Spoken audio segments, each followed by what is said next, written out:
Whoa, girl, shake that body. Show me how it's gonna go down. Don't be late to the party. Don't be afraid to scream and shout. 'Cause when we dance to the music, you know that's what it's all about. Yeah, yeah. Hey, girl, shake that body. Shake it to the left and to the right. Yeah, girl, shake that body. We're gonna shake it all night. We're going down to the nightclub in my stretch SUV. 'Cause you know, girl, when we're dancing, there's no place I'd rather be. Yeah, yeah.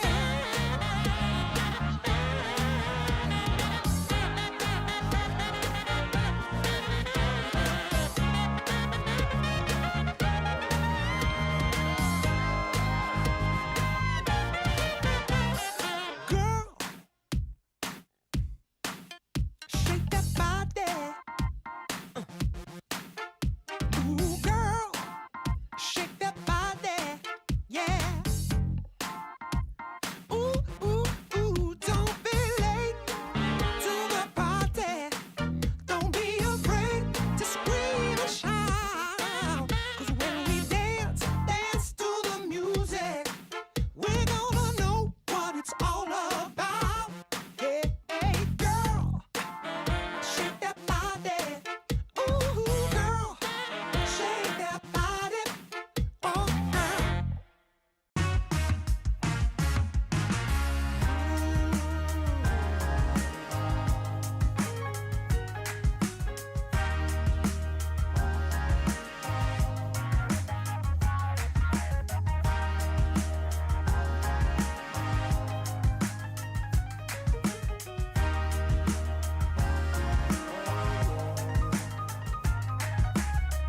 Turned on the dime when I saw you walking by.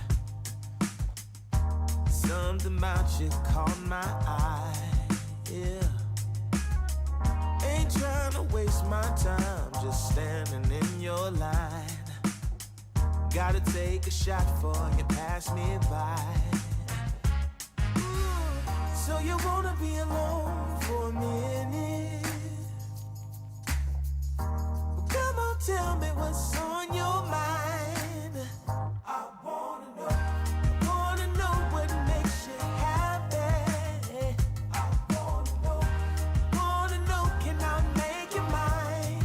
Ooh, I wanna know if you know that I treat you right. I wanna know, can I spend the night?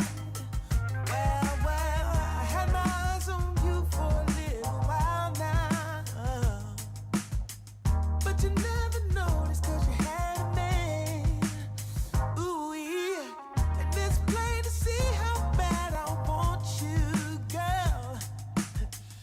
I'm trying to be much more than friends. Hey, so you wanna be alone for a minute? Come on, tell me what's on your mind. Tell me, baby. I wanna know what makes you happy. Wanna know, can I make you mine? Ooh, I wanna know if you know that I treat you right. Wanna know, can I spend the night?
bag of bud, my camels and jack.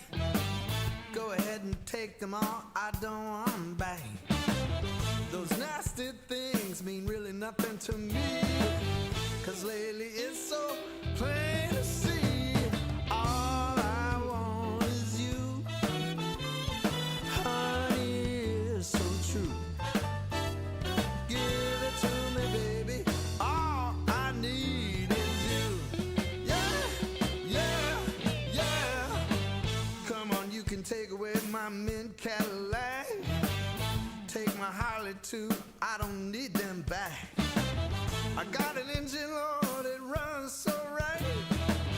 As long as I get your loving each night, all I want is you, honey, is so true.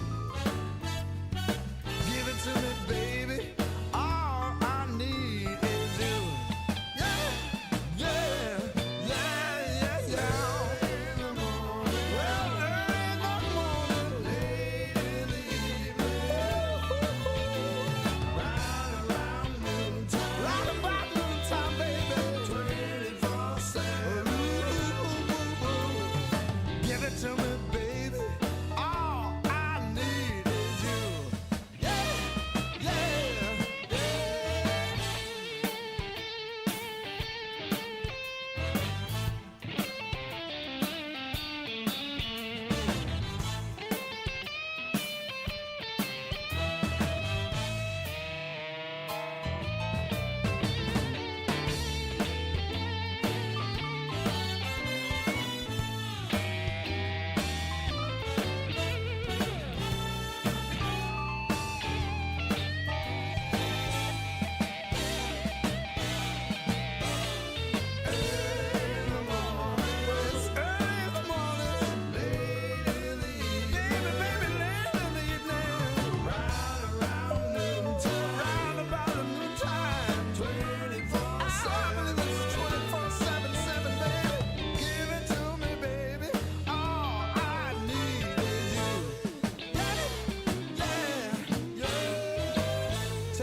Camels and jack. Go ahead and take them all, I don't want them back. The only thing I could ever really miss is what I feel when I get your kiss. All I want is you, honey, is so true. Give it to me, baby, all I need is you. Yeah, yeah, oh yeah.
what my heart would do. Hey, when we met. Welcome back, ladies and gentlemen, to Dream League Division 2. We're back again here in the first season. This time, however, a lot less teams and only one slot available for the take here for Dream League Season 27. And I'm once again joined by the wonderful Bowie as, looking forward to some matches. And we're going to start it off with our favorites, Call Me Chata.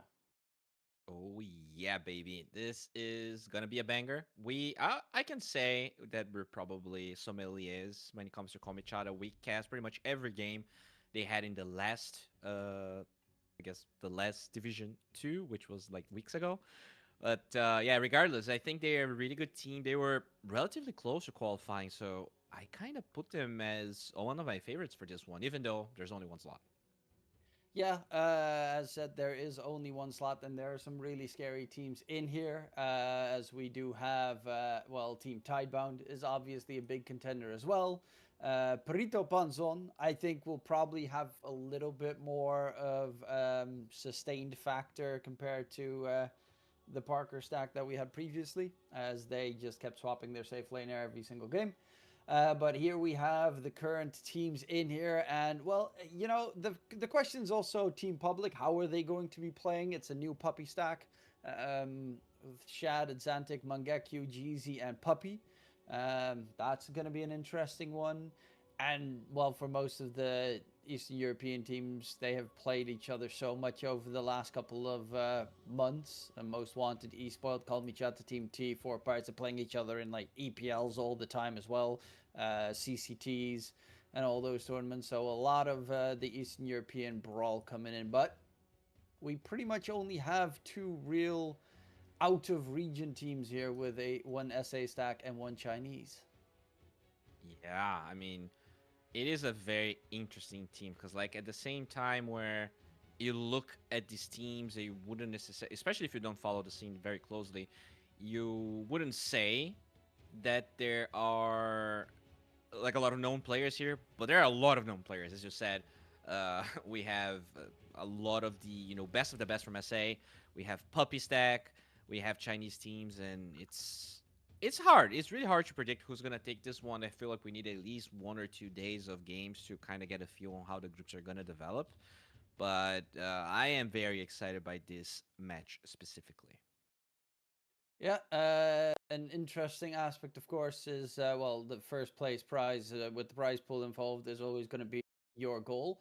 But another nice addition here is the prize pool in this one is the same as the last tournament, the last Division 2. However, it's half the teams. So if you're not in the last 2 spots, you get paid, and you get paid really well. It's 5K for 5th/6th place. Whereas in the previous tournament, it was a 1K for 7th, 8th, and 4K for 5th, 6th. So yeah, you just need to make sure you don't suck, and you make some money out of it as well. But obviously the big one is qualifying for Dream League to try and get yourselves those very much needed EPT points to make it to Riyadh next year.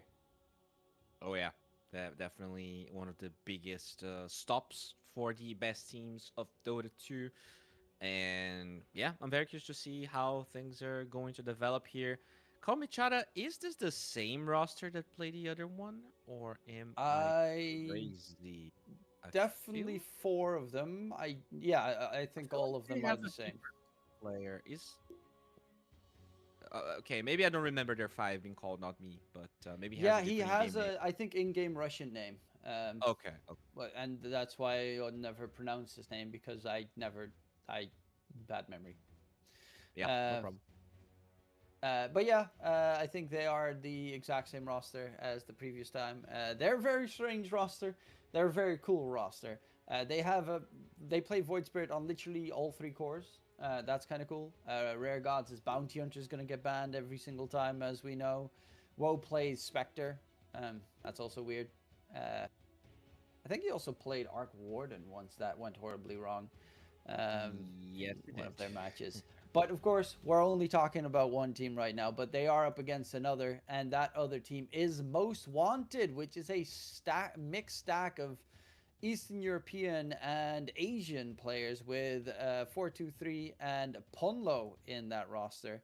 By the Of way, course, worth very interesting mentioning team. that one, we don't get to see this type of combination of players happening all that often, but Fortnite Man is in that team, and I think he also deserves a mention here. He is a legend.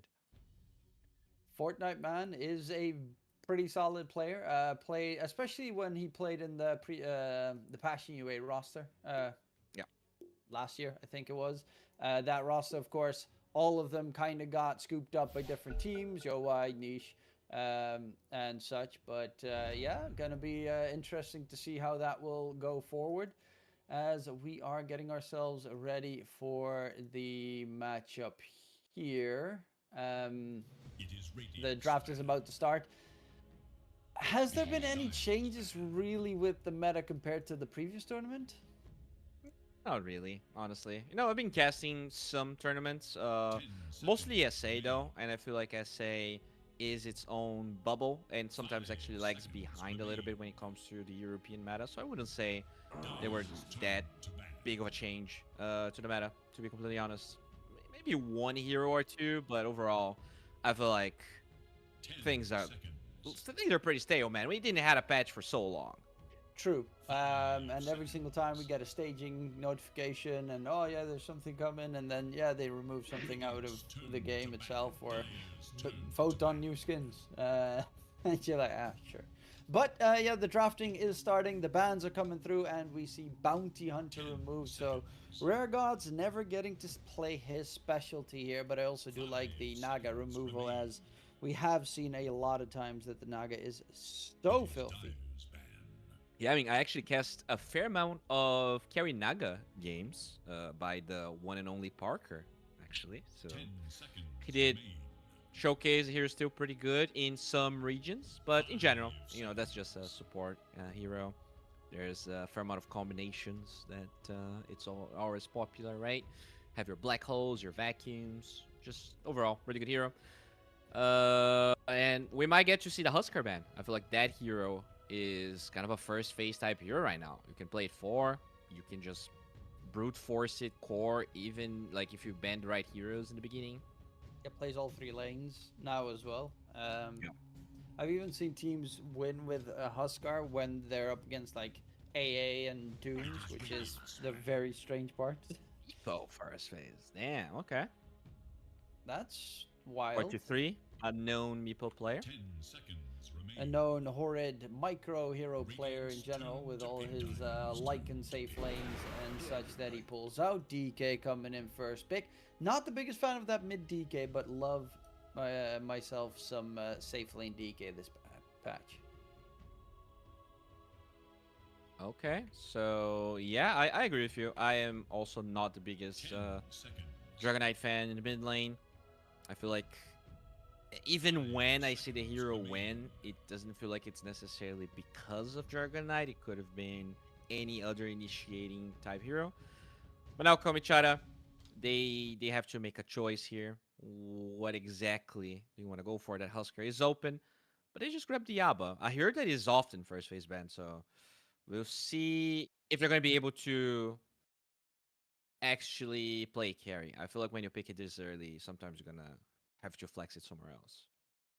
Yeah, it is a hero that they also love to play and flex it to those 2 positions, off lane and safe lane. Warlock's playing it, I think, a little bit more than Anku does. But yeah, they are very flexible with the hero. And obviously, DK stun is like 3.5 seconds, so it's great to have a way to dispel it. Like and Sue up if any team wants to play it. I know that Anku does like that hero quite a bit. Dragon Knight is overall okay, right? You have the minus damage onto the units, but still, in a good game, Lycan is always very scary to deal with. Oh, yes. Without a doubt, Lycan can be a pretty nasty hero to run you down. It also has that offlane flex potential. If you get a safe laner like Sven, game becomes pretty rough. We've seen a lot of Micro. Some teams really go for like full on out with the micros, even getting like Helmet that dominates on multiple heroes. Some teams just absolutely ignore it in its entirety, and we get no micro. Yeah, I feel like the amount of heroes that want to build Helm of Dom definitely decreased. If we get to see that Spectre you talked about, that is one hero that still consistently goes for it. But overall, it's it's a fine item, but the nerfs. I feel like the item's probably finally where it should be. Right, it gets purchased a decent amount, but it is not like everyone can buy this and let's just mess with creep equilibrium. There's still like you're actually gonna pay a hefty price for just buying this randomly, as they get a raptor. Yeah, um, Disruptor's always solid in every game. It's not the strongest laner, but obviously afterwards, and you get to a point with Blink Dagger Aghanim Scepter, you can be pretty nasty. The Enchantress on the other side, very hard to kill, especially for the Call Me Chata heroes at the moment, which is if you get the heal off, like there's no damage on their side. They're gonna need to get like Hoodwink probably for Call Me Chata to get that break. Anti-Zoo, right? So dissuades the Lycan, or at least it's a good support against Lycan. You're also getting the spell for Abba Shield. Very, very nice pick. Honestly, kind of underpicked. I haven't seen that much Enchantress lately. And they do get the Tusk. We're seeing more and more drinking buddies these days, and it is a fine combination with DK. I feel like that's one hero that can actually enable mid DK a little bit, just because he's forced to go for a lot of those items that aren't necessarily DPS related, but Tusk can still like give him a lot of damage. Yeah, big problem I think as well with the mid DK is the fact that you like safe lane DK goes for Mask of Madness, Armlet, and then which are very cheap items comparatively, and then you're good to go. You can just constantly keep fighting and farming. But mid DK gets blink, and then you're just like statless. You blink in, get a stun. If you don't kill anyone in that stun, you're dead. Yeah, and you probably go BKB after Blink, which is even feels even worse. Like you're scaling, but you're not doing that much. And it feels like you're also using your ult to farm because the hero doesn't farm as much, and without your ulti, you can't really go for plays. So they're gonna go for the Batrider. Doesn't care about the shards. Overall, good damage on Ench. They were definitely needing some extra magical damage, and it's a lot of magical damage for DK as well. I like it. Flexible too if they want to play it core. Yeah, which we've also seen a couple of times. I think they even played off lane, but most of the time it is going to be rare gods on that +4. The burn's pretty nice against the Enchantress in lane. And if it is a mid DK, as you said, you can always put it mid on the Bat Rider because that damage is ridiculous on the DK when you get a couple of those points in the sticky napalm. So they are wasting some time here as they get a Pudge. Healing reduction for the Dragonite. Healing reduction for the Enchantress as well. And more than likely a Pudge 4, even though. I'm sorry, a Pudge Core, but there's still this bad Pudge flex here, potentially. Yeah, most of the time I would say it goes to Anku, but I know that Woe also plays it in the safe lane. True, true. I'm still expecting the Baton to be a safe lane, obviously, and this just be the off lane pudge with the Bat Rider 4. If you get hooked at any point, you're dead in that lane, guaranteed. I just carry DK. We're going to rejoice with that piece of information. As most wanted need an offlaner. Call me Chara. Kind of hard to say what they're gonna go for. Uh, I do like the Pudge Disruptor lane, right? I think we talked about it a little bit in some other cast that we went for. Just like the hook into Glimpse is a very easy, reliable way to get hooks off. I feel like the lane's pretty strong. So I would like to see Uncle and Disruptor playing the same lane. And this could potentially be like a Batrider 5 into a mid pick for Komichara. Yeah, it is. I mean, that's the thing with Call Me Chata. They have a really flexible lineup because they have really flexible players behind them. On Most Wanted, we know it's a Puck's mid. DK is very likely their safe lane. But I have seen a couple of DK off lanes come in lately. However, I mean, DK Enchantress against the Bat Rider Pudge lane seems painful.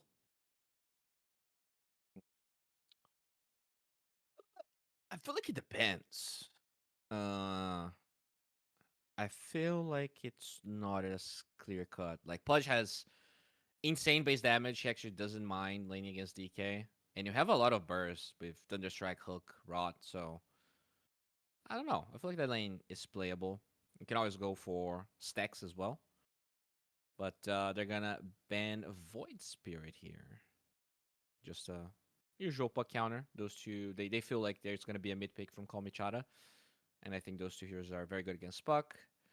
I feel like they need more damage on Most Wanted. They have like decent disable with Tusk Puck. Safely, DK does get a lot of damage at one point. But yeah, I can see what you mean. You're playing against a very tanky lineup, and I is think they're gonna go Darks Timbersaw here. Timbersaw is banned. Dark Like you have saved. Radiance, you can steal Radiance Aura. You have Iron Shell onto Puck Tusk. Uh, they did pick Enchantress, so there's not gonna be any like dispel for the Iron Shell. Okay. Yeah, they just have a couple of options. Like you could just go Underlord or something as well, like super bulk up. Yeah, it's nice. The Aura and Chuaba have two meaty boys. Oh, Okay, that's gonna. Well, they do have Bat Rider, which technically, if he gets an Aether Lens, they have Pudge as well, I actually don't like the Enigma pick. and they have a Baden who does. Do that early siege, right? You can always get the tier 1 towers. But I feel like they might like damage later into the game. You have this Abaddon, you have the Pudge saves, and tons of ways to cancel Black Hole. Uh, only Tusk, like this Tusk doesn't really combos with most of their heroes. I don't know. There's not a lot of synergy there. Yeah. Okay, I mean, to be fair, they had so many heroes they could choose from. Which route they wanted to go. They're gonna go for the Pangolier for that mid matchup against the Puck. Um, yeah, I just that's also he gets a Basher, then you have a black hole. Then they have what, three potential black hole interrupts. Um, you black hole the Abaddon, doesn't really care that much about it because he has essentially two lives, and black hole doesn't last that long. Yeah, no, I'm definitely liking Call Me Chata's lineup here quite Yeah, a and lot Dragon more. Knight carry is not a hero that can be super active. Like he's kind of slow. He doesn't want to buy Blink Dagger early on. And then you have Puck, a hero that just wants to play super aggressive, get kills, and their supports have no damage. So you're playing this Puck wants to play the supports kill people, and you don't necessarily have the damage to do that. Enigma cannot help. I feel like if they don't stop their lanes, if they don't get a lot of early map control that buys time for them to finish the timings they need, this might just be a complete stomp by Komichara. Yep. And that early game isn't the easiest to do either. The Abaddon Disruptor lane should struggle definitely against Enigma Tusk. Yeah. But that DK plus Enchantress can get melted by a Pudge plus Bat Rider lane. You have the displacement, lots of ways to get in position for rod and chase people with your hook. Yeah, I mean, I already had Komichara as my favorites to be completely honest, but the draft definitely did not help making this decision. I guess it did help making this decision, Yeah. but looking at the odds, they're actually exactly even. Not often I see that. I mean, Gaben does love Enigma. That's No, what I he mean does. the betting odds, but yeah. Oh, the betting odds. Oh, yeah. But I think it's mainly because Most Wanted has been winning a lot lately, and Komichata has had some weaker results. Komichata did win against Level Up yesterday, beat 4 Pirates yesterday. They did lose against Komichata the last time that they played against each other in EPL, so that's an interesting factoid. Whereas Komichata did just lose against Passion UA yesterday and Zero Tenacity yesterday. So they lost against two teams, whereas Most Wanted won both those games. Speaking of which, I saw that Level Up is playing with Nico Baby as their safe laner right now, so that's kind of cool. Yeah, the Sharks back. Prison RTZ. Oh, Nish. Oh, got that hook. Good hook, That's but a neat little they are move gonna there. try to chase. Flame breaks a little bit too far away, so they're gonna just poke this puck a little bit. They feed him some tangos. He should be good to go. Yeah, should be fine. Pudgehook is available again, so got to be careful on that disengage. As okay, nice little sidestep there.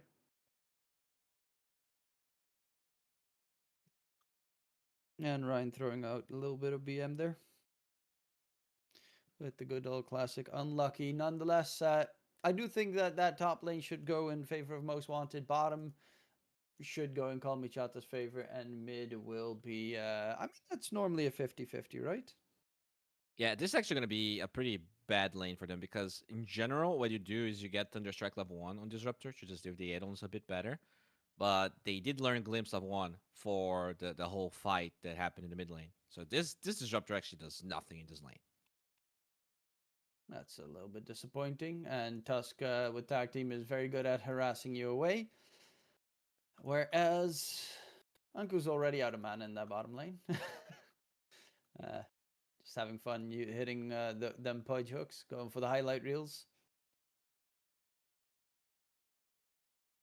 I mean, Pudge has 81 damage, bro. Like, there's no brief fire that's gonna stop this bad boy.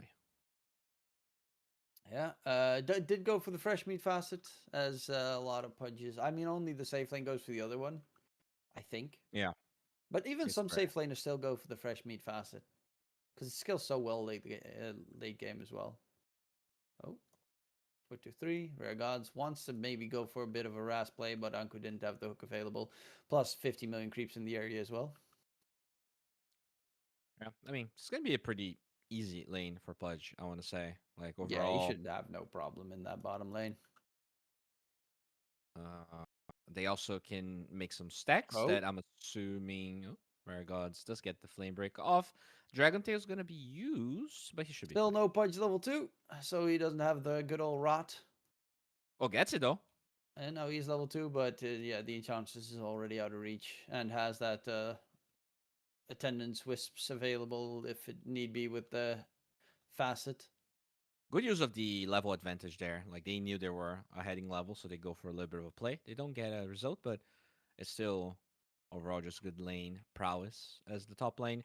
I'm surprised with the 11 CS of Abaddon, but I feel like it gets worse from here. Like you're only the Eidolons get stronger, and I really don't feel like this dire lane gets any better. Yeah. Anko's actually really struggling in that bottom lane on the Pudge, surprisingly enough. Has 5 last hits in total. As yeah, the lane not going as well as he'd like. Maybe that breathe fire damage reduction hits a little bit more than he would have liked, because of course no quelling blade on him for the True. last hits. Very true. They were fighting a lot, using a lot of hooks, so maybe also just like not prioritizing CS as much because they felt like they could get a kill before wisps are available for Rain, but now very unlikely that you can kill him. Like you need level 3 on Batrider, you need Rain to pretty much make a mistake. Yeah, and Rain should be able to be a-okay. Plus, can keep on some getting those creeps to harass in the lane, which is going to be pretty obnoxious to deal with. Mid, no surprise there. Bottom, though, a lot of damage onto the DK with those stacks Hook, coming that's the in. DK. DK gets hooked back, but actually Anku's the one dropping low. Juking, And diving. 4-2-3 Oh, is the going blood to grenade. he is going to get taken down afterwards, but the first blood is 8 secured stacks. for Ryan, and the Enchantress forced to TP towards the tier 1 tower. That's all of that experience. Overall, though, definitely good enough, I want to say, for most wanted. You kill the Pudge, Dragon Knight's going to come back, full HP, full resources. So, not a big trade whatsoever if you're a most wanted fan. Yeah, the Pudge still only level 2 as well, so really struggling in terms of the experience at this point in the game. Top lane is full on Enigma. 10 denies, easy lane control. Nothing you can do is going for that Helm of the Dominator build, unsurprisingly enough. Abaddon actually, Woe is going looking to go for Blade Mill first item on the safe lane Abba. Interesting. Oh, good shard blocks here. They have the Eidolons.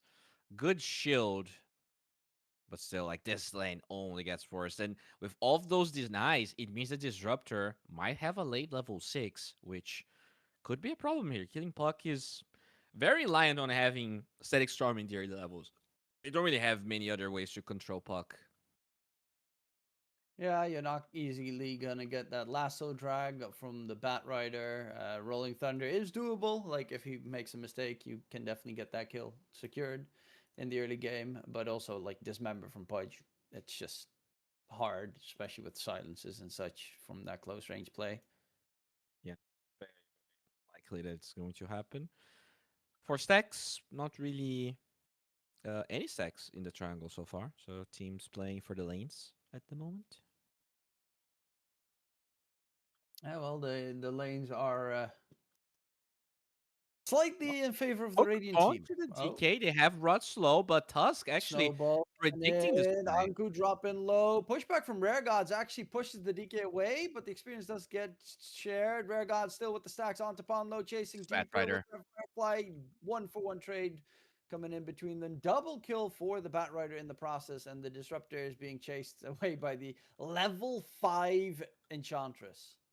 Yeah, that's such a happy Enchantress right there. And at least the Pudge did get the Dragonite experience this time around. He did die slightly after that kill. But solo kill by Nish. Dream Coil with the Arcane Rune, so he has a very short cooldown on it now as well. Managed to kill off the Pangolier before he could get a roll up. Well, roll going, because roll up obviously is a shard. Anku being Well, chased by the Enchantress. Anku did already use his hook. They have Glimpse, and they're going to send him back. The Pudge is a little bit afraid. They're trying to slow him down so Pudge can get a hook, but the cooldown is just too long. you're not killing the one Fairy Fire level 5 Enchantress. It's just not gonna happen. This Pudge is like his game is ruined, honestly. This is the type of lane that I think most wanted needed to have a chance at this game. So far, they're very happy with the state of this game. Well, the Pango doing so bad is the big surprise for me, as they last picked the Pango into the puck, but he is very much struggling. I think he was doing fine CS wise. Like once he died and lost a creep wave under tower, like that's pretty much the difference they have. But yeah, you wouldn't expect that solo kill Top. to Whoa, happen. not level 6 yet. Need some Gets help. the Disruptor's shield. here, but Disruptor can't do much. Oh, they He's can get even going to get more. chased under the tower. As not me's on the disengage, but he One is mana per in glimpse. struggle. TP gateway by the Enchantress. Going to join the fun. Disruptor's going to be chased out. And they're going to get the kill there. Fortnite Man with a double kill and a 2k lead here, as they're honestly just outplaying them with these rotations. They are just they predict all of the moves they wanted to go bottom. Really good positioning by the Tusk as Rolling Thunder gets baited. Or maybe Coil got baited. Yeah, I think Coil just got baited. Ethereal was fine with that regen rune. Top tier 1 tower does get secured as well. And all 3 Radiant cores at the top of the board. Yeah, and now you have this Ench plus Enigma, so all of those creeps alongside the Eidolons, they're gonna munch the tier 1 towers because it really doesn't feel like Dire has any business defending tier 1s. They are so weak. Their levels are suffering. Disruptor level 4. I guess Batrider's having an okay time. Oh, not me. Okay, yeah, Disruptor in Oh, trouble. The Rolling Thunder gets interrupted. He's still going to go for the Rolling Thunder. There Black is a Hole black might be hole. Does he get cancelled. close? He does The connect shield on the buys time. man, and yeah, they find a double there. Great shield from Woe, actually buying time for Ethereal to survive, and then you're sucking a Oh, Pangolier onto you. Pudga chasing. Okay, he doesn't have the damage skill DK yet. But yeah, I mean, that's kind of exactly what they needed, right? They get a double kill. They kill the top net worth hero of the game. I mean, the Black Hole being wasted is the biggest part, right? Because now they don't really have any Ethereal? moves for 3 minutes as He's Ethereal straight dies. up dead. And not me TP'd in, but they're going to go for Oh, the can they puck punish here. Niche? TP from the Pudge coming through. Niche Does have illusory orb. Can he stay alive? He's going to get taken down. Anku running forward. They know there is no black hole, but there's still a lot of damage coming in. And he did just use meat shield as well. Can he get himself out of there? He's dropping low. He needs to eat up something. But the snowball in with the tag team and another kill for the Radiant side. Yeah, Honestly, there's. Ethereal's death there in mid, that was a strange one. I mean, the two deaths, right? Both of them. It doesn't feel like he should be dying. He did go for a very greedy build, not really finishing threads, not having raindrops, and he's just being bursted by the extra levels Puck has at the moment. Yeah, pretty heavy struggle at the moment. Now for the dire side, it's not, it's better than it was because Woe has a lot of farm again on the Abaddon. He's tied up with the Radiant Cores. Has Blade Mill now done as well, so even if you go for the gank, you do have to be a little bit careful against the Abaddon. Like, you black hole him, you might actually kill yourself by accident.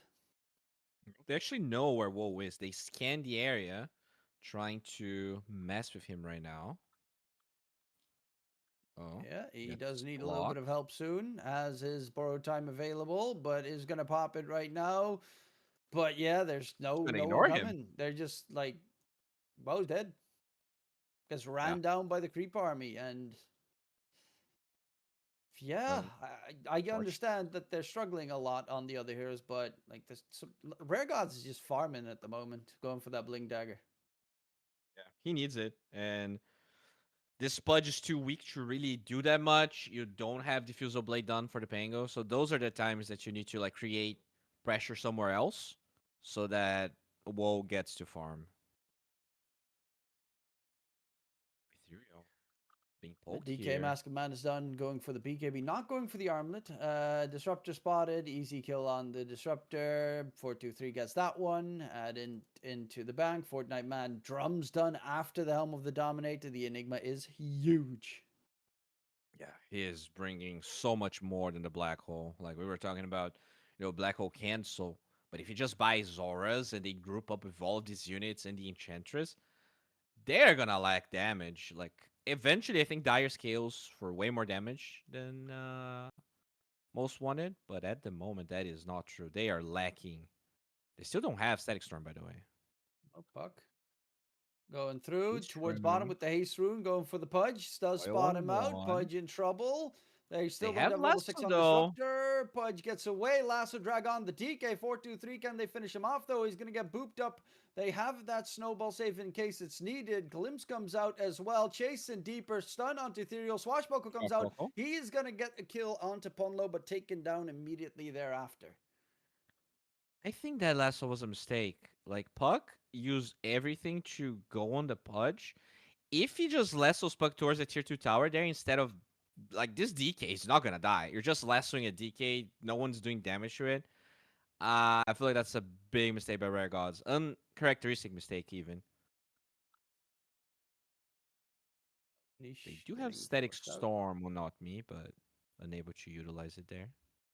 Yeah, if they had it, for instance, in that previous fight, Mhm. Puck was 100% dead. But it's the lack Exactly. of experience on essentially Disruptor, because Rare Gods is fairly decently farmed. 5, 1, and 2 on the Bat Ride have been part of all 7 kills they have, and 5 of them were his. Yeah, and it goes back to the Enigma lane, right? Goes back to how even though there might be counters, if you just crush the lane hard enough, which they are equipped to do so, this Disruptor is gonna have a tough time, and he's having one. Oh, we'll get stunned by a Centaur. Yeah, Rare Gods is nearby, has that lasso available. Sackstorm connection onto the Enigma is going to get taken down. Ryan is going to be the next target. They don't want to use lasso for this, and they don't really need to either, as there's a slow burn. Does have level 4 Nature's Attendance. Okay, it's going to take a while, but eventually the Enchantress should die. Okay, I'm saying Oh, that. He might never die. I think I was very wrong. oh, 12 stacks, But 14 if you can't stacks, hit him, okay, there's the burn again. Had to go for 16 2 full stacks. Fireflies, essentially, Yeah, to get the Enchantress skill. So much time wasted there. it is. It's annoying, right? You have overprotective wisps on top of it, so you're just healing for an insane amount of damage early on.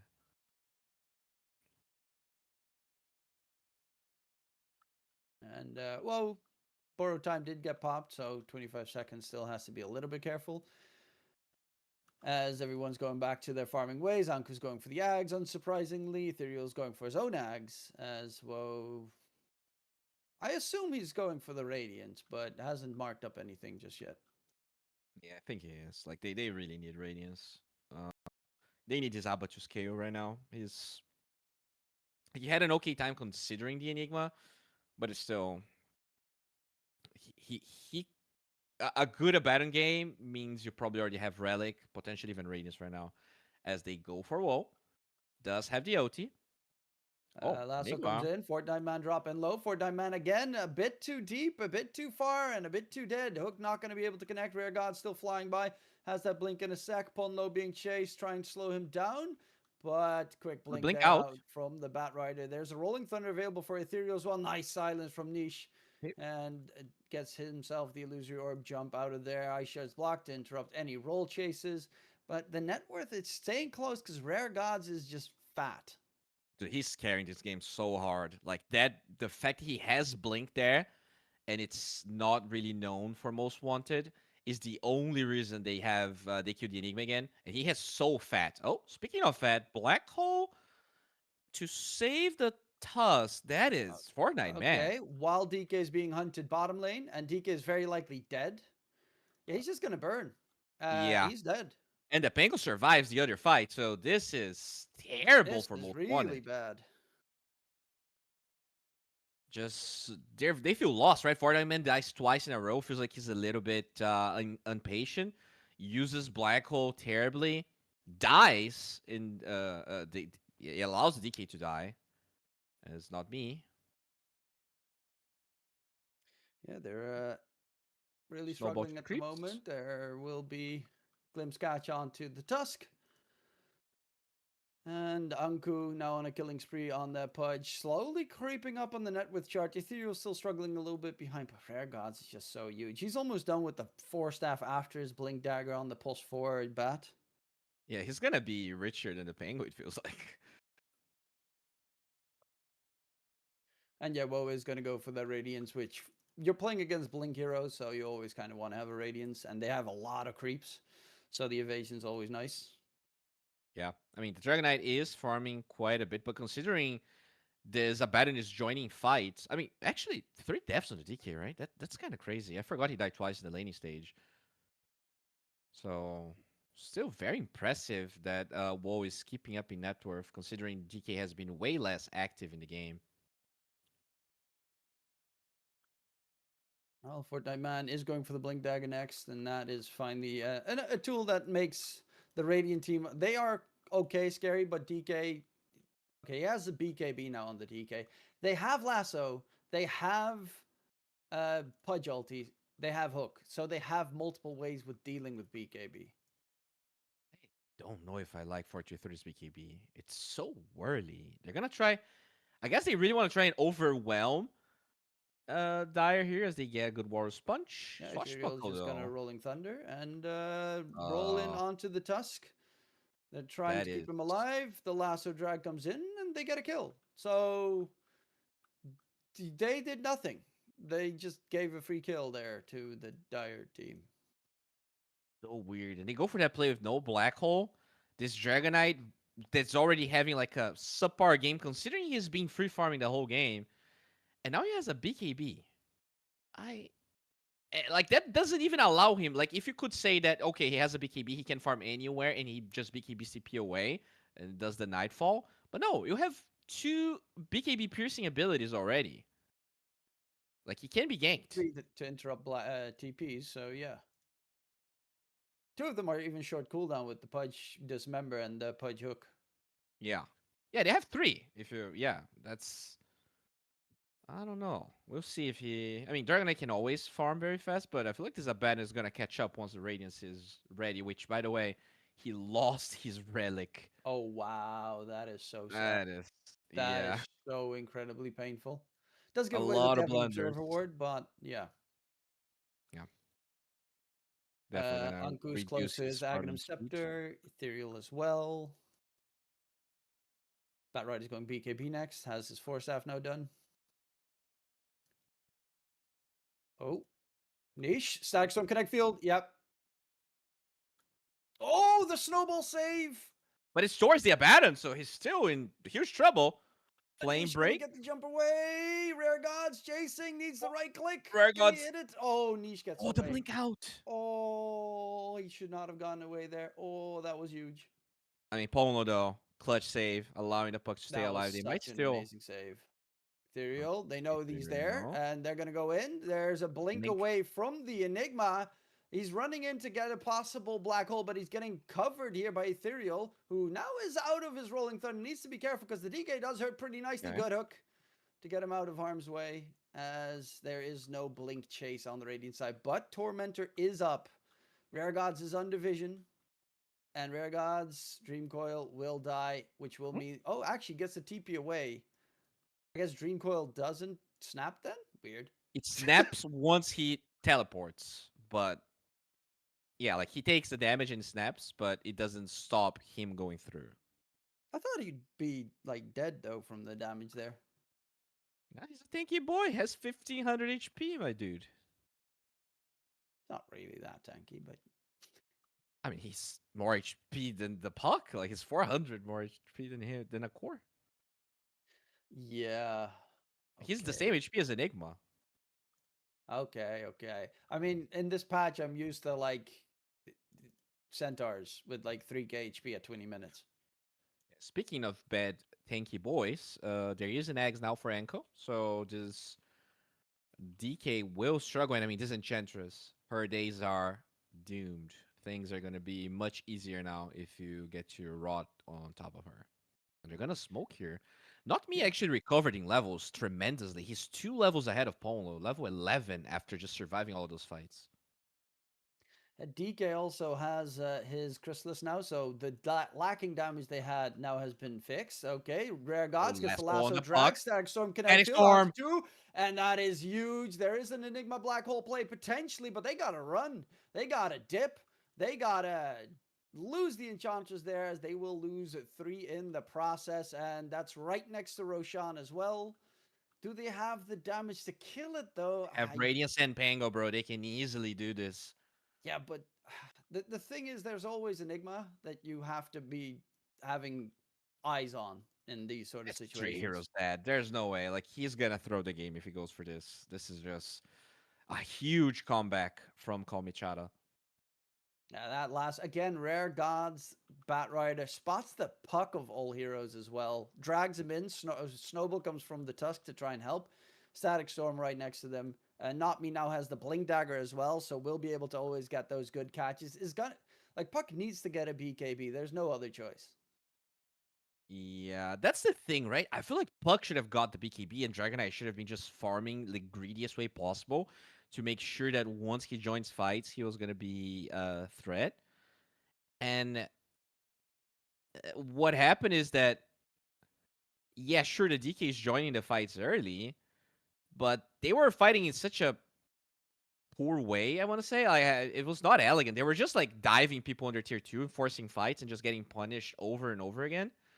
And this is going to hurt their chances. They had such a good early game. Oh, it's a pretty rough prospect for them. They still do have top net worth in second. Fortnite Man is closing in on the BKB, but we did mention they have multiple ways of interrupting the BKB black hole. So you're not in the safest position. Pudge has the hook, has the dismember, has the lasso from the Batrider as well coming into play. By the way, should get a basher Batrider eventually. is 2/3 of the way to a BKB. So Ragot's still having an amazing time. There's going to be that moment, though, once that Daedalus is done on DK. If he can get some right clicks in, he does shred the Dire team. But it's kind of like he doesn't have a reposition tool. And they honestly, their catch is okay, but it's also horrid because they bank so much on Black Hole here. Yeah, and as you said, like they have way too many ways to cancel. So even after that BKB is done on the Enigma. He gets spotted. Oh, hello. Oh. Trying to stay alive. 3 heroes on top of each other. Looks like a perfect black hole there, but Yeah, no chance, no They response coming out do from the get the Radiant team. tier 2 top, so nicely done by Fortnite Man. Finally guessed that one. Elo's gotten good farm. Ethereal's now overtaken Niche in Rain's terms of dead. farm.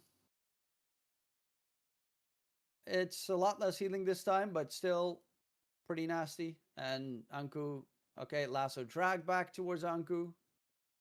Look how stupid this hero is. And they're also rotating in. They have to get away. Dream Cold not going to connect. Nice Oh. blink there from Rare Gods. But yeah, the Enchantress is actually not killable by Good those awareness Cerebros. by them, realizing that no one was showing. But yeah, it is just most wanted wasting the coil here. Yeah, you need the Pangolier with the Diffusal Blade physical damage against the Enchantress. Especially with that Sprink now has Solar Crest is closing in on Glimmer. Filthy hero. After that wants to go for the Mage Slayer. I love that one. Against the Pudge and Pangolier, so much spell damage to be removed. Fortnite Man pretty much has a Oh. BKB if he doesn't die. Yeah, he is being chased. Has no TP for 10 seconds, but they don't expect him to still be lurking in the area. Yeah, just wants to make sure he defends the tier 2 here. A lot Top of lane, damage gone. Borrow Time popped. Woe on the run. Doesn't have a No blink. blink for him. Rolling Ethereal, Thunder Rolling to Thunder. disengage. He's looking for Pondo, but nice Gotta little get the side hell step there out. from Pondo. And yeah, no borrowed time is no fight. Rare Gods actually wants to Oh, they go have back in. BKB on Rare Gods. This could be a They good find the fight. puck again. Stacks some connect filled and the Oh, Enigma's in there as well. Has no BKB. It's not delivered just yet. They're going to rush him down 2 dead. Going in for the DK next. Walrus Punch comes out. They're trying to get the kills on the supports. Woe does have to be a little bit careful for this DK snowball chase onto the bat. He blinks out, at that blink. dragging them further behind enemy lines, and they're going to go in for the DK. He is surrounded by enemies, but he does do a lot of damage. Ethereal's just going to get that little slow damage. Oh, can they cancel this? They can. Back, and Rain is dead. And it's, dude, these supports Yeah. are so freaking on point. Like, they, especially the Disruptor, not me, didn't had a really good laning stage, but once they had their timings, they've been playing out of their minds. Like, clutch, it feels like Batrider is consistently finding this puck and taking him out. Disruptor is always in position for a good static storm. And again, it's most wanted trying to fight with the BKB done but not delivered, with this puck not going for a BKB. And I feel like he's just underestimating how strong Rare Gods is this game. Yeah. Gods He's on ahead that of the right clutch, by the way. That's not too surprising. Anku did have a very tough game so far. But Yep. he is close to the puck as well. And the puck is still going for that Octarine, which is nice. But again, he's been lassoed like 3 times and killed that way. Yeah, and the Tusk save doesn't matter because if they are consistently getting the static storms off, you're just not going to be snowballed. Like, you don't have the attack range. Yeah, Disruptor, 2 pieces of the Ags now done as well. So that's going to interrupt any BKB potentially. Coming in, Tusk is going for the Yules. And DK did show that he is very tanky, hard to kill. And with borrowed time, it's kind of scary there. But they just don't have the control for him to get free hits in. Yeah, and I feel like they lost all the momentum. Like, they had a 3K goal late minute 7, and they haven't really been able to even get to that point. Every time they go for a move, it feels like some item timing is missing. It feels like the way they're approaching this fight is just a little bit too caveman-like. I feel like they're not. Me. Oh, blinks out. Yeah, gets himself out of there. As they are roaming around the area, maybe trying to get a catch. But obviously, like, why would they be? I'm saying, why would they be there? They're actually checking out the area. There's still an observer ward on the high ground for the Radiant team, as Fortnite Man knows that that's probably one of the safer positions to be in. But yeah, it's looking pretty solid. Woe's now joining his team as well. Has the Manta, has the Blink Dagger available on the Abaddon. So feels a lot more confident. Is going for a Silver Edge on the Abaddon, so they will have a break against the DK, but also kill off that Enchantress fast, as they are kind of struggling with the pesky little Ench. Yeah. Oh, look at that smoke. If they only find Yanch, that's still pretty good here for most wanted. Yeah. Uh, though didn't get the heal off, so is very quickly dead. They're going to take the gateway out to the other side. Tormentor is about to spawn, so that's actually pretty important of an ordeal. They're taking the gateway topside. They smoked up on the Radiant team in that area. You Oh, this wanna- could be a really good black hole play if they're not aware of it, potentially. They are getting spotted out. Whoa. Found, gets the shield. Just dispel the Oh, but they're Malphite. coming in from the support's coming in from the other side, and they're being Oh, put okay. into the ringer here. Walrus sponge used by the BKB. Tusk. Rare Gods has that lasso available. Needs to be careful here as they will find the kill on Topono. Baiba comes out quickly. Niche on the puck. Gonna be able to stay alive for the time being. Rolling Thunder has ended. Ethereal needs to get out of there. Lasso drag on the DK. He is Oh, dropping so much damage. His HP is dropping low. Is gonna get taken down. The Enigma still chilling, has no BKB available, but still has Black Hole at the ready. But they rush down the puck. And I mean, Fortnite Man is just, staring at his teammates. Bye. Bye. Have a great life. See you next game. I mean, like, once they force his BKB, it's so hard to get a black hole this game, right? Like, the reason the Enigma pick was good this game is you stomp the lane, you get all towers, and every time they group up to go for a tower, they overchased, they dove, and now like this Enigma needs to actually be a team fight presence hero. And he needs the Lincolns, and even with the Lincolns, this game's still hard. Like this is a great Enigma game from ahead and a terrible game if you're behind. Yeah, because now your Abaddon also almost has the Shadow Blade done, so he's going to be harder to control. You've got the Pangolier with a Basher. That means even with the Lincoln's BKB, there is that percentage chance that he gets a bash with the Swashbuckle to interrupt the Black Hole. Not Me on the Disruptor is 500 gold away from his Aghanim Scepter. Got a free shard as well, so he'll even farm a little bit faster with it. It's going up here for Kalmichata. I mean, this Disruptor Axe is going to be insane. He already has Blink, so good luck. Even if the puck goes BKB, this game's hard now. I honestly, this Dragon Knight needs like a rapier. He needs to absolutely pop off. He is currently going for Satanic, which he does almost have done.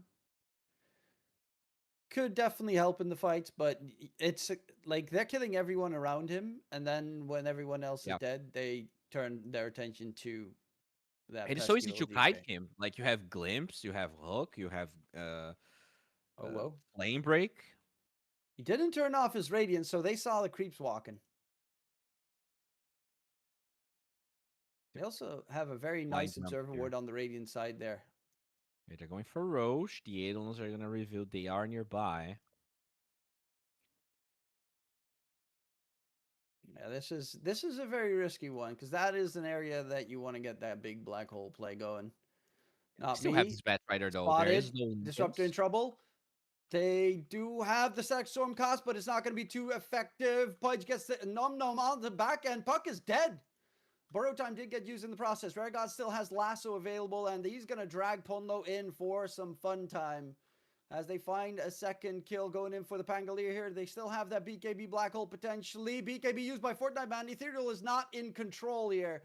As they're going to go back in, jump onto the Enigma, try and finish him off. Fortnite Man, is he going to go for the Black Hole play? Ethereal has Black Hole. In a second. He misses it because of the pushback, but Niggas was dead. No damage. They don't have anything to get these kills. The Enchantress is going to get the TP away. Woe is dominating, and so is the rest of Kalmichata. They got owned. Oh, man, Fortnite is so uncomfortable playing this hero. Like it's very obvious. It feels like a lot of these black holes he's going for are out of frustration. He's going next. Well, okay, so he gave up on the Lincolns. That's crazy. Honestly, this might be better. There was a little bit of a moment there in that fight where Rare Gods pushed the Enigma back with the flame break, and Pudge missed the hook because of it. So very anti synergy there, which could happen. But if you get the Ags, you do have that percentage based damage at least, which is kind of nice to have. I don't know. It's definitely a hard Enigma game, no matter what happens. And this Dragon Knight, he was doing a lot of damage. Like he's still like way lower in net worth than the Abaddon, but you could see like the potential of some of these fights. But it feels like they don't have enough control. Like this Puck is food every fight. He has 5 deaths this game. Yeah, that's not ideal. Like he jumps through the fight on the other side, instantly gets Pudge ulted plus Rolling Thunder on his face. That is after he dodges the Static Storm previously. Like everywhere he goes, there's just a kill squad waiting for him. On the other Mind hand, you, you get jumped by a lasso. They don't even have a Bloodthorn on Abaddon or something. yeah, they don't need it. I mean, there's so many ways to cancel Black Hole already. Hook, Oh, dismember, that was lasso. very nice from Abaddon. Lasso drag on the DK. He's going to get taken down. 4-2-3 is easy money here for, whoa. He blink dodged the DK stun, and DK couldn't get out because, well, he doesn't have a blink or a Hurricane Pike or anything. He's literally just standing still. He's a tower. Yeah, this game looked so good in the beginning for Most Wanted, but I feel like as a team they've been outplayed a little bit.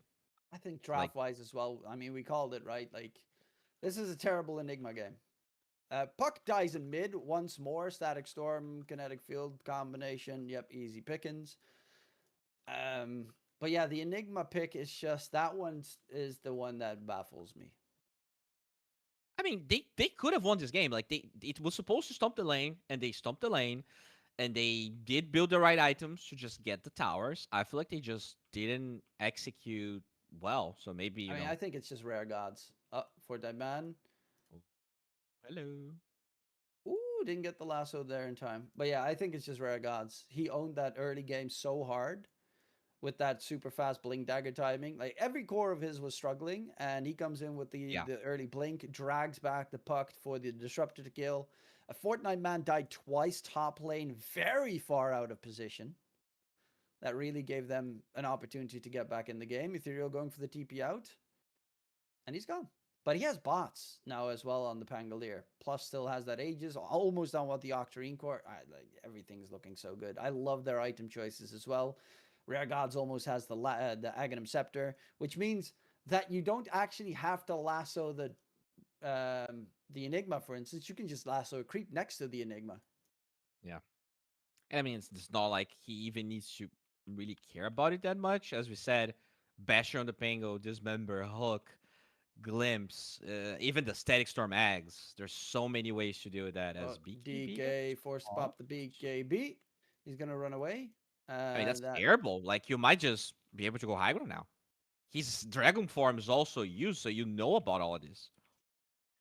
The only thing is that Enigma is pretty scary. Has Ags, has BKB now available. Yeah, they have multiple ways of interrupting it, but if you get a good one, the dragback's kind of nutty with on the Static Storm there. So that's the Agstad Storm on cooldown now.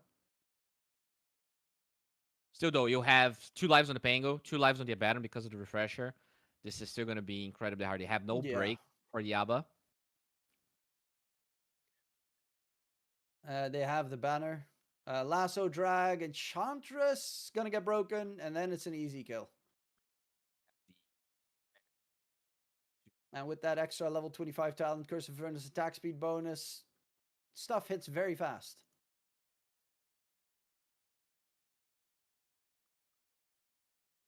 Lois did take a lot of damage here from the Midnight Pulse. They should be careful. Yeah, but they're going to get themselves a nice little range racks, melee racks next. They need to wait the DKs, BKB back. Polno tried to cut the creep wave. He missed it. Ouch. That is such an ouch. Yeah, it feels bad. But I mean, they still had creep stop, so it's not gonna matter. They're gonna Yeah, glyph. but those were also cut by the DK, so there were no creeps coming top anymore with the Mhm. glyph usage. Oh, Uh, borrowed time used. That's life number one. Yules holds him in place. He needs to pop that refresher, probably. Lasso on the DK. Dragon oh back. He's in no, he trouble. doesn't get the Dropping low. Black BKB. hole gets used. But there's the hook, The hook! baby. Nom, nom, nom. They lose. Whoa, he didn't get the refresher cast off, though. And they need to run away right now. TP's out from the Dire team. They will get themselves 2 out of there. And Ethereal for the disengage as well. But yeah, he did get the refresher off, but he got crit then. Yeah, I think he did. Couldn't. He had to manually pop it there. Uh, I mean, not terrible, right? They still got a lane of barracks. They're still tier twos. It's not like they're gonna lose too much out of this, but a little bit unlucky that yeah, Pattern should have definitely been alive for that fight. DK should have been dropped there, and they do Ooh, find themselves ethereal topside. So this is no getting buyback. very dangerous for Kalamichata all of a sudden. They have that pushing power. They have the Enigma with all the auras. They have a DK Enchantress there as well. So 200 gold for the Pango buy. this is dangerous all of a sudden for the Kalamichata side. Looked like nothing was going on, especially after that hook on the Enigma, but you know, it happens way too often that Abaddons forget about the fact that they can just crit you for more than 1,000 and your board time means nothing. Yeah, a little bit. Especially the build he ended up going for, not that tanky. And as you said, no Bloodthorn. This could potentially mean they're lacking damage. Obviously, if you're the one initiating and you get the break on the DK, you also do have an advantage. But yeah, you gotta be careful not feeding kills like that. Gods very close to Zags, but the problem is buyback. You kind of need to keep buyback money the entire time at this stage because one bad fight. Oh, they smoked under. Oh, yeah, they smoked underneath the wood, so that should have been spotted. Yeah, I don't think it did actually, because the way the vision works there, it doesn't give vision where they were. Yeah, but if anyone was looking in that direction, okay, never mind. They do find the tusk. So that's a neat little quick tusk kill. As didn't cost them really too much. Lasso is now on a 53-second cooldown. Yeah, they just want to get Puck. control over this area. Force. Ooh, Puck. Woe Radiance is spots him, gonna but Woe pop. doesn't have a silence. Yeah, he does not. And They are Niche trying to look for gets in Niche the to trees. out. Oh, Glimpse. they got a glimpse. Oh, but he gets into base just in time and uses phase shift. Damn. Oh, but that's That was Storm close. use, Rolling Thunder use as well. Luckily enough, Roche is a long respawn timer. Yeah, they gotta be careful here. There could be a potential fight here from Most Wanted. Tusk is responding anyways, and they are lacking some big cooldowns. Okay, big jump Dragon coming Form in, but gets yeah, they're missing the used. cooldowns. Ethereal's struggling. The Pangolier, nothing to get out of there. He is dead, so has a buyback available, but dead for 90 seconds. They're definitely going to push behind this as well. Oh, Weird move by Ethereal. not me. Chase down. What is That's going to be, happening? yeah, they just, everything's going horrid right now for the Dire side, as this should be, unless they buy back, at least a set of Yeah, Woe is rack. cutting top, just trying to create some pressure in that lane. But there's still half of a Dragon Farm going on here.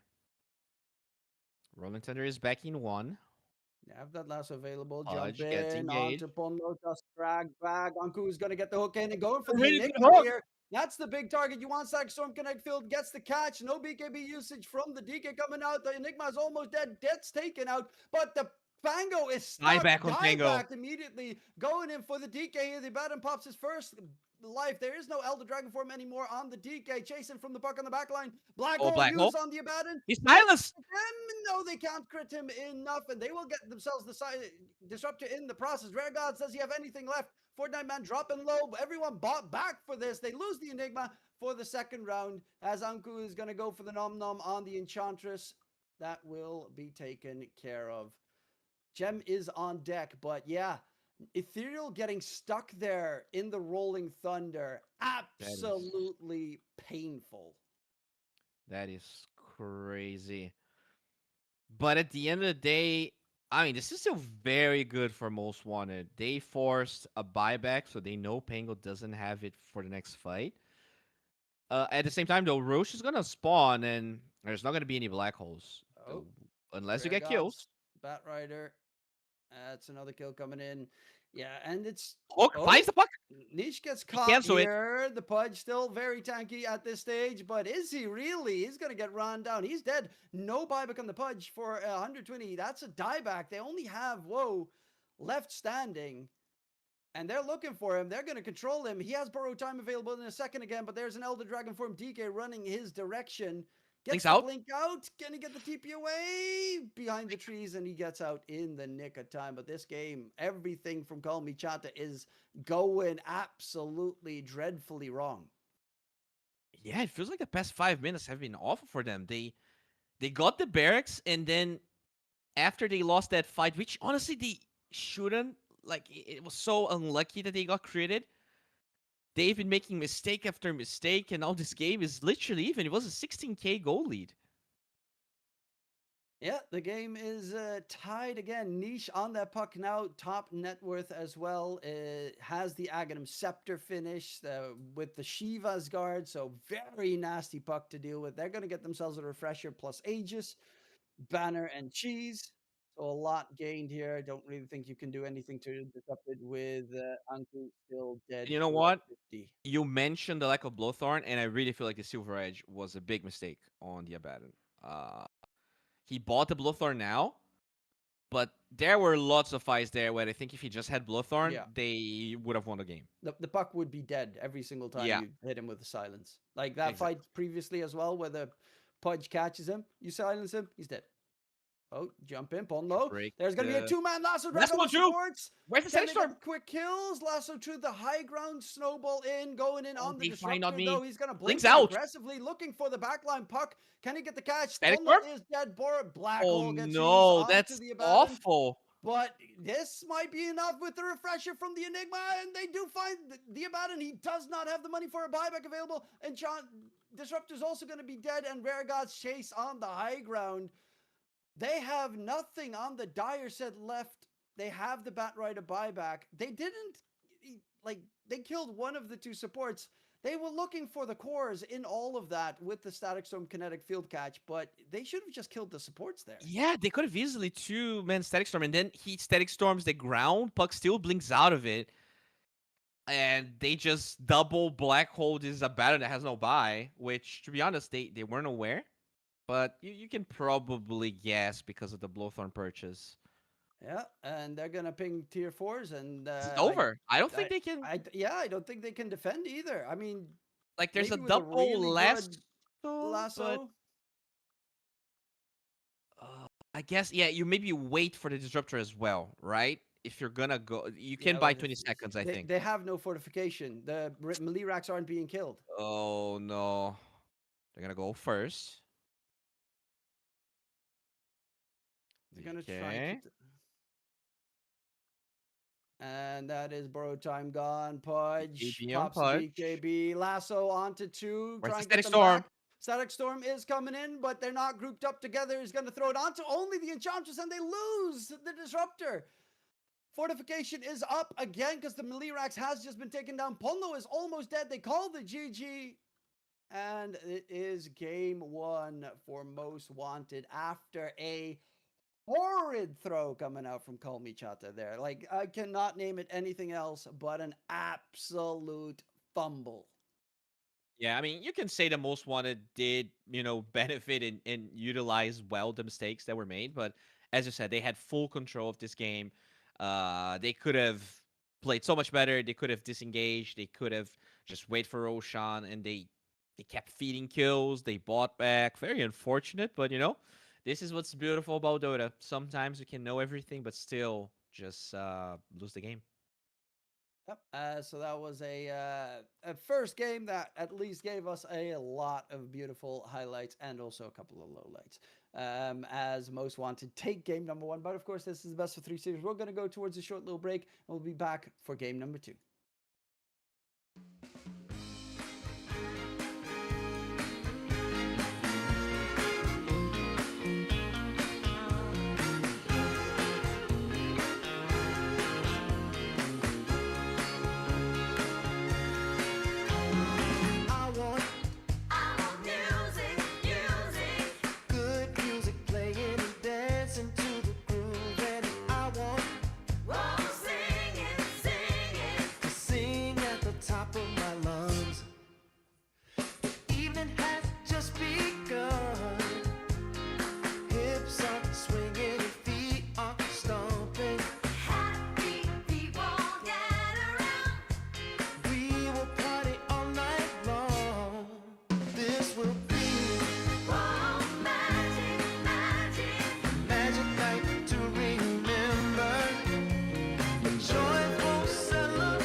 haven't found the one.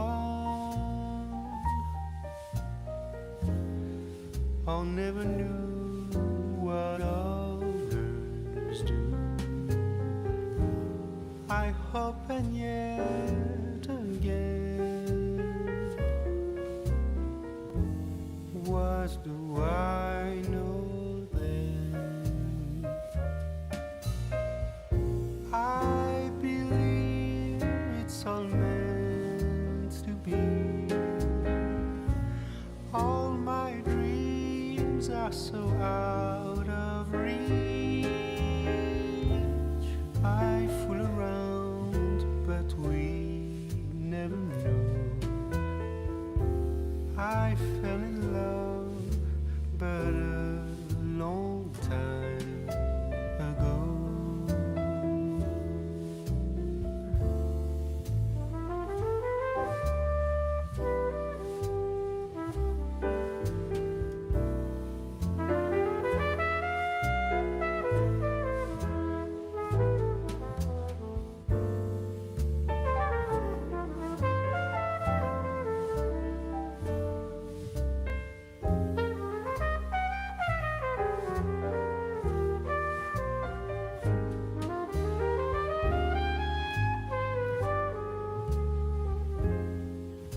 I sing the same old song, been going on for far too long. I hope and yet again, what do I know then? I believe we're all meant to be. All my dreams are so out of reach. I fool around, but we never know. I fell in love, but a long time ago.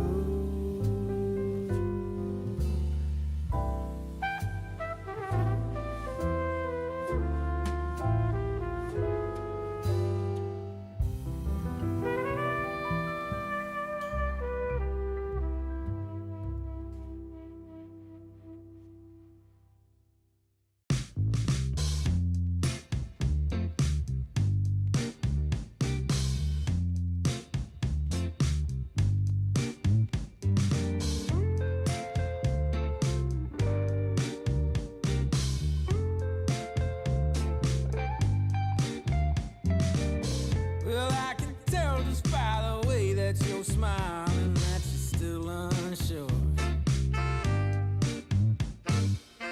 And I can tell just by the look in your eyes that you've been hurt before.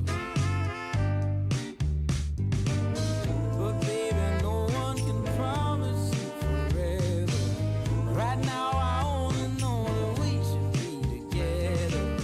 Because it's now or it's never, so won't you take a chance on me? Well, it's fine if all your previous guys they made you run away. Welcome back, ladies and gentlemen, as we are getting ourselves ready for the next game here. My name is DK Shroom, joined by the wonderful Bowie. And I mean, that game one, it had to be called Michatas, but something went absolutely wrong there. It definitely felt like they had full control of the game. A couple of, I mean, lots of mistakes, honestly, which is, yeah, I don't know. It's a little bit sad, you know. I think I had them as favorites. They kind of overcame very hard laning stages, and to see the game ending like that is not how I expected it would go.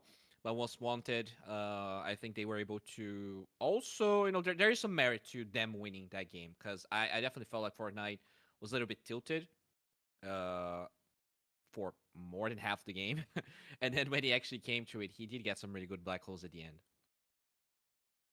Yeah, I do agree. It's a little bit sad for Rare Gods. I mean, all that effort he put into that early mid game. He even got that two-man support lasso drag at the end, and then they just like completely ignored the supports. Yeah, especially that one I found very sad. Like you throw a static stone kinetic field on there, guaranteed those two are at least out of the fight, and then it's a 3 versus 5, and then they're gonna back off on the radiant side, or they die, essentially.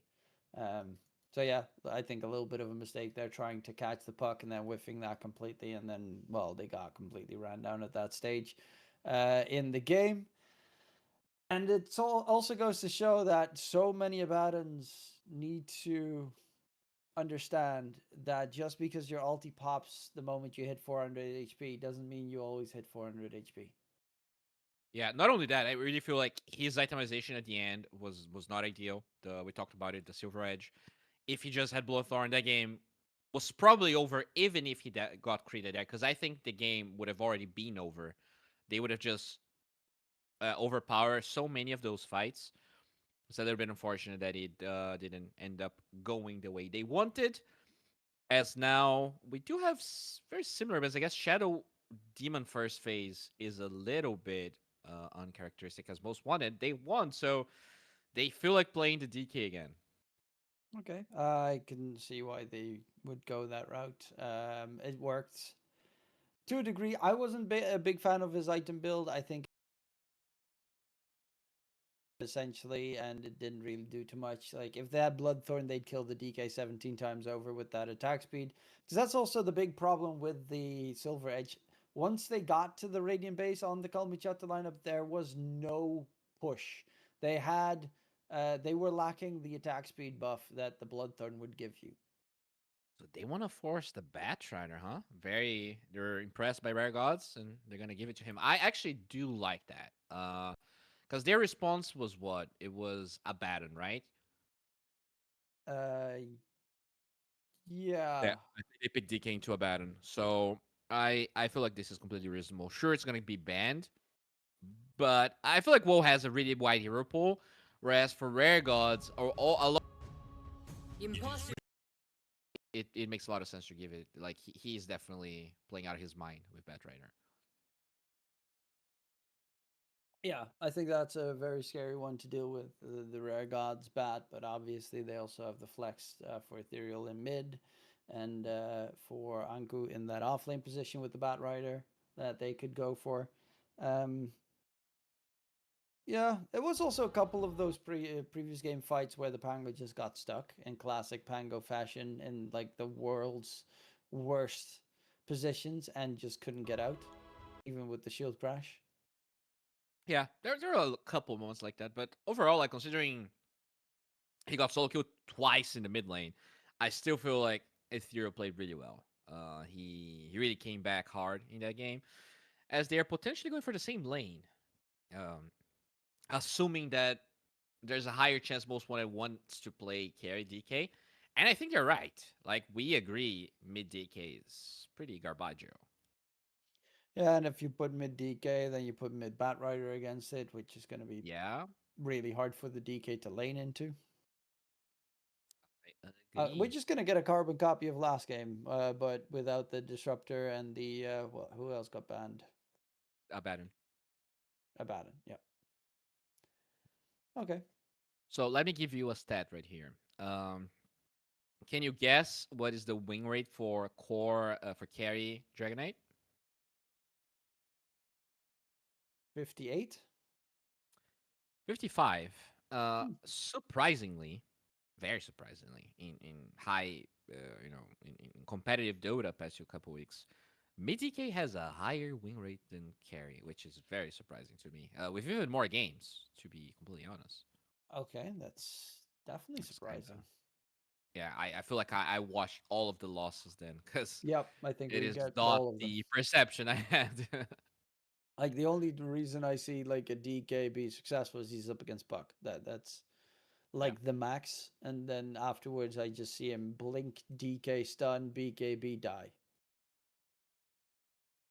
So most wanted they had Ench in that game, which they kept could go again, right? As you said, they could still flex the Spudge, they could still flex the Batrider, they could pick Lycan, and Ench is one of the reasons why. Okay. Okay, that lane is worse. Yes. If it is carry DK, right? Maybe Yeah, that's what they're true. kind of trying to. They have 18, so they could potentially go for a curveball carry if they want to. That is true. But if they're planning on making this a DK Warlock lane, then Pudge Batrider has a better time. Because the Enchantress had enough to keep himself alive. Warlock Yeah, has a heal, but it's not as amazing as the Enchantress heal. definitely not. And Enchantress is faster as well, has a slow, um, much better lane. Um, I wonder what the plan is here for Call Me, because you could potentially you could potentially pick Lycan. Like what response absolutely crushes Lycan here? Because I feel like Lycan just loves to run a Warlock. You don't care about upheaval. Sure, just fatal bonds, but it also means that like you're decreasing the amount of heroes that gets fatal bonded as they go Slarkito. Okay, the Slark is interesting because it doesn't tell us what Slark it is. I feel like it's a WoW hero here, but I could be wrong. I mean, it seems to be a rare gods hero as well. I mean, he plays bounty. You probably play Slark +4. True. Not a lot of of Zlarks actually played at all. The entire 2 weeks, there's only two Zlark games.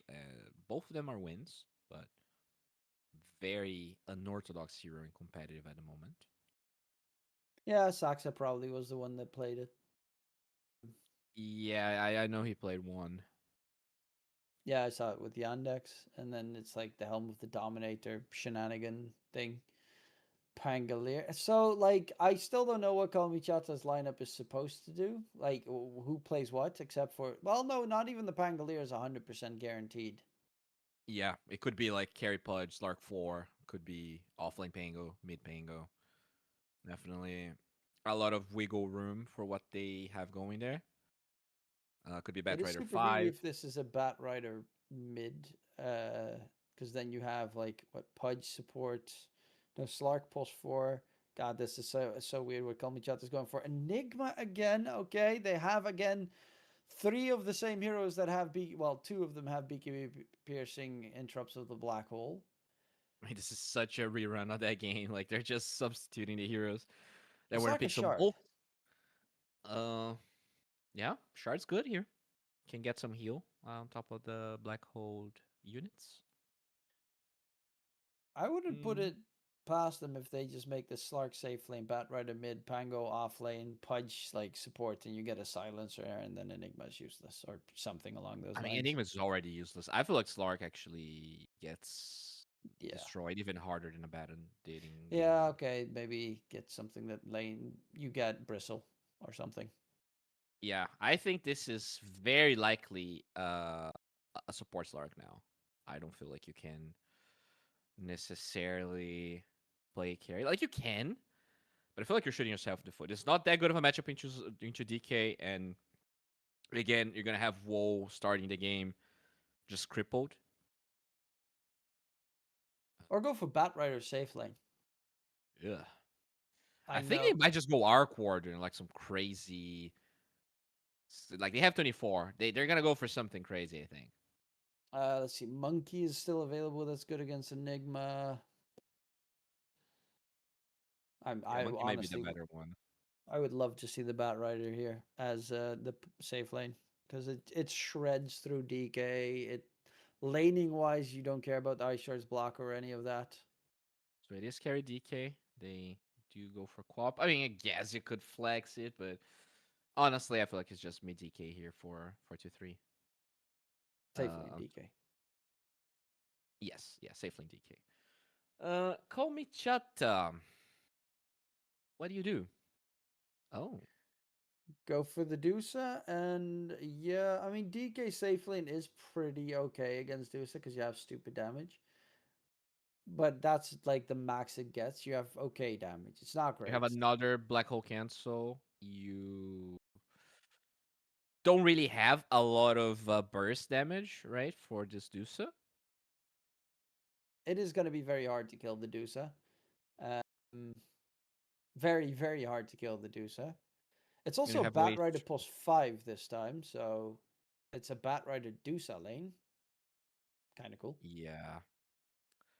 I don't know. I kind of like Homichada's draft, but to be honest, I don't feel like he's as good as he was in game number 1. I have my questions about this plus force Lark. Like, what is the role? Because against like initiators, the nighttime vision is obviously great, but I look at most wanted, and they're not necessarily like they can just group up and take towers, and then I wonder exactly what the role of Slark is here. I guess you could dispel fatal bonds and dagger, but I don't know. I feel like I feel like Rare God's talent is going to be harder to be put to use with a position for Slark than it was with a Bat Rider. Yeah, I think that as well. It's I mean, the advantage of the Slark +4 is, as you said, the vision game that you have, and that means they're gonna really heavily rely on the Pudge being able to also make use of that. But they do have some, the Tusk Snowball Stave on the other side, and the Queen of Pain with a possible Blink Sonic Wave as a counterplay that's going to be pretty obnoxious to deal with. I still do think that the Dusa it's such a good Dusa game. You don't care about the enemy sports. Honestly, don't even care about Black Hole that much, because you have that Stone Gaze, and even if the Enigma gets like percentage-based damage, you don't really take any damage from the Midnight Pulse or the Aghanim Scepter effect. Okay, so we'll see how this one is going to unfold. And not me on the Bat Rider. Very deep reward placement already. Just scout out if they're going to go for any jungle stacks in the triangle.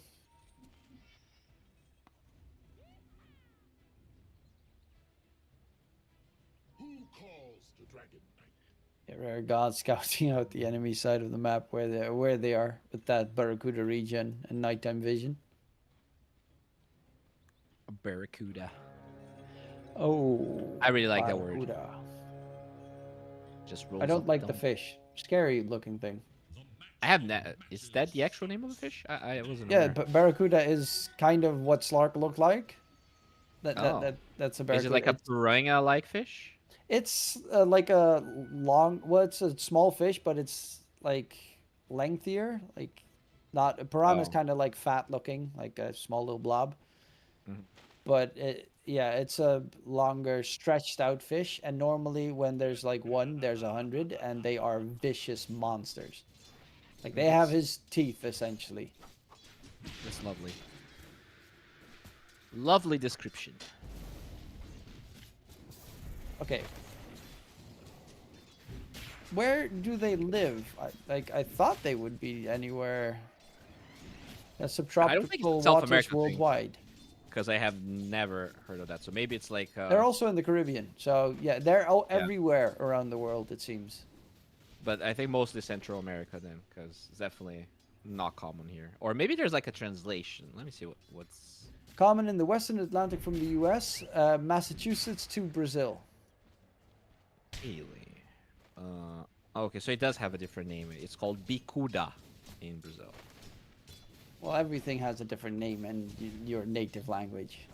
I mean, piranha is the same through multiple languages, right? Yeah, but that's the reason we call it piranha, because of it's from you. Well, yeah. We not don't like have piranhas swimming we here make in our names, river. all right? We're not lazy.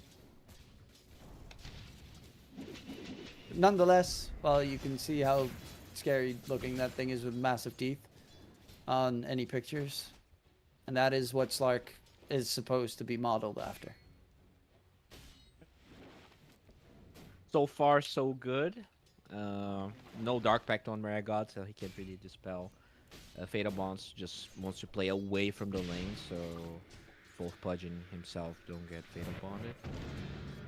Up on low, 10 stacks. Takes a lot there from the Batrider. Not me chasing deeper, trying to go for the Tusk, but it's going to have to go in opposite direction now as they are close to the tier 1 tower. Spamming away. All these nice little stick magic wand charges being filled up. In the meantime, it is a way better lane though for WoW against the Enigma playing Dusa instead of the Abaddon. The more I think about this now, I feel like if WoW has a good laning stage, which he's having, how do you actually stop this Dusa to get to Butterfly? Because they actually don't have any easy stuns. Like, this Enigma is going to go for the same build. So he can get towers, he can take map control away. But you're probably not hunting this Dusa. So there's going to be a timing where they're going to be incredibly strong with this Dusa. And I feel like if they just play a bit better than in the game 1 and they don't throw, 16k goal lead, it is not going to be an easy path here for the Dire. Not easy peasy lemon squeezy. But everything is possible as we saw in game number 1, though I do think that if you get a farmed Dusa, it's a lot harder to kill this game than they had the potential to kill. Like last game, they have very strong heroes, but they're definitely more on the killable side, especially with Black Hole and Aghanim Scepter Black Hole in play, because that was percentage-based damage. This time, that doesn't even work against Dusa that well. Hero's getting stomped though. Like, he is forced to base before the 4-minute rune. This is expected. Much harder matchup than he had in game number 1. But it will have ripple effects in how he is going to be able to play this game. Rare God, still level 1. Classic pulse for Slark. There's only pull creeps and that's about it in his lane. Yeah, not really ideal here.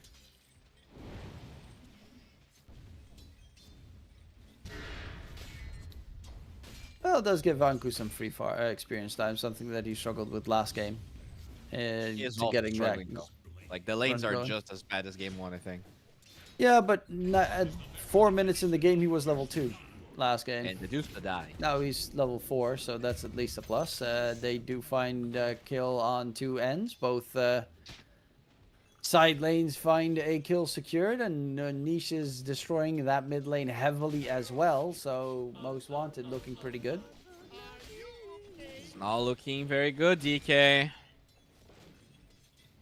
I mean, it didn't look very good last game either in the early game. And then it went absolutely haywire afterwards.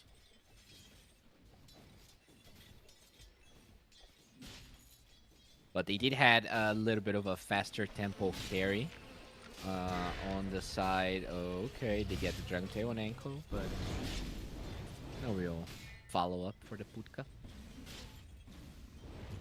Fortnite Man closing in on the helm of the Dominator, going same build as you mentioned. DK this time though, this I like to see. He is going for the Mask of Madness into Armlet. I really did miss the Armlet last game. Yeah, definitely allows him to match the Medusa's farm. And it gives you that early game push, which, again, they need because you're playing against Dusa. So you are going to be on a timer, right? I guess you could say so. It probably depends on how fat the Enigma is and the build he goes for. But yeah, you could say they're on a timer. Like, Dusa is one of those heroes that... Oh, wait a second here. Niche is level 6, blink but nice from- haste steal, otherwise he would be dead. Yeah, it would be 1000% that. Just assuming he has better ping. As Fortnite Man again on that Enigma top net worth of the game. Niche second, and third is the DK. Rare Gods is actually pretty decently farmed for support again. I don't know how or what. He has 1 death and a last hit. Yeah, that's kind of crazy. Where did he get the gold from? He's 1 Honestly, creep. did he? I am on. He I just have not no idea. use anything. I in guess he lane didn't to buy pick- any consumables, right? Yeah, he just didn't use consumables, and that's the only reason that he is ahead of the other supports. That is a sad reason. Yeah, I mean, gotta do what you gotta do. Does get a double stack on the triangle as we do see the attempt of stealing the wisdom, but Oh, rare gods. Even with the Wizard Room still level 2, not me burning up, trying to get away, but Polno does manage to get that kill. And another one for the Dire side here. yeah, the levels are a big problem. And the Spangolier having even worse time, so goes for the same greedy build, doesn't have a single Diffusal Blade component right now.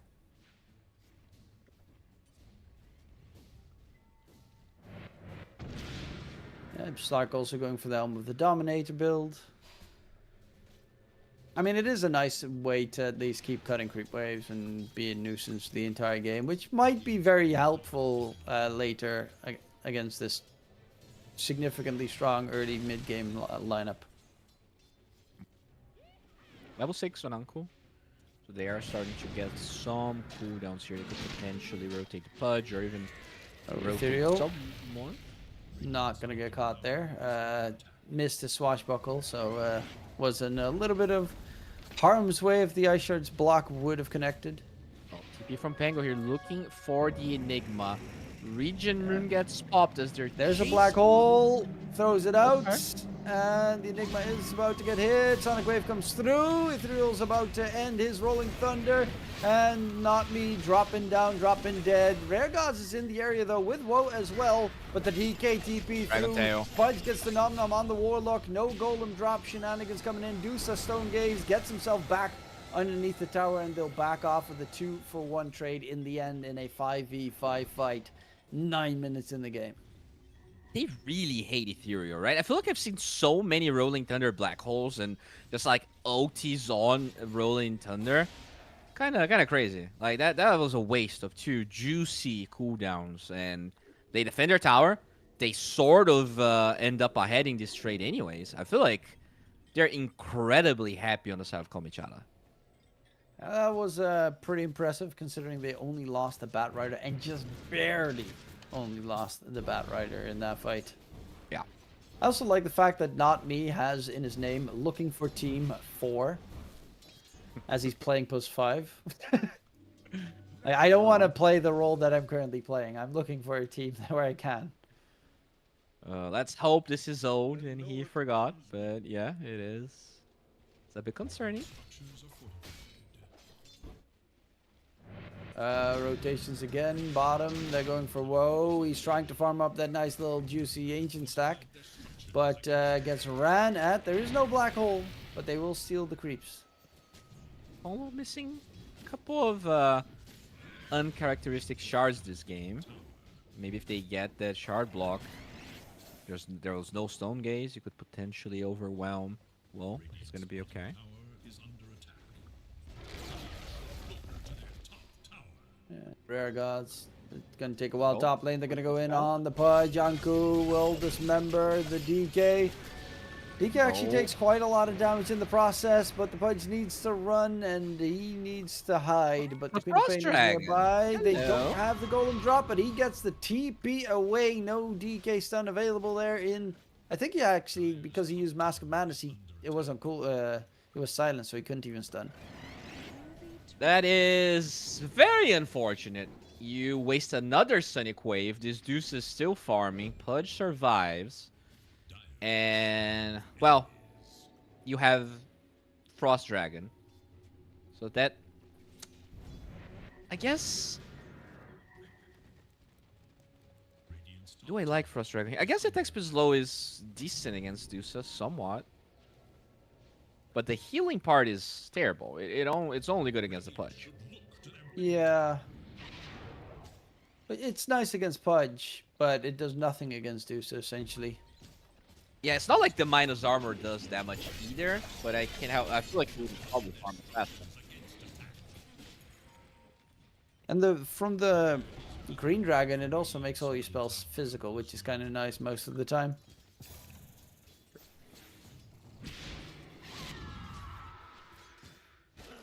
Hook, they find a At least juice. it's not Red Dragon, though. And Snowball in, Ponlo in trouble as the War Sponge. They have Golem available now as well. Black Hole Another is there. discard. As Fortnite man, Rolling Thunder is coming through, throws out the black hole and the golem on the Pangolier, and Ethereal is dead to right. So they do manage to take him down. Very nice, juicy ancient stack though. They're gonna go in onto the Dusa. Stone Gaze. 423 gets past the Dusa. Might need to be careful not to get too far past, but these supports no lasso available just yet. The Slark's also only level 4. Anku is now on the wrong side of the tracks. Gets the hook in, goes for the Enigma. Will find the kill, but does die thereafter. 4 Helm of Iron Will Slark. Just making sure he's helping. He's just there for good old K on fun. low. Snowball.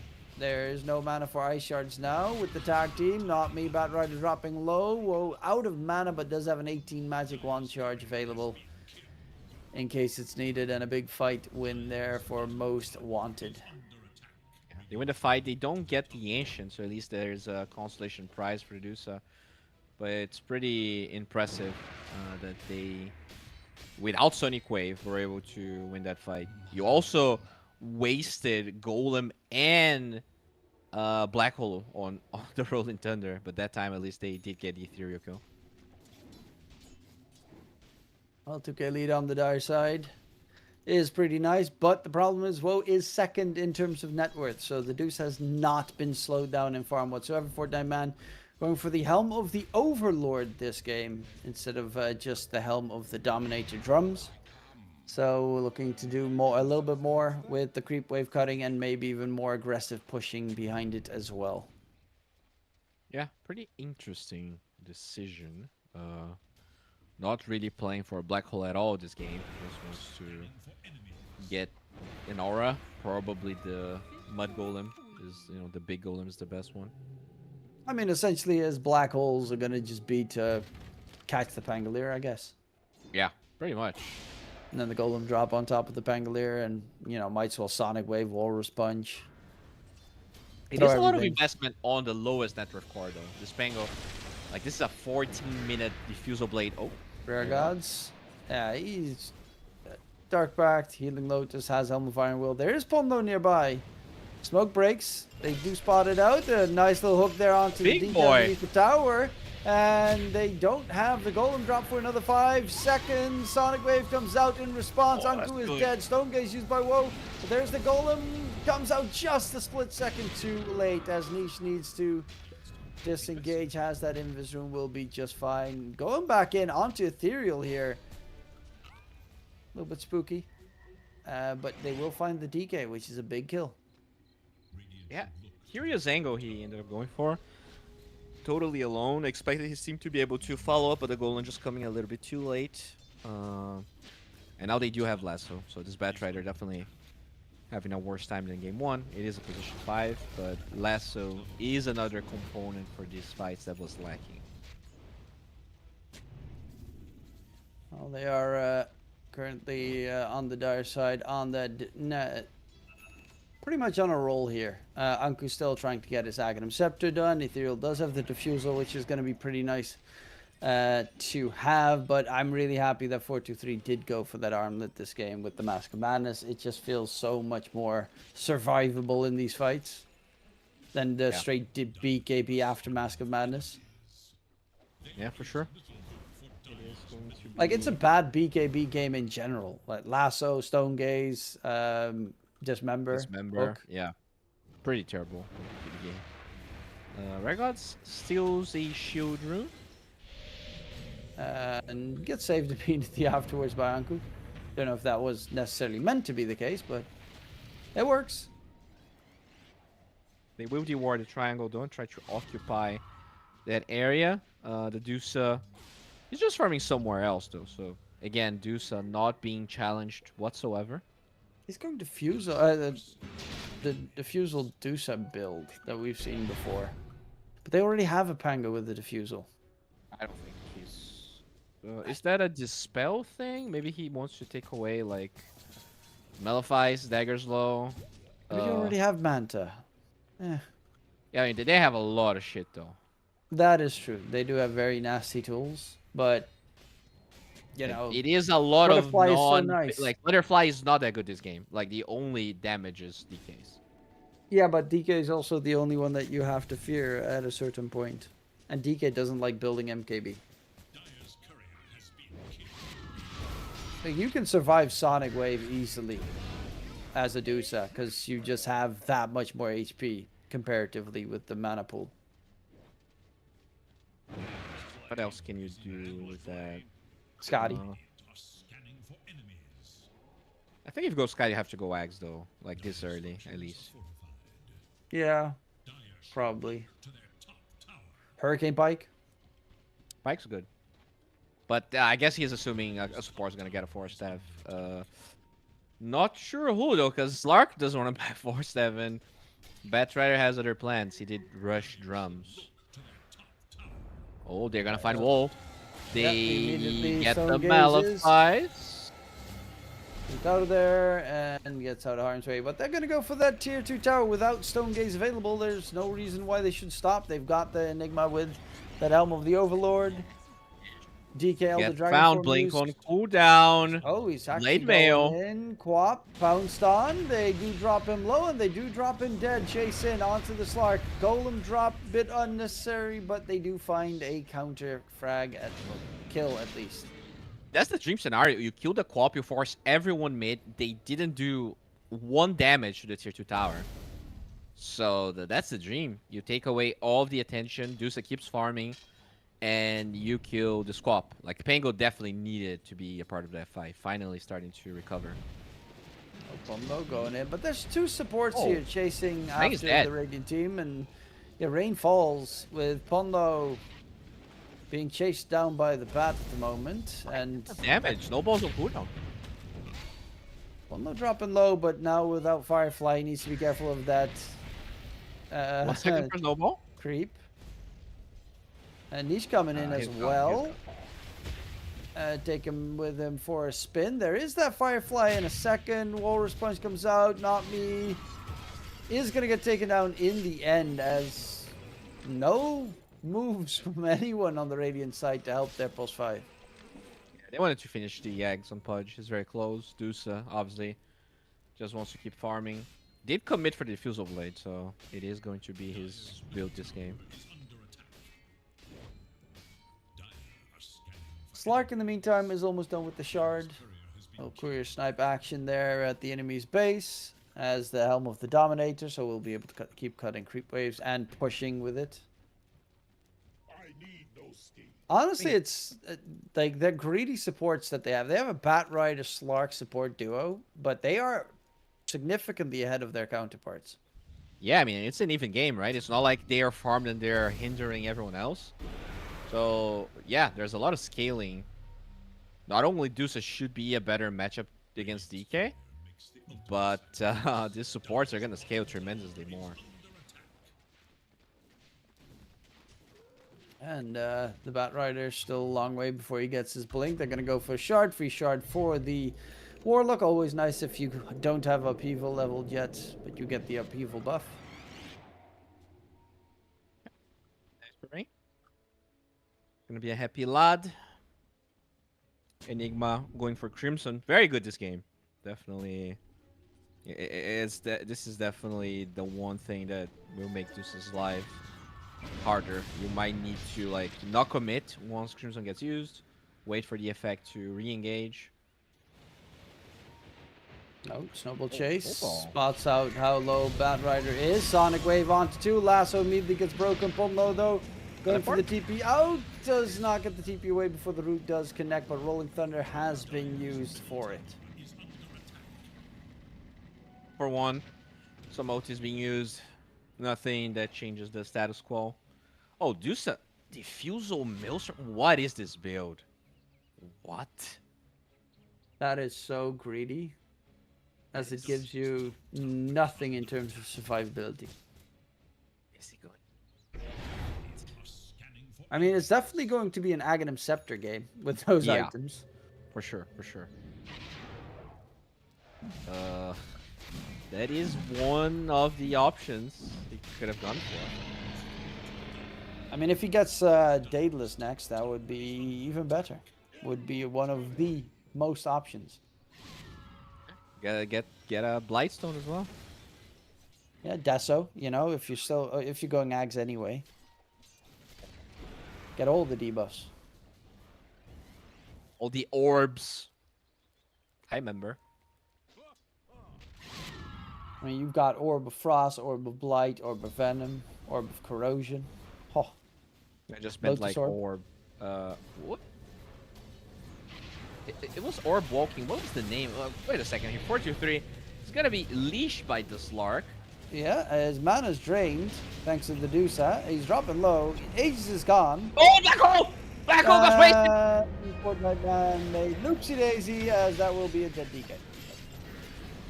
Fortnite Man, like he is the king of laning with this hero. His black holes, they might have been like this. Might be one of the worst black hole usages I've seen in a professional setting. Yeah, I know Enigma I mean, Black he Hole plays is a lot of kind Fortnite, finicky. so it makes sense, I guess. You know, he's learning the game. Currently, they're just playing Simpsons Hit and Run, so Probably builds very well, but black holes are a different beast.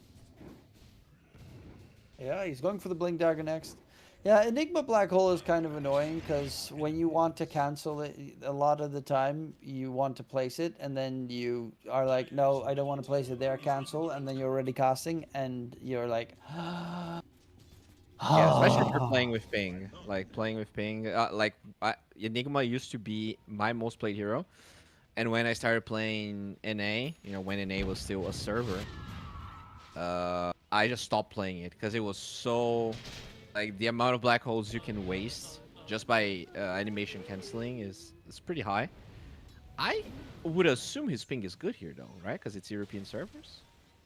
Yeah, it should be good. I think. Also, the position where he wanted to throw a black hole, I think he meant to press Midnight Pulse and like press black hole or something, because there was no chance that he was going to get anyone caught in a black hole. There was no one nearby. Yeah, I agree. I agree. But nonetheless, it does give enough time for the Bat Ride to close in on towards his Blink Dagger. Pudge also has a Blink available at the moment. Deuce has got the Maelstrom finish. He is going for the Mjolnir into Ags Scotty. From behind, Rare Gods is going to get spotted, but he does pop his Shadow Dance and his Depth Shroud. They're going to go in on the Queen of Pain. Drop in low. They find two heroes, take them both down, and Woe gets a double. Bro, I gotta say, Rare Gods, he might be like, give this guy a year, and he might be in tier 1 team. Like, he's been so impressive every single game, no matter the hero, and he only plays like weird stuff. He's like 9 class, but in the making, you know? Yeah, I do think that Rare Gods is absolutely insanely good and annoying to deal with because everyone is forced to ban the Bounty Hunter, which you don't want to do, but they do. They have to. It's kind of like at TI where you had 9 class, as you said, playing Slark Monkey every game. You don't want to ban them, but you kind of have to. Yeah. That is exactly what's happening here. And it's not like Not Me isn't delivering either. He's playing a really good Batrider game as they're gonna find the ward. And the Pudge is caught, and the Pudge is left behind. Just let it go. DK has his Satanic now finished up, and is going for the Daedalus next. I do not like the Satanic, by the way. Like, How the spell so? is okay, but you're not gonna lifesteal to do so. Yeah, that's You're playing into a Pudge Eggs. I don't know. I think even like a Hurricane Pike would have been better, just so you can like reposition after you get dragged. I'm not sure like how much this spell is gonna be valuable.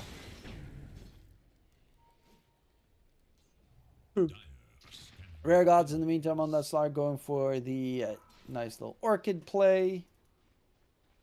Very good against Queen of Pain until Queen of Pain gets his BKB, which can be a while considering Quap is going for the Ags. Ethereal in the meantime has his Ags done and Blink Dagger on the Pangolier, so he's a very big threat in these team fights. If he doesn't get black hole immediately, that is, of course. BKB. Oh, smoke breaks. Rare Gods again. Okay. Being a nuisance. Sonic Waves, heals himself up, stays alive, has Depth Shard available as well. There's going to be the Lasso drag on to the Green of Oh Pain. my Sonic Wave was lord. used, jump in deeper. Slark is dropping low, but Still he's gonna alive! stay with the Depth Shroud. They catch the Queen of Pain in the pit. Will be able to get the blink out of there. No one dies through all of that. That's Sonic Wave and Dragon Form being used. And that is a freaking pause for Slark. Never mind. This hero is insane. Or Rare Yeah, Gods is insane. As he Except gets for- another D-Ward. Except for the laning stage, that's absolutely terrible. He is dropping low. Another Yules to keep himself alive. Golem. Remember Golem on... drop? Really? Yeah, they use all of Okay. their ultis besides Black Hole. I mean, Rain is a little bit... Okay. A couple of these golem drops are literally on people that have like 20 HP. I mean, I guess they felt like he was going to be able to pounce away again. As not me. We'll be fine. Tried to get the snowball catch there. Will not be able to connect it, so he gets the TP back home. But whoa, top net worth is very close to finishing up the Ags on the Dusa. And now has the money for the two Ags. And well, now you got Mjolnir plus the Fusel with the Ags coming in. That's pretty neat. This is going to be absurdly hard to deal with. Get the Searing Signet. That's actually kind of cool with the Gleipnir procs. Oh, Lasso, Drag, not going to be able to connect. Rolling Thunder on cooldown as well. They do get vision off 4-3 Okay. here. Last are going to be used. Blitz gets the kill there, but in the meantime gets Hey, shredded. and he gets popped. Damage heal coming in. Anku trying to run away. Black Hole. Stone gets Gaze though. down. He's going to cancel the Black Hole. The three-man Black Hole catch, and do they manage to get the Oh, damage? the Dusa! It's a gosh dang it Dusa that does not give a hoot. Holy Easy shit. money, easy game, bye-bye. But then again, we said that last game as well. However, Dusa is so freaking strong. Okay, now I actually understand Deuce's build. It's just a way to dodge Crimson Guard, right? Like you see the Crimson. Even though Crimson was popped on 4 heroes there, Deuce still gets all those kills because you're proccing the Diffusal Blade damage, you're proccing the Maelstrom damage. And that Black Hole was still genius because he wasn't facing the Dusa, so only, like, it pretty much was a full duration Black Hole despite the Stone Gaze being turned up. But they just didn't have enough damage. The Dragon Knight dying so early is the biggest problem of a draft like this. The only sustained damage you have is your Dragon Knight, and he needs to be alive during the fights. Now Deuce is going for the Scotty, and once that Scotty is done, DK without BKB is useless. Oh, jump in, Lasso, Tusk. Yeah, it feels like this is getting to run down everything on the map territory. Yeah, this Deuce is fully online now. And Roche is gonna spawn, so no Black Hole for 86 seconds. Probably means Kalmichara can force his Roshan. Hell, even if they do have it available, as long as Dusa, like popping the Stone Gaze on Dusa before Black Hole gets used is so good because they still can't hit you, and Black Hole damage is negligible for Dusa. Yeah, just doesn't affect her at all. He even got ended up going for the Stone Gaze duration this game just to make sure that Black Holes are really hard to be effective this game. DK is building into an MKB at the moment, or at least has it queued up. There's not even a butterfly yet. There's not going to be a butterfly, I think. Yeah. He's even going for the upgraded the Pharasma later. So I love it. Yeah, with that build. It's super greedy, but you get a lot of mana from it as well. Yeah, I mean, there's no point going physical here into the Crimson Guard. Like, they don't really have a lot of ways to restart the fights and force Crimson... Smoke breaks. Rare Gods looking for a catch. He knows they have vision of him somewhere. That's a good ward on the radiant side, on the left side there. I don't think they're gonna find that one. Anku's still smoked up. And Rare Gods. Okay, he's going Nullifier on Rare Gods instead. Instead of the Orchid that he wanted first. Cool. Pretty greedy, but kind of cool. Ryan, by the way, after his solo crest went for Handamitis. Cool.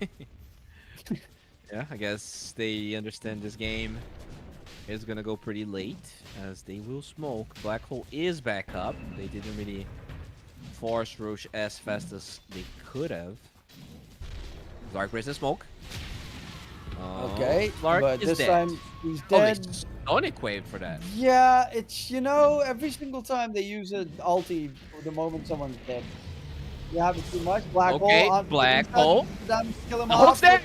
The damage is big on the Deuce. Deuce is low on mana. Trying to stay alive. Soulgaze comes up. They're Holy going, dropping moly. response. Deuce dropping very low war response there. Snowball connection is coming Roach. in. The Aegis gets picked up by Anku on the Pudge, but Dusa has fallen. And 423 is looking for blood here. Has the Satanic, and he can heal up pretty nicely with everyone in trouble. Pudge is going to go chasing in for that. No pestilential healing anymore. DK. No healing coming through, and the DK surrounded and finished off. Even without the Dusa, they do have enough damage to clear Most Wanted. Oh man, that's still, it's tough. You know, Dusa is like 80% of their damage, so the Black Hole on her is an okay choice. Imagine if they actually had Sonic Wave to finish the Dusa off there before she pops all of her stuff, before she gets all that damage. Maybe they could have actually overpowered the fight, get Roshan instead, but Uncle just survives, gets the Aegis, and yes, they could have Dusa, but it's at the expense of everyone else. Kind of hilarious to see that Pudge did 8k damage in that fight by just Farting. just farting, just standing there. Everyone fighting around him, completely being ignored. Walks in the pit, gets a free Aegis. Sure. Yeah. Don't mind if I do. Bottom of the core still in terms of farm. By the way, Slark's higher level than Quap this game. Just wanna. I mean, throw but that. Rare Gods is just so good. So Level 19. Actually, ended up going for Vlad's. Interestingly Oh. enough. oh, he did buy back in that fight, so he did lose a lot of money. Oh, true. Yeah, he was the first one to die.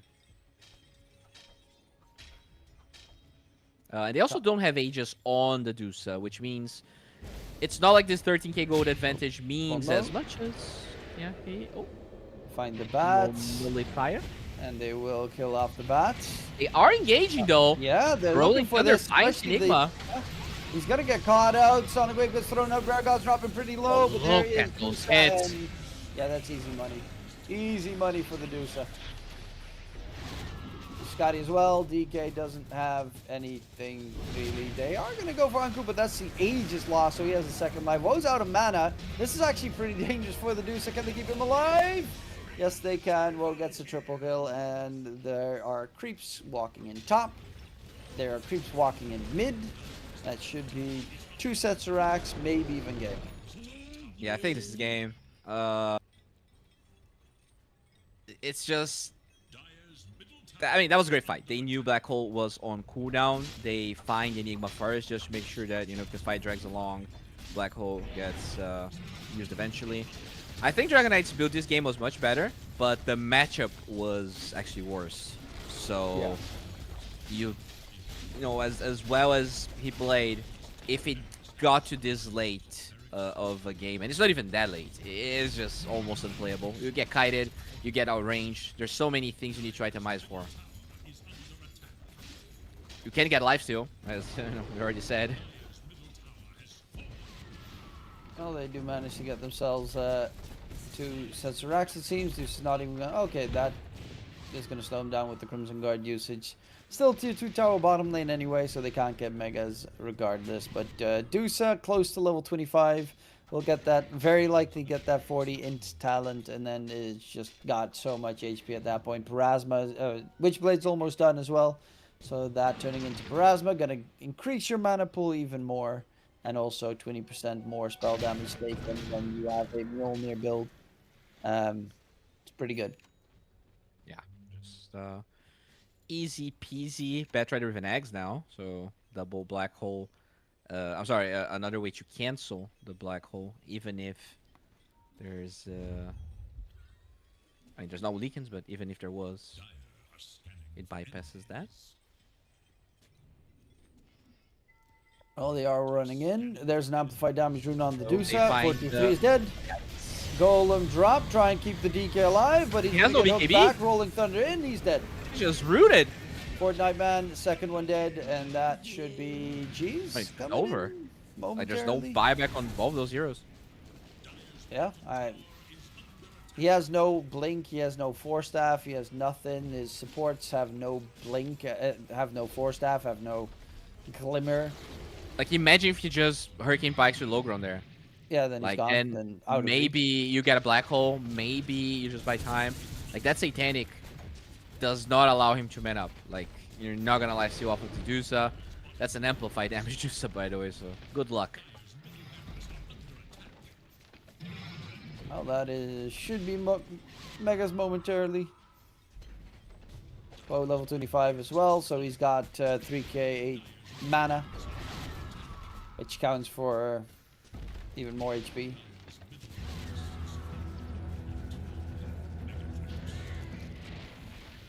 Absurdly strong, gets the intelligence, 3,000 mana.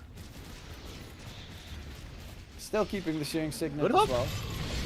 As Nietzsche is gonna get the blink away just in time. Pull no try to help out, but there's the two-man lasso double from the bat. lasso. Catches the Warlock, and the Warlock has nothing to keep himself alive. They buy back on the Queen of Pain. The You can chasing still be alive rounds in upon low. 5. There is a black hole still available. Oh, they're so close to each other. They got a black hole Oh! on to the Sonic Wave. They Pushes pushed the Woe Dusa of out of the black hole! and that is clean up on aisle 3 moments right there. Anti-synergy coming in to the max here for most wanted. Not that it would have mattered, as you know, at all, but I think it's about the message you're sending here. Hulk finds the DK. Look at the Dusa. Easy Dusa gaming. And they clean it up. This is Kalmachata taking game number 2. After that horrid throw, they don't get it done in the second one here. As Kalmachata managed to take us all the way towards a game number 3. And I would assume game 3 should have a couple of deviations in the draft, as these were very similar ones to game 1. Yeah, let's hope so. And like the biggest issue it feels like whenever drafting Chuchakao Michara is how you're gonna address Rare Gods. Like his hero pool is so wide and he plays everything really well. This Lark really impressed me. I didn't really expect he was gonna be able to find so much value, but they were wasting ultis on him. They were just dropping spells everywhere, and he was living. He was getting vision. He was getting D wards. I feel like Rare Gods really impressed me quite a lot this game, and they're gonna have to find a way to untangle his hero pool. That's not going to be an easy task, but we'll see if they can get it done here in game number 3 for Most Wanted. We're going to go to a short little break. We'll be right back for the conclusion of this best of 3.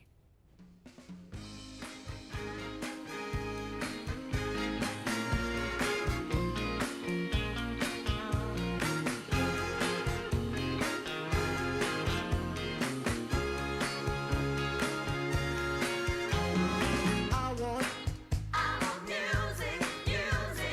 good music playing and dancing to the groove, and I want to sing at the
magic night to remember, a joyful celebration for a whole new generation.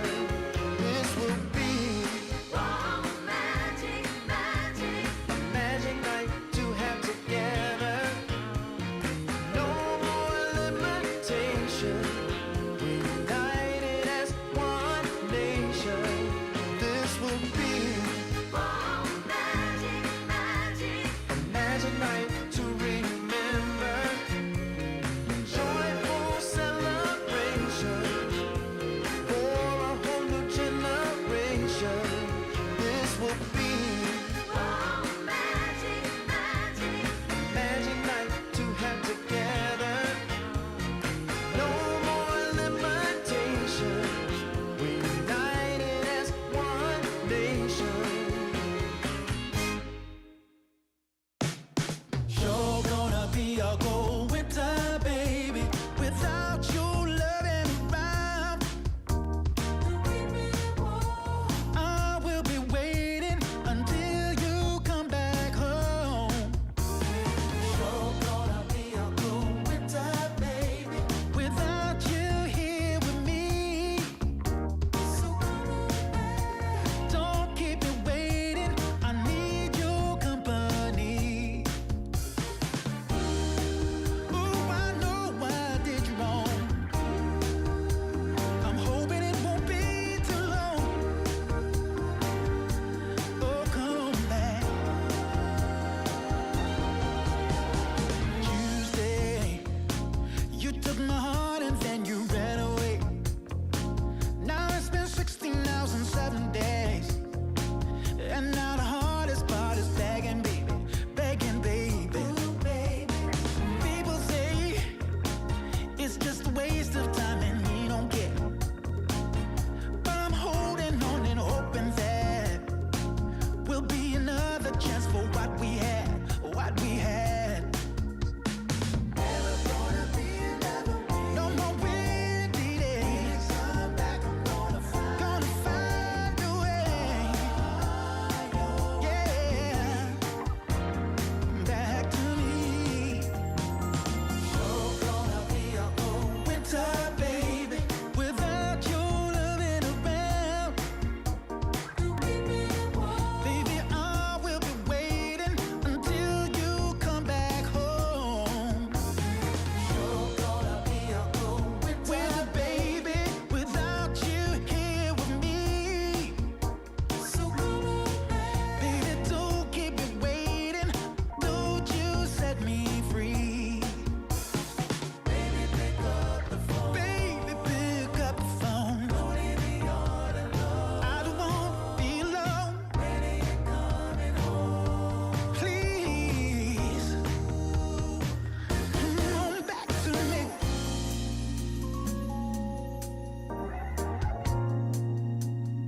Ooh, baby. Oh, yes it is. Come on, baby. Sure gonna be a cold winter, baby, without you here with me, baby. Sure gonna be a cold winter, baby. Oh, yeah.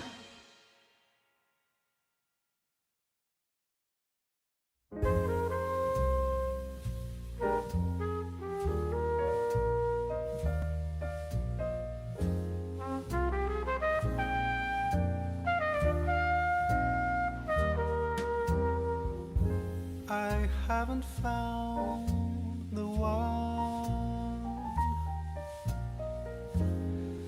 I never knew what others do. I hope and yet again, what do I know then? I believe it's all meant to be. All my dreams are so out of reach. I fool around, but we never know. I fell in love, but a long time ago.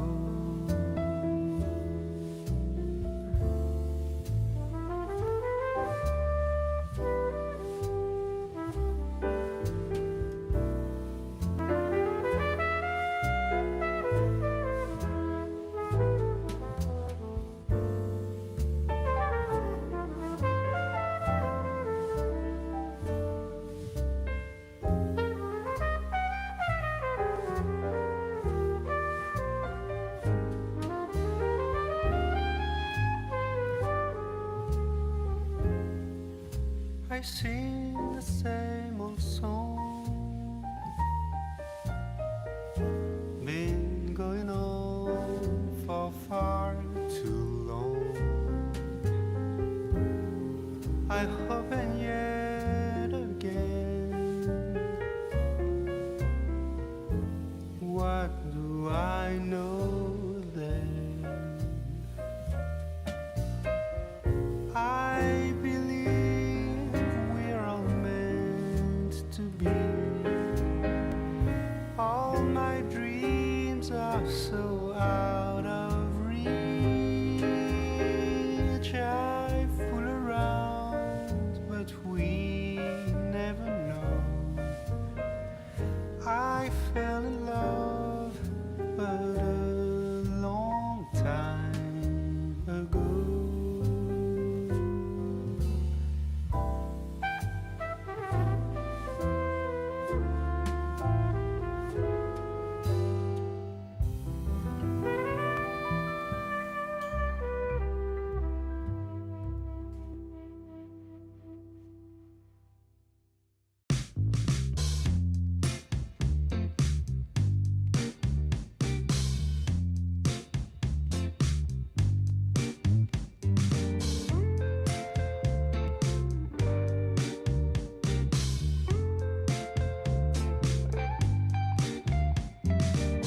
Well, I can tell just by the way that you're smiling that you're still unsure.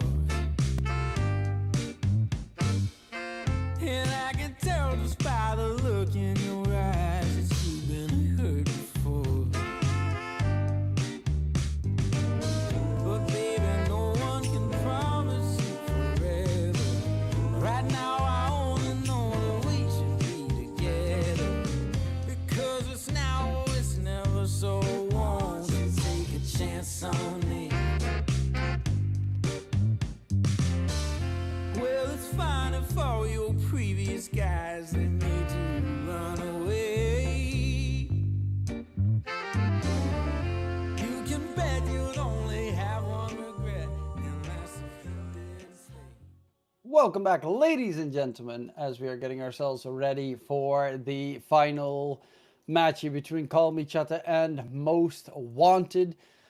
Yeah, game one did not go the way we expected. Game two did go the way we expected, but it feels like it should have been a 2-0. He definitely feels that way. I feel like Homachata, after a certain part of the game, they always seem to control the map really well. A big part of that is the heroes they pick. I think Batriders, Lark, they're all very good at controlling the map and making sure they are taking fights the way they want to. And but there's also, you know, at the same time, you just have a team picking the same draft into the style of Komichara. So I feel like Most Wanted is shooting themselves in the foot a little bit, just drafting Enigma into a draft that has vision superiority every time. Yeah, I would agree with that. Especially with how Rare Gods is playing. They have like 17 million ways to interrupt BKB Black Hole.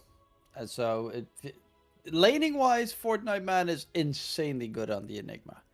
Yeah. After that, it gets a little bit dicey. Couldn't have said it better. It's I hope they just pick something else, to be completely honest. Or if they are going that path, you know, just ban the Batrider. That hero has been a bane in their shoes, and yeah, they're gonna take it out. But they are very confident in their ideas, like just picking this Dragonite over and over again.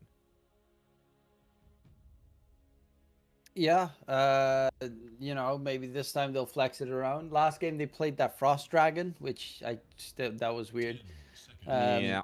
as I normally don't even see anyone play Frost Dragon really in this batch, and it was a terrible game for it. Like it was good against Pudge. That's about it.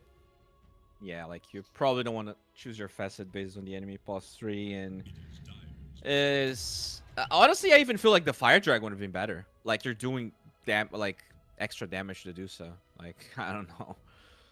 It was an interesting choice, as now they're gonna go for Marcy. So call me Chara again. Going for different responses to this Dragonite every single time. Yeah. Um, Labaton Band, there you go. the Abaddon gets removed. That's not too surprising. The Marcy is going to be an interesting one in what position it's going to be played with. Because Rare Gods, I think, also plays it +4. Yeah, looks like Rare God's hero, in my opinion. As they also do remove the Dazzle. Or maybe expecting Huskar to be a possibility.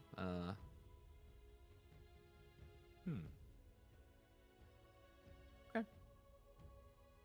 I'm surprised Huskar hasn't really been that much of a priority between both teams. I feel like this hero has He more... get banned in the first game, I I think. think so. Yeah. But overall, this hero is like the talk of the town right now. Yep, hard to kill hero. Very annoying. I do like the Phoenix pick here. Obviously, in this patch, Phoenix is just really good because of all the percentage-based damage against those strength heroes. And in this case, we do get to see the DK as the strength hero. It is a hero that goes for Mask Commander, so it is okay at killing the egg, though. Yeah. Very interesting. We don't see a lot of Phoenix, but I think a big part of that is that Marcy is a hard counter to DX, so the fact that they also pick Marcy... What? That's going to be a mid DK. You don't pick Mirana if you're not playing an active Dragonite.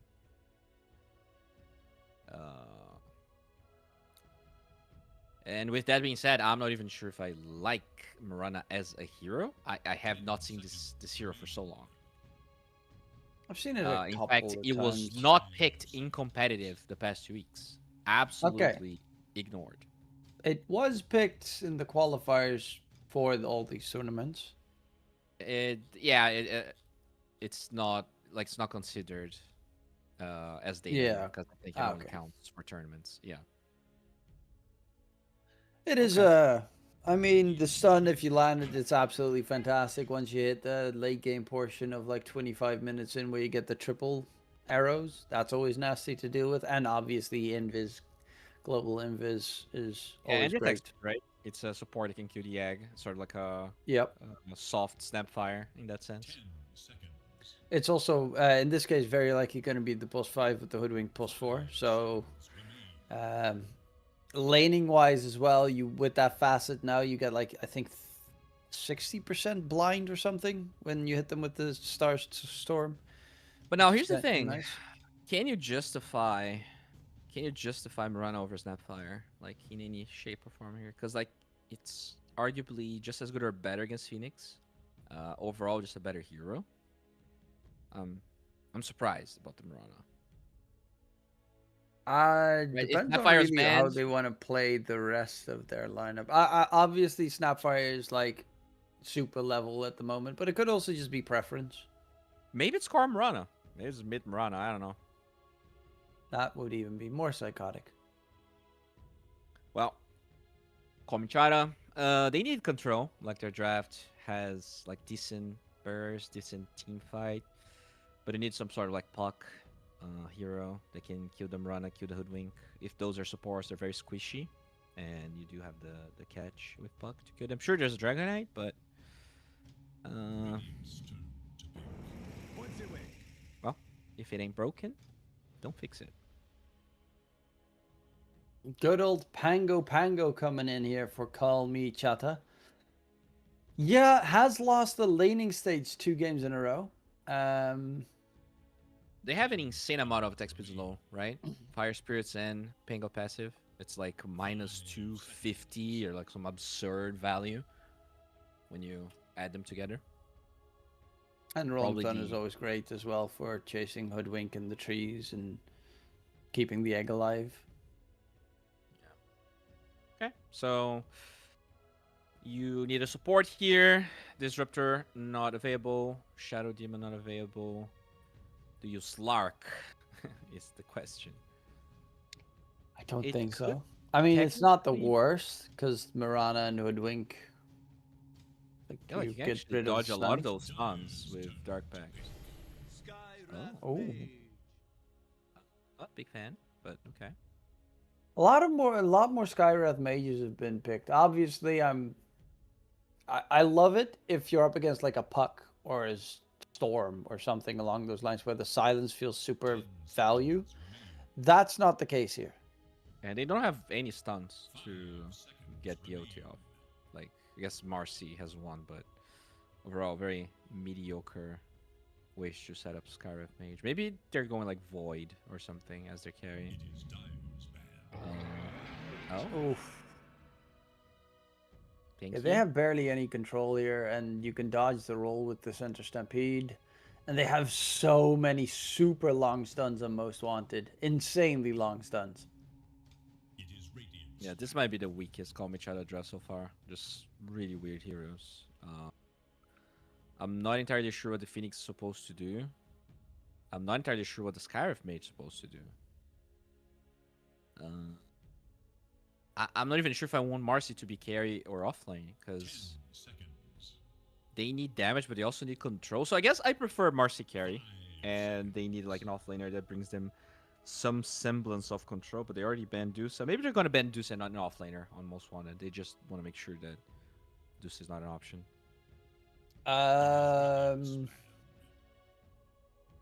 Or they just go, they ban Husker themselves. I was thinking, or they just go Husker and say, F it. But it gets banned by Kolmichata themselves. I mean, looking at the options here, what works? Yeah, you said it. They have barely any control. Like, you got a Phoenix and Skywrath, but one Stampede, and both of those heroes are useless. Yeah. They have attack speed on Most Wanted. We have jump to kill the Skywrath Mage. You got a break on Hoodwink against a lot of different heroes, which is always nice. Heavy stuns. Centaur stun lasts forever. DK stun lasts forever. Mirana Hoodwinks as well. What is the offlaner they need? Maybe they can pick Enigma on Kamichada. Like, they actually have no BKB piercing. It's very slow, and I'm not even sure if I like it, but I feel like they need some like incredible 24 pick that changes how this game's gonna be played. Oh my. Oh, I don't think there's any pick. Enigma is alright into Morphling. But yeah, most one is I mean, it wouldn't surprise me if they put the Morphling mid then. Like, they can easily still play the DK safe Morphling mid, and it's great against the Phoenix Egg. You have some pretty decent targets to turn into with the Pangolier Marcy. I agree. I think it's possible. Oh. Ursa is okay, but I guess it's probably the best you could get because of the lengthy stuns that Most Wanted have. So if eventually you get Ags on Ursa, you probably get a very fast Ags this game against the stun lock that Most Wanted has. But yeah, it is a Morphling. Okay, so it is a DK mid this time around. Yeah, I'm liking Most Wanted draft a lot more. Kalmichata has Rolling Thunder stun and Marcy stun. That's it. Yeah, like the supports of Kalmichata, they're gonna have to like right gods, if he can impress me this game, I don't know, I'm gonna have to take my shirt off or something, because it is not an easy Skywrath Mage game. I feel like Skywrath Mage is a trash hero. They have no control. And even their scaling isn't as good this game. Like Ursa, as you said, probably the best hero against DK and Morphling you could have picked here.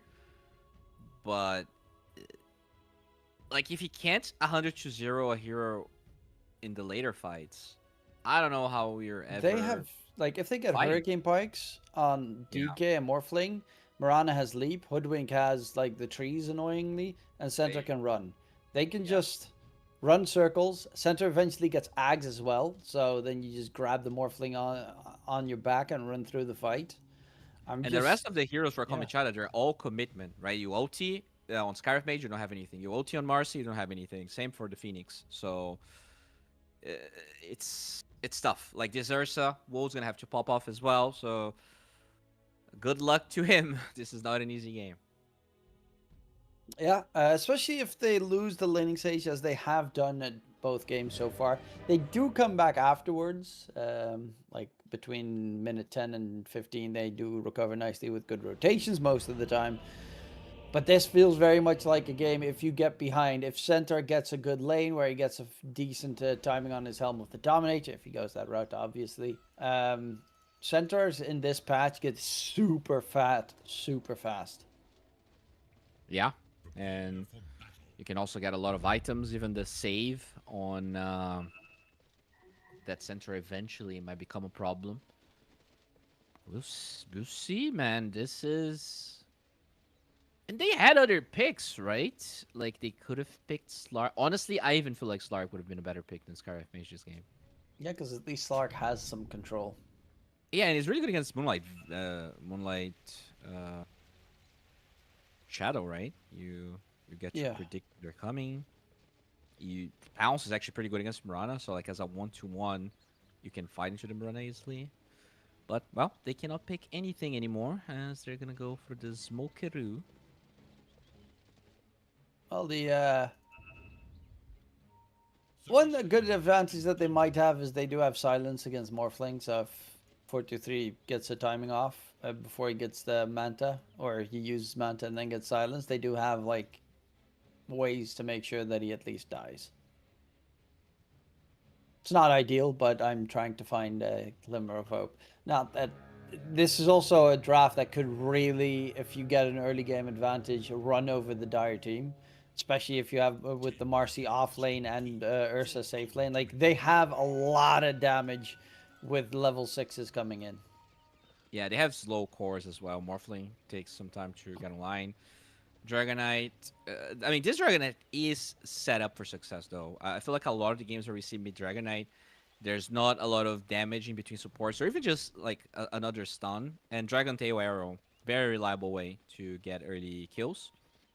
So I am assuming that not only Nish is going to have a good game, if it goes late, Dragonite scales just as well as Spango, you know, just in a different way, but he's a very strong late game hero. Yeah, it's going to be fun. It's going to be interesting. And hopefully it's going to be some solid gameplay here. Because the laning-wise, I mean, we got ourselves 3 lanes. Where do you think we got to keep our eyes trained? Going to be a lot of trade in between Scarab Mage and Mirana. And, I mean, even Morphling can die level 1 if he is not careful. Rare Gods. Miss coming in from that pesky little Starstorm. Hoodwink, same story if he's near creeps. He gets the Mistwood's Wayfarer shenanigans. Oh, Phoenix taking a lot of damage. Bushwhack comes in as well. Fortnite Man not level 2, so doesn't have the double-edged dunk, but First Blood does get secured for Punlo in that bottom lane. Yeah, you get a center stomp in combination with a Bushwhack, and it's just like level 1, 1.6 stun, second stun on the stomp, Bushwhack 1.5. That's 3.1 second AoE stun that they have at level 1. Can be very Jover. Ursa needs to buy Quelling Blade. Just so, you know, potentially you can deal with track a little bit. I'm not caught inside of it. And it is a Battle Fury hero. He's gonna have ways to deal with those tools in the later portions of the game. In the mid lane though, Ethereal should have a definitely a better lane than in the both previous games, as DK does nothing to a Pangolier. For sure. Definitely, you're not gonna get us pressured, and I think that is one of the reasons they even took that long to end game number 2 if he had a better lane. So I'm very curious to see how his diffusal blade timing is going to be. Definitely gonna be better than 14 minutes, I think, was his timing last game.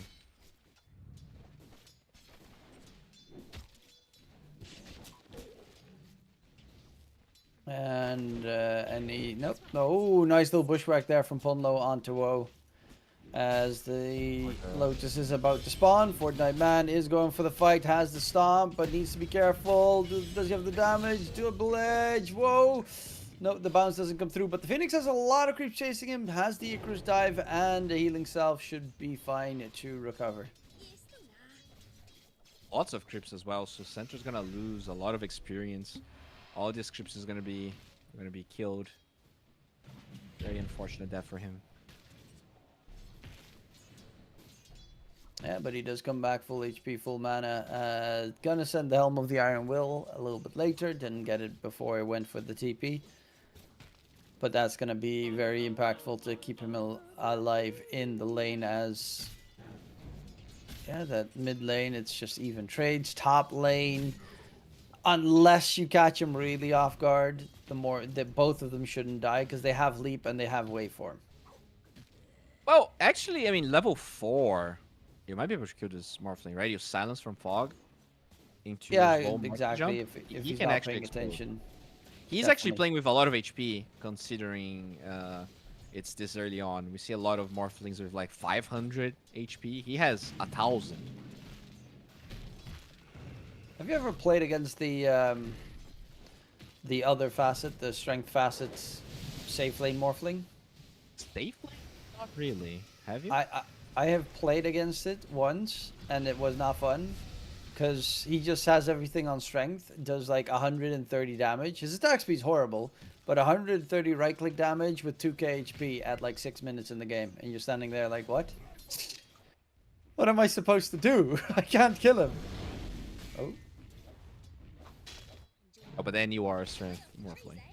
I mean, he did absolutely wreck us out in late game afterwards with like a Mjolnir build and stuff. Oh, Punlo and Fortnite Man taking a lot of damage bottom lane.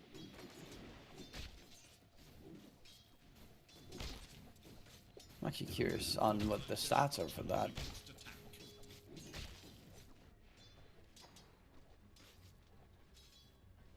Safe lane Morphling.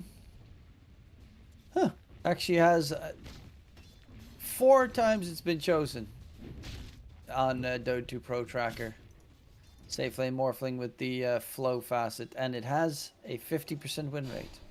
Congrats, you're part of the 4 games. Yep. It is nasty and annoying, but it is pretty cool. Well, looking at the game so far, not a lot of action, not a lot of stacks. Neither side really farmed stacks that well.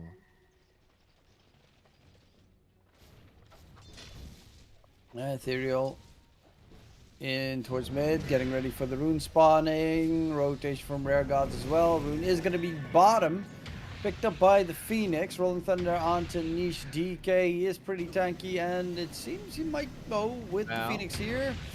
They're going to get the dive through Niche, dropping lower and lower. Finally taken down. The Swashbuckle comes in as well. Punlo dropping down and dirty as he's going to be finished off by Ethereal. It should be.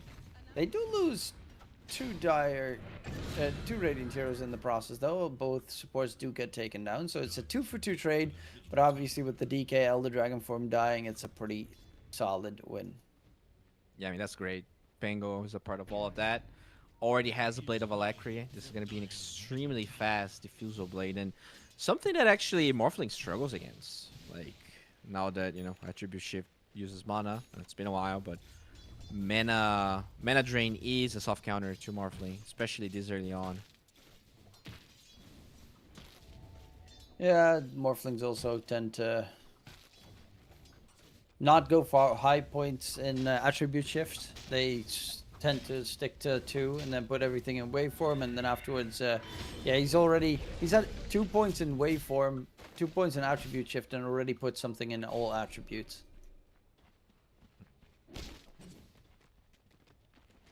Morphlings are weird. It's like, oh, the hero is so nice to play. Let's just not have any of the spells to use. Oh, top lane. They silence Mirana.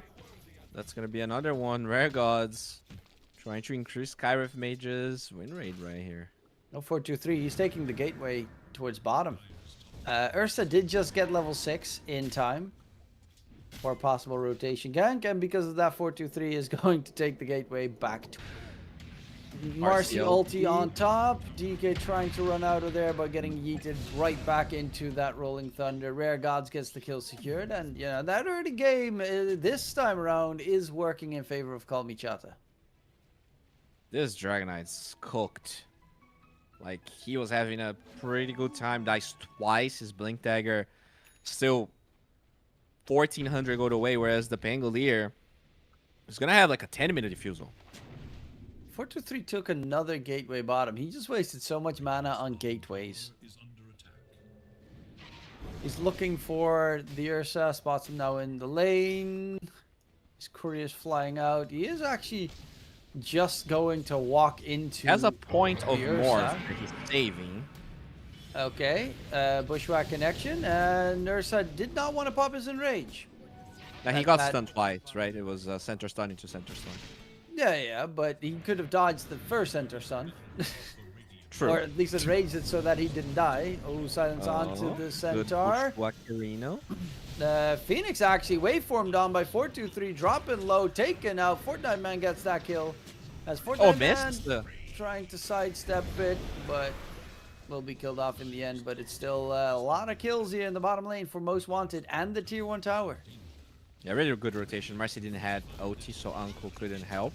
Still gets the tower, but it's not like Most Wanted is not going to do the same thing. Very good rotation by Morphin. As I said, he did lose a lot of time, but killing the Ursa there kind of evens their net worth at the moment. Morphling even slightly ahead. He did go for an extra point, and now he has max level waveform, so he didn't put everything immediately in attributes. I assume he's going to go attributes now. He might go for morph. There are some morphlings that just never want to morph into anything, but like if you jump into a Marcy or a Pangolier, it's a pretty good game to do it. This is a great game to be Scarf Mage as well. Like, you can solo kill supports with just having that silence and the slow.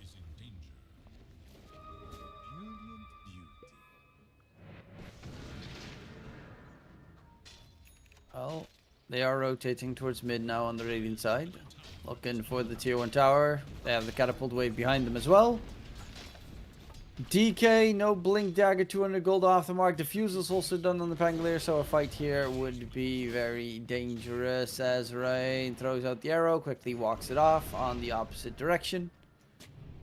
It's also one of those heroes, the Mirana, that really struggled with all the Helm of the Dominator in this patch. Like, Sacred Arrow just... Not being able to one-shot creeps anymore. That used to be the dream. Oh, they go in for Ethereal Pangolier. DK stun. Do they have the damage? He's dropping low. Okay.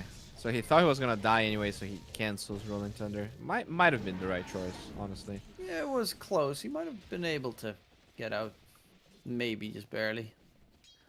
It's better to die and not use it than to die and use it, right? True. As they are looking for Woe, but this time around won't be able to reach it. There's no blink on the Centaur either, so he can't even get that jump going. 423's got the Vlad's finished up on the Morphling. That is his big item. Niche has the Blink Dagger, and now it's going to be the offlaners that need to really get the engagement tools available. It's very poor.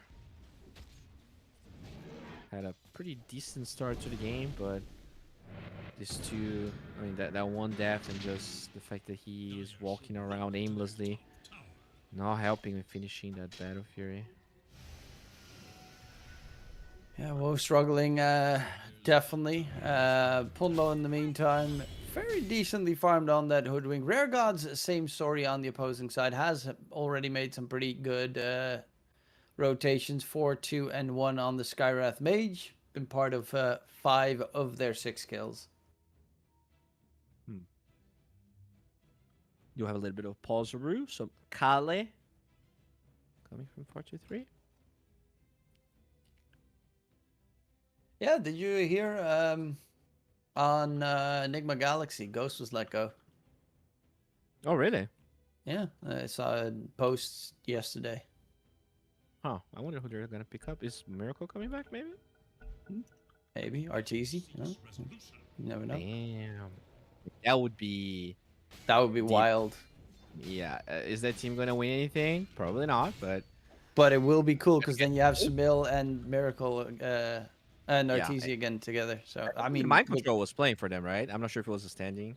I think he was a situation, standing because Noob couldn't get a visa. I think. but- Oh, okay. Okay. Oh, Smokerino. They find the bird.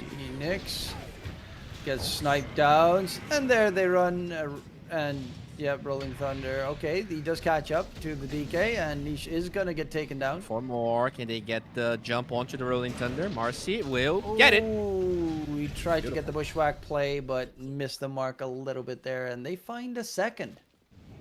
Yeah, very nifty combo having the Marcy into Rolling Thunder. You can find the exact moment to jump and get those stuns off.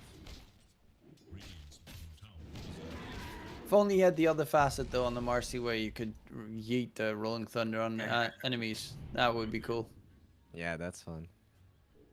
It would really screw up any Rolling Thunders he would like moves because you'd be like disoriented where you land, but it would be still pretty cool. Morphling does have a Vlad, so that lifesteal is going to be very useful for Nish later on. And always nice that you can break it open in pieces to get that morbid for like the satanic and stuff. Blades of attack for Chrysalis. Radiant's bottom tower is under attack. The other pieces you just sell. Unless you're going for This can buy Orchid. Make it? no. Yeah. You can buy Buy Greaves. or AC. Well, Greaves is actually not the worst. AC would be okay, but the problem is you need stats, so that's kind of I think he's Doo-doo. probably going to be buying the Greaves. hey. You do need 2 of those pieces for the Greaves. That's actually kind of cool.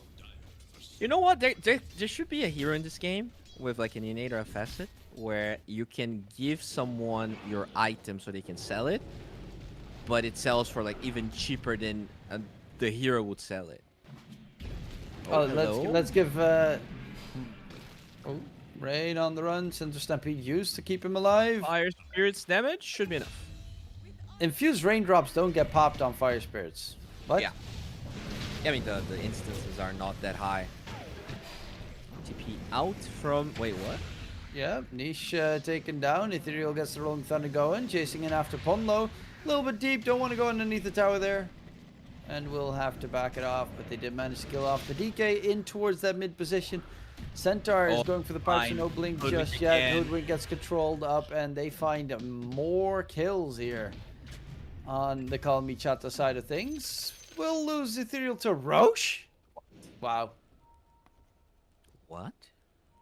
What did Roche he was do? walking across the map, and he just got grabbed. Oh my lord. I think he walked through the vision of that tree, so he couldn't see Roche coming. That is absolutely hilarious. I swear to God, if we have, I'm gonna watch the stream in a little bit. I wish we had replay. Oh yeah, that is lovely. Middle tower is under attack. Because if it's the other way around, usually you're gonna be able to see Roche coming. But if he comes from that angle and the tree's there, oh, they find Morphling. They cancel that TP. Moonlight Shadow. They have dust. 4-2-3, silenced up. He's swapping towards strength, and 4-2-3 falls. In mid though, they will find Ethereal and the tier 1 tower as a trade at the very least. He was having such a good game. He dies twice in a row. Oh no. Radiant's middle tower. Yeah, first Roche smacks him down, and now he gets smacked down a secondary time.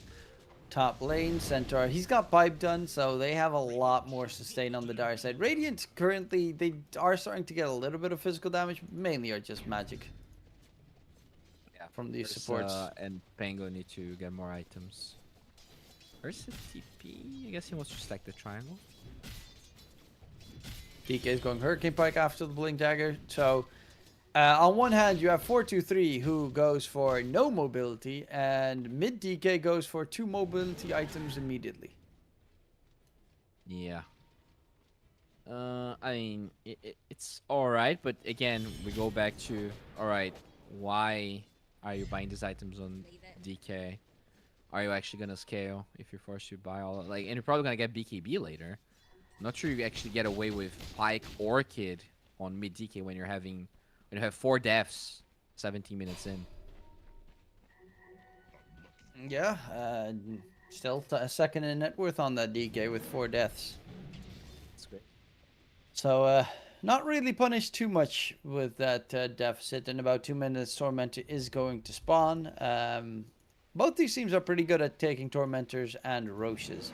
Oh, this is really nasty from Fortnite Man. Has a Alpha Wolf in the Roche pit to scout out if they want to go for Roche. And they're going to kill the Alpha Wolf, and that gives information that they are at least taking Roche right now. Yeah, they're gonna smoke. They want to maybe Smoke contest this. Marcy OT already being used. Niche Ursa is OT nearby still in the pit. Arrow lands, stuns up the finds the Pango. Pango. Okay. But they're not going to chase because DK got silenced. And Morphling is also on the other side of the map. Yeah, it's the problem with this hero. Takes a little bit too long to get online, and now Ursa Blink Battle Fury could rush a Basher. This is the type of game where if you actually get the Basher through your Age's duration, you can get some really good fights going. I don't know if you want the Basher or the Aghanim Scepter first, though, because it's such an important Ags game. One stun and you're dead. I had enough where gotta die first. Guilty Just for the Ages. They kill him off. One more right click. Center Stampede. They're not even going to chase him for the finisher there with the Solar Crest usage. Hoodwink. Ponlo in trouble. Is going to get taken down, and they will keep the Ursa alive. Yeah, they did not really spread those. They used everything, right? Like they got the Dragon Tail. I guess the arrow. Yeah, the timings were, I think, a little bit Yeah. off, so there was a gap where you could pop Rage. Unfortunate. Fortnite Man also closing in on the Crimson Guard, so then there's really going to be very little damage if you go for a team fight engagement. The important thing is going to be that Diffusal Blade from the Pangolier this game, as it is so good against the Morphling, as you mentioned. Plus, you can't really stop it unless they get BKBs. In the meantime, Tormentor's about to spawn. That should be a free shard for the Radiant side. Free shard for Phoenix is amazing. He also has max level Sunray already. Let's hope Phoenix gets it. There you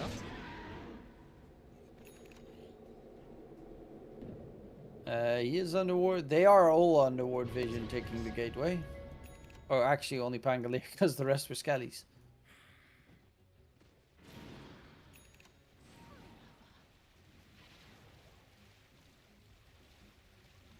Yeah, Gotta Arcane love it. Pike. Plus 4 support and first item's Kaya.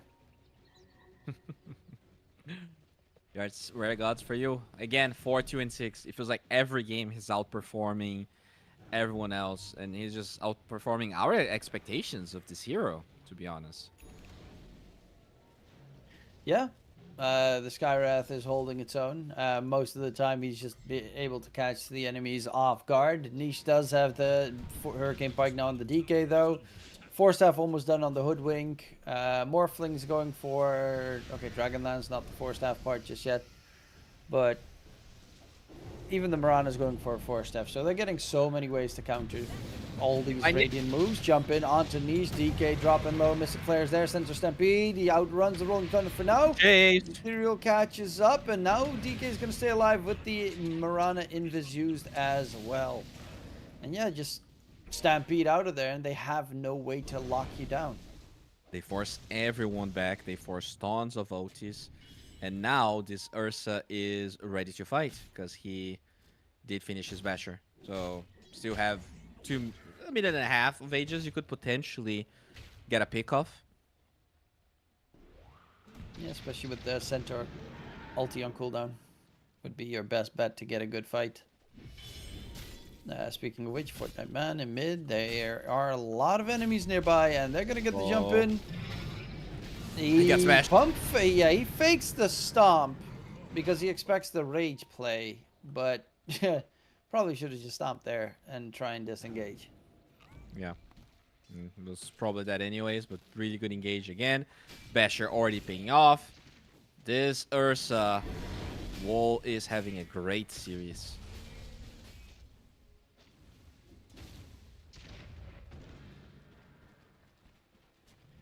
Ursa is completely lone top though.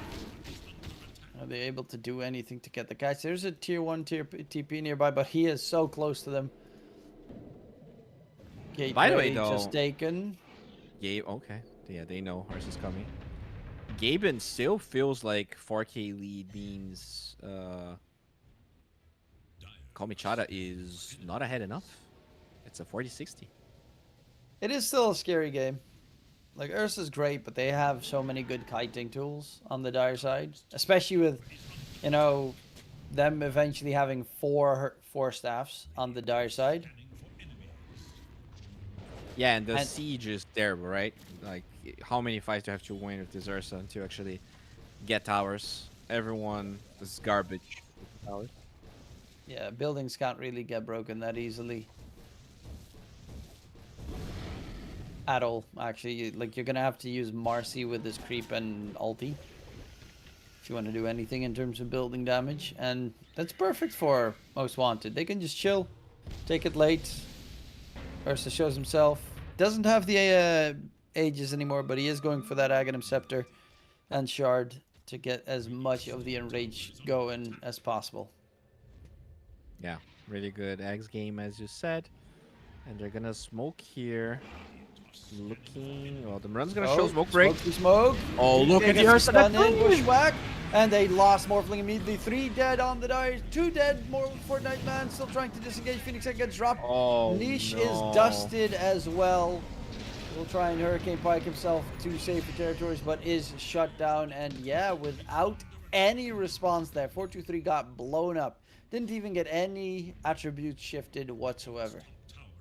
And that's a Marcy jump onto 3 with Ursa just hitting a Morphling that has no shard. So he couldn't really attribute shift out of that, and they get absolutely demolished by this Ursa. Well, that helps in at least getting some building damage in. They do go for that tier 2 tower mid. That's going to put them at about 10k net worth advantage. And yeah, one horrid fight for Most Wanted, and this all of a sudden shifts pretty quickly. Yeah, and your Dragonite still has Blink Hurricane Pike.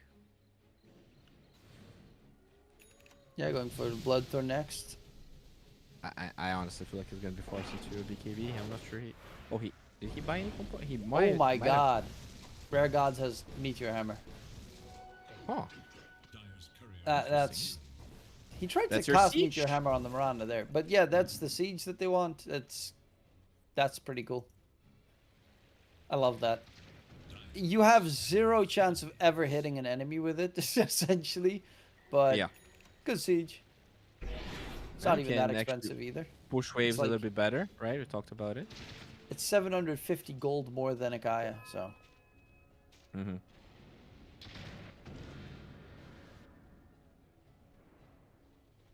Kinda neat. I love it. And just gonna have to use it off cooldown. It's another sneak little Rare Gods play. Roche will be potentially up in a couple of seconds here, so if they get this second Aegis on Ursa, things start to get much harder. And now they're actually getting towers without Aegis, which just goes to show how they know they're much further ahead. Still 50-50 for Gaben. Kinda crazy how much he likes the Dire draft. Yeah. I mean, I can definitely still go see it go horribly wrong for the Radiant side. One dive too deep in the Dire base. They have the respawns on their side. DK does get scary. Mid DK less so, but does get scary in late game. Morphling gets very scary in late game, but the question is, can he even get to that point? Because you don't want to buy shard on Morphling. I understand that, but if he gets stunned, he's dead. If he gets silenced, well, and stunned, he's dead. It's mainly if he gets stunned, he's screwed. Yeah. But they have I feel like it's worth it. 3 Basher. stuns with the Basher now included. And in that previous fight, like Anku hit a 3-man stun, and that was the only reason. And it's a lot of they got stuns that you cannot manta dodge, right? Rolling Thunder, Basher, even the Marcy jump, extremely hard to dodge. So I feel like there's a lot of value in that shard as a minute and 30 for Aegis. And I wonder if Most Wanted even feel like they can contest. Yeah, I think their main goal should just be focus on getting farm, splitting the map open as much as possible. Like currently that Phoenix has a Lotus Orb Solar Crest done. Ursa Pioneer. is silenced up. The arrow is going to land on his Keister. Does have his Aghanim Scepter done though. And that's going to keep him alive because he gets the rage in time before the last couple of hits came through. Actually, didn't enrage on purpose to bait the Most Wanted. I feel like No, he maybe was he silenced. expects. Oh, there He is was an a- Orchid. Oh, He never was mind. Orchid Yeah. silenced. That's why he couldn't rage. But Okay. he had some hits flying in right at the end there and could rage during the arrow stun. Never mind. Axe done on the Pingo. We see Basher done on Marcy already. So double Basher. Men fighting these heroes is gonna be tough. Marcy going for refresher afterward. He has no mana for that. Yeah, he needs a tier 3 of mana. Oh, yeah, he already has. Yeah, he doesn't mana. I mean, actually, the OT is pretty low. I think. Yeah, but his spells are like 100 there, 50 for bodyguard, dispose costs 80, then BKB costs another 50. But it's mostly about BKB double, like double BKB double unleash, right? You do have enough. Like it would be 400, 700 to double BKB double unleash. and refresher. Honestly, all of them. Like double rebounds also amazing for the movement speed buff. He doesn't have the shard yet, so he is going for the Abyssal Blade instead. Oh, okay. I think it might have been a little bit too soon for the refresher. Roche is up. And that should be a free Roche for them. I don't think you can realistically try and stop it. Not at all. And Abyssal for Ursa as well. So even the BKBs that will be eventually built are going to struggle. DK going for the Bloodthorn. He's actually pretty close to finishing it up. The Ursa, though, is right behind them. He's going to get spotted there by the little Wild Wing Ripper. As DK is on the disengage. Ursa is still running in chase. But they're going the opposite direction. They're taking the gateway to the other side of the map. They're trying to dodge and weave around and keep Woe guessing. But Woe is walking right to the DK. Wait, what? Hurricane Pike him to the low ground as Ursa still takes the gateway. Yeah, he just wants to get Tormentor. That the gateway mechanics are just weird in Dota. No. Hurricane Pike's away from the gateway but still continues the TP, sure. It's kind of like Black Hole, right? You can be 4-staffed and you're still going to be casting Black Hole. Because it's like a spell more than it is like based on where you're standing. True, it just looks weird considering it essentially functions as a door. Yeah, yeah. It's more of like it's more of like a Goku teleport than it is a portal. Goku, I mean that's instant because it's called instant transmission. So, oh, ethereal! Oh, ball up! Dude was on point there. Ooh, Damn. that little cast animation on Hoof Stomp. I mean, they're going high ground here. They are incredibly ahead. There's a BKB in Ursa's backpack. Meet your hammer, Skywrath. He also has a Vlad's now on the sky just for pushing power. Never mind, that was Marcy's BKB. For some reason, Anko gave him the BKB by mistake. Yeah, MKB Ursa against the Butterfly. Orchid initiate silence. Ursa gets the enrage Gets the off OT. in time. He's trying to stay alive. Phoenix Egg on the back line. Centaur's going to get controlled up, and Centaur is dead. They lose two. big cores. Lotus Orb from Not Me actually canceling the Blothar and allowing the Ursa to get the Dispel off. They just bait that spell perfectly. This game might be over. Yeah, I mean, you lost 2 of your main cores. You only have Morphling left. He's currently farming the triangle because he just wants some farm and wait until his teammates are back up. But they don't have a buyback. This is going to be 2 sets of racks, maybe 3 in that time for the lineup that has terrible push. Yeah. If this was any other hero, game was probably over. But this Ursa being gigantic, the Meteor Hammer as well, they will be able to... Oh, they do find Bangalore on the backside, taken down. Morphling waveform back up to the high ground, so nice little defensive play there. Morphling turns into Ursi as the center does TP in. Fortnite Man jumps on to 2, gets 2-man catch with the bushwhack attempt. It's actually not going to connect whatsoever. Jumping, oh, they bring it, the Ursi to the back! Morphling, and he is done. Oh, Doesn't have a buyback available, but there is... Okay, DK is now here as well. They want to go. That's the thing, right? You're trusting this butterfly to keep you alive, but there's 2 bashers that are not gonna miss, and there's MKB as well on the Ursa as... Oh my god. How did that bushwhack not land, by the way, from the hoodwink after the center stomp? It looked like it would. I think... Did the Icarus dive cancel? Broke the tree? Maybe. Oh, jumping on the DK. Niche, DK. Hurricane Pie keeps him alive.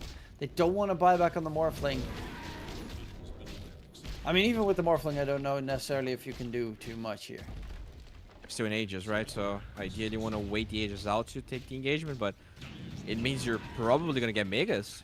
A double Abyssal Blade. Big surprise. Morphling doesn't have Shard yet, so he still can't do attribute shift shenanigans. Ursa's just drawing their attention here. Mars is the real high ground siege. And that's Megas for free. Oh, yeah, jump in, comes through, bushwhack onto the Marcy. Lotus to try and keep him alive. There's the Mystic Flare, and Niche is dead very quickly. Chasing in on towards the Morphling. He's swapping. Morphling might be doggone as well. Bash. 4-2-3, does have a wait for him in a second. Can he get away? Has the Manta. He dies in the fountain. He has Manta. It was the Sun Ray that killed him. Yeah, but he had dots on him as well, but he just like never got caught Manta there. Yeah. Well, I mean, there's no Manta saving you from the GG.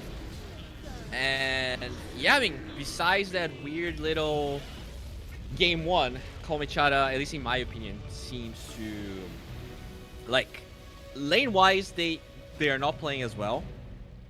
But their mid game is much better. I feel like the way they take fights, the way they ward, the way Rare Gods enable the team to get vision, to just play with the vision superiority, makes it really hard for Komichara to take most of these fights.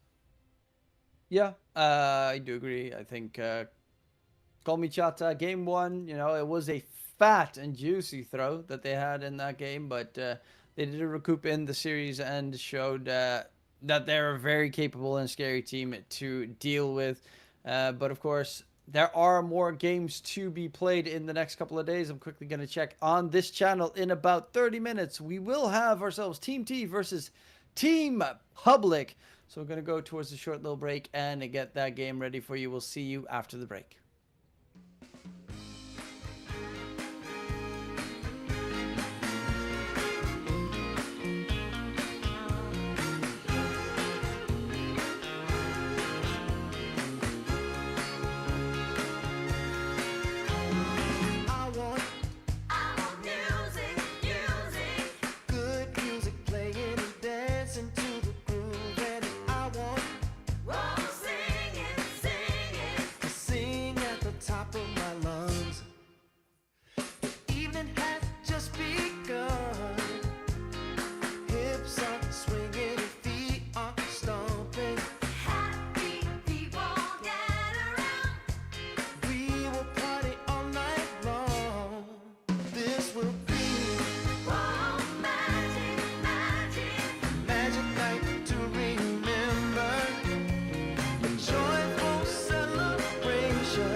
celebration.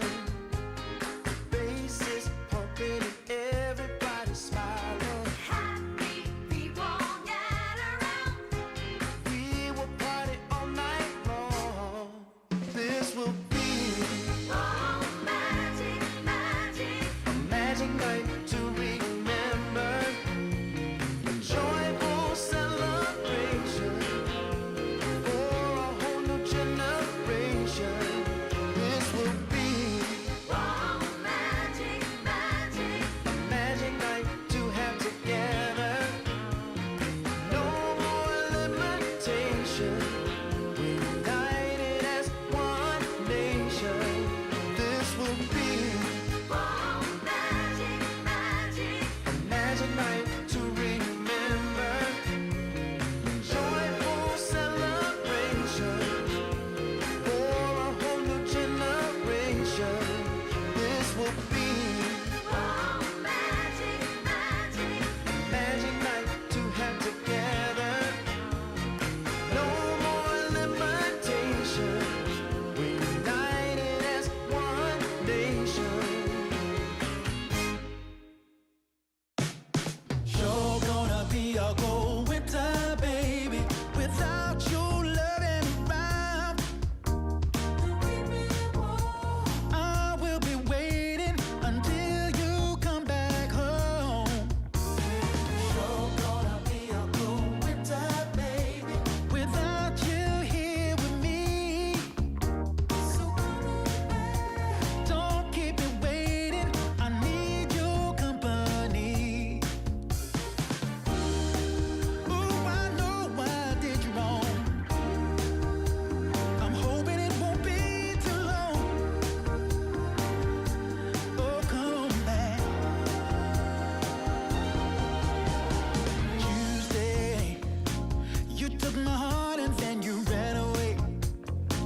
Now it's been 16 hours and 7 days. And now the hardest part is begging, baby, begging, baby. People say it's just a waste of time and we don't care. But I'm holding on and hoping that will be another chance for what we had, what we had. Never gonna be another way. No more windy days. Come back, I'm gonna find a way. Yeah, back to me. Sure gonna be a cold winter, baby, without your loving around.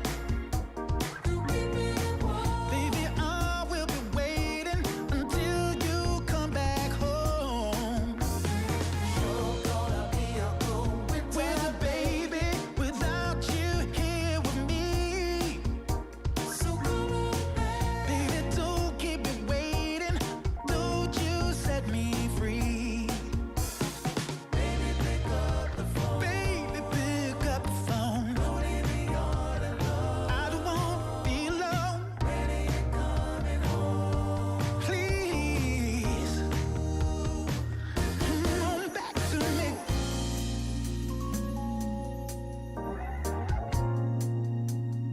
Ooh, baby.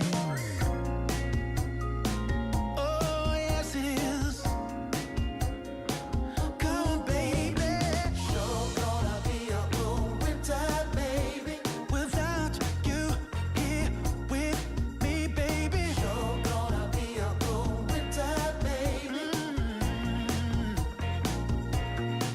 Oh, yeah.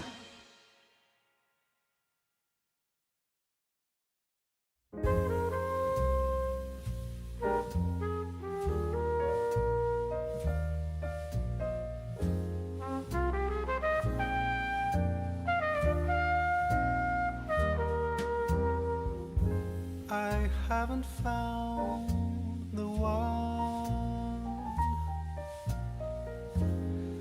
I never knew what others do. I hope and yet again. What do I know then? I believe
sing the same old song.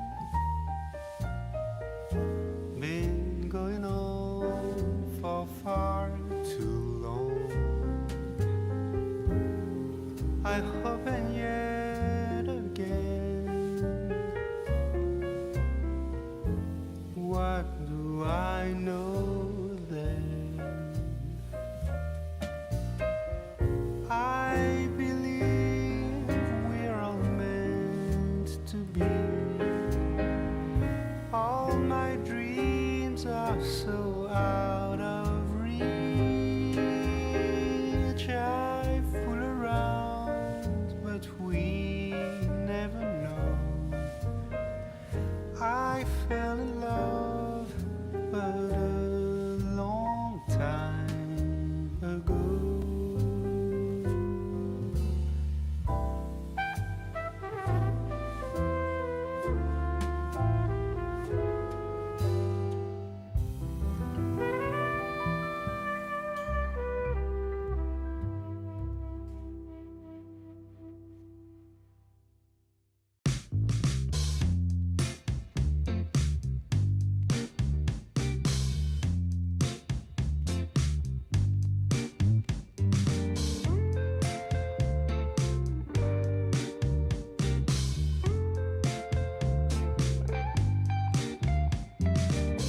Well, I can tell just by the way that you're smiling that you're still unsure.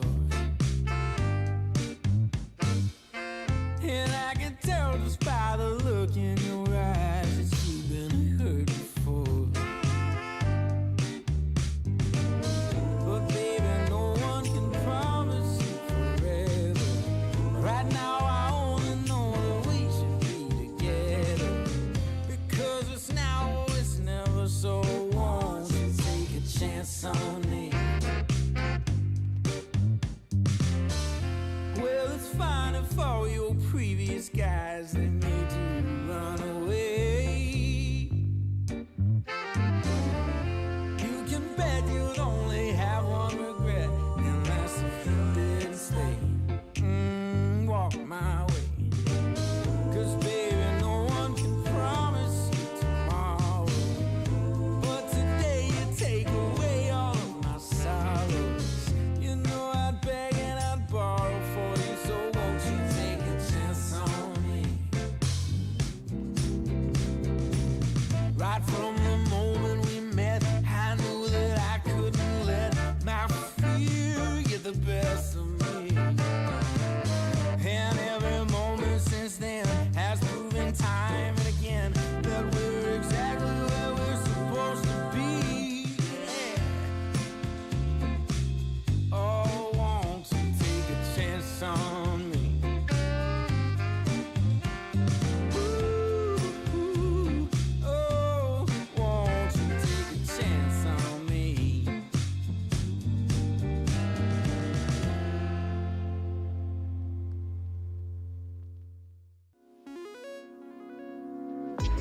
Coming out the gate with the heat. Everybody's playing in the street. We got the summertime magic in this beat. Sun is in my eye, feeling high. Only good vibes, I'm alive. And if you see me driving by, don't be shy. I'm so excited. You know just what I wanna do.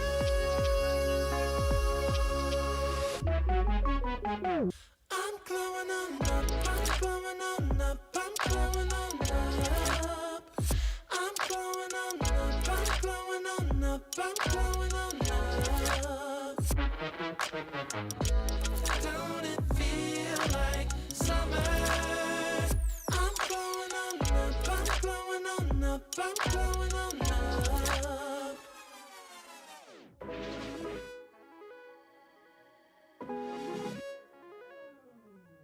Blow up, show up, soak up aromas, float to Sonoma, roll up, up to NOLA. Trope up, blow up, slow up, show up, get real, choke up. You're flowing, you're glowing.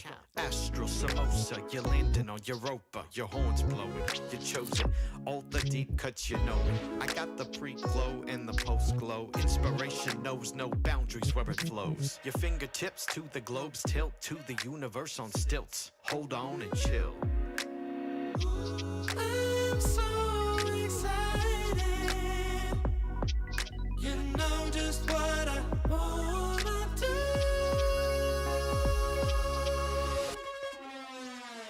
I'm glowing on up, I'm glowing on up, I'm glowing on up.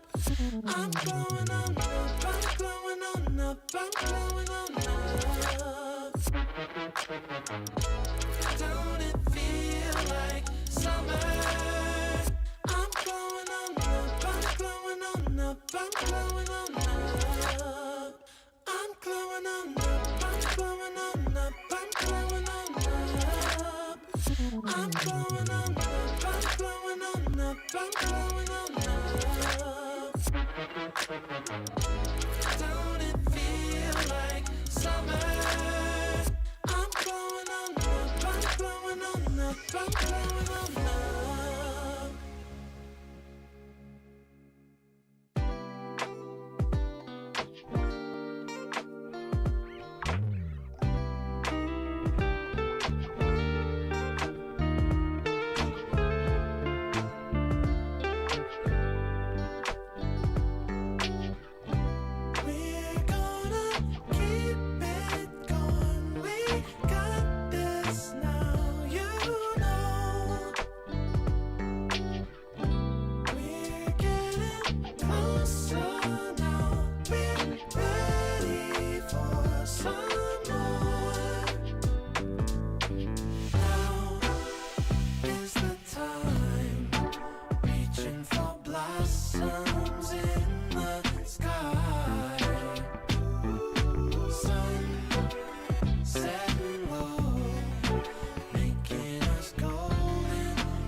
what she sees in me. Ooh, I've been drinking too much, staying out all night. I can't remember my left from my right. I'm kinda blurry from my head to my toes. It might seem like nothing, but there's one thing I know. I got the prettiest little girl. She's as pretty as can be. But what I don't understand is what she sees in me. Oh yeah, yeah.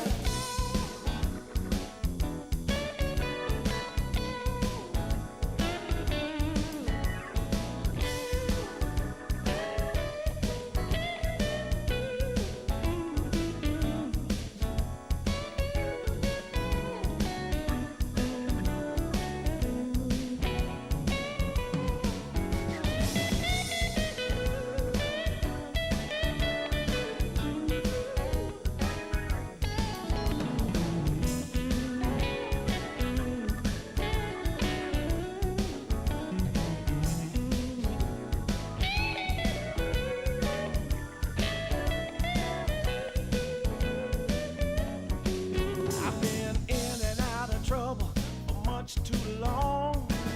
I can't remember the words to this song. I thank the Lord as I'm crawling out of bed.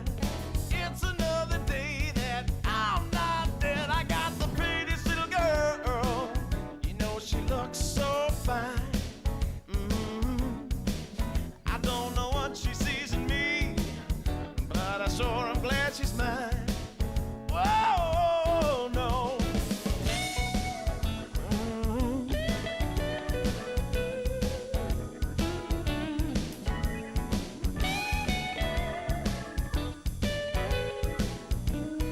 Oh, yeah.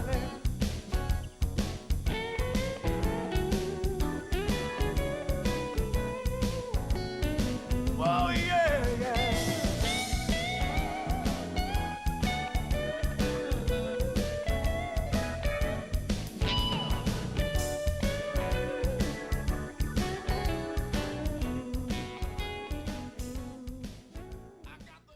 Welcome back, ladies and gentlemen, to the second series of the day here in Dream League Division 2. My name is DK Trim, joined by the wonderful Bowie as we are getting ourselves ready for Team T versus Team Public, the new puppy stack, Team Secret, whatever you want to call it.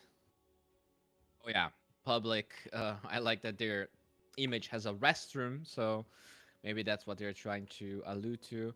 But it's a promising stack, right? Shad and Adzentic, extremely high MMR players. Maybe they hadn't, it's been a while since they got any meaningful results. But Mangekyou played for Shopify in the past. GZ is a very strong support, but with all of those stacks, how they actually mesh together and if their ideas are going to work is really most of what matters, right? More than the talent of the players sometimes. Yeah, that is always going to be the interesting question here going forward between these two teams. Yeah, Team Public, as they are called right now, very high stack team.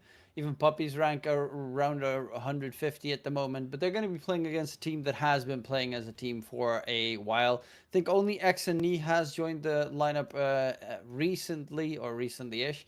But obviously, in the past, Shad and Adzentic have played together in multitude of stacks for quite some time, as they honestly at one point felt like they were connected to each other. Then Mangekyou, very capable offlaner, at one point was rank 2 as well out there. Broodmother spammer, that sort of shenanigans. GZ, very solid Turkish Pulse 4 player, and then Puppy, the man, the myth, the legend himself as the Pulse 5. So an interesting sack, especially after OG recently disbanded. Yeah, and at the same time, Team T, even though they've been playing together, they got eliminated in the last Division 2 by Peepsqueak +4, which is not necessarily what you would call, the best teams in the tournament. Yes, they did well, but Yandex and 1W, I think you would probably feel a lot better if you have lost to them over Peepsqueak. And I think Team T, they have they have something to prove here. I feel like they do have a lot of talent, and as you said, they've been playing together for a while. Considering in the world of tier 1.5 teams, usually disband very quickly. So I do hope they can show good Dota, but at the same time, I'm very excited to see how public is going to be looking like. Yeah, they of course. I don't know if we have the current standings of the group stage, but they did already play in the earlier today because all the teams play essentially at the same time.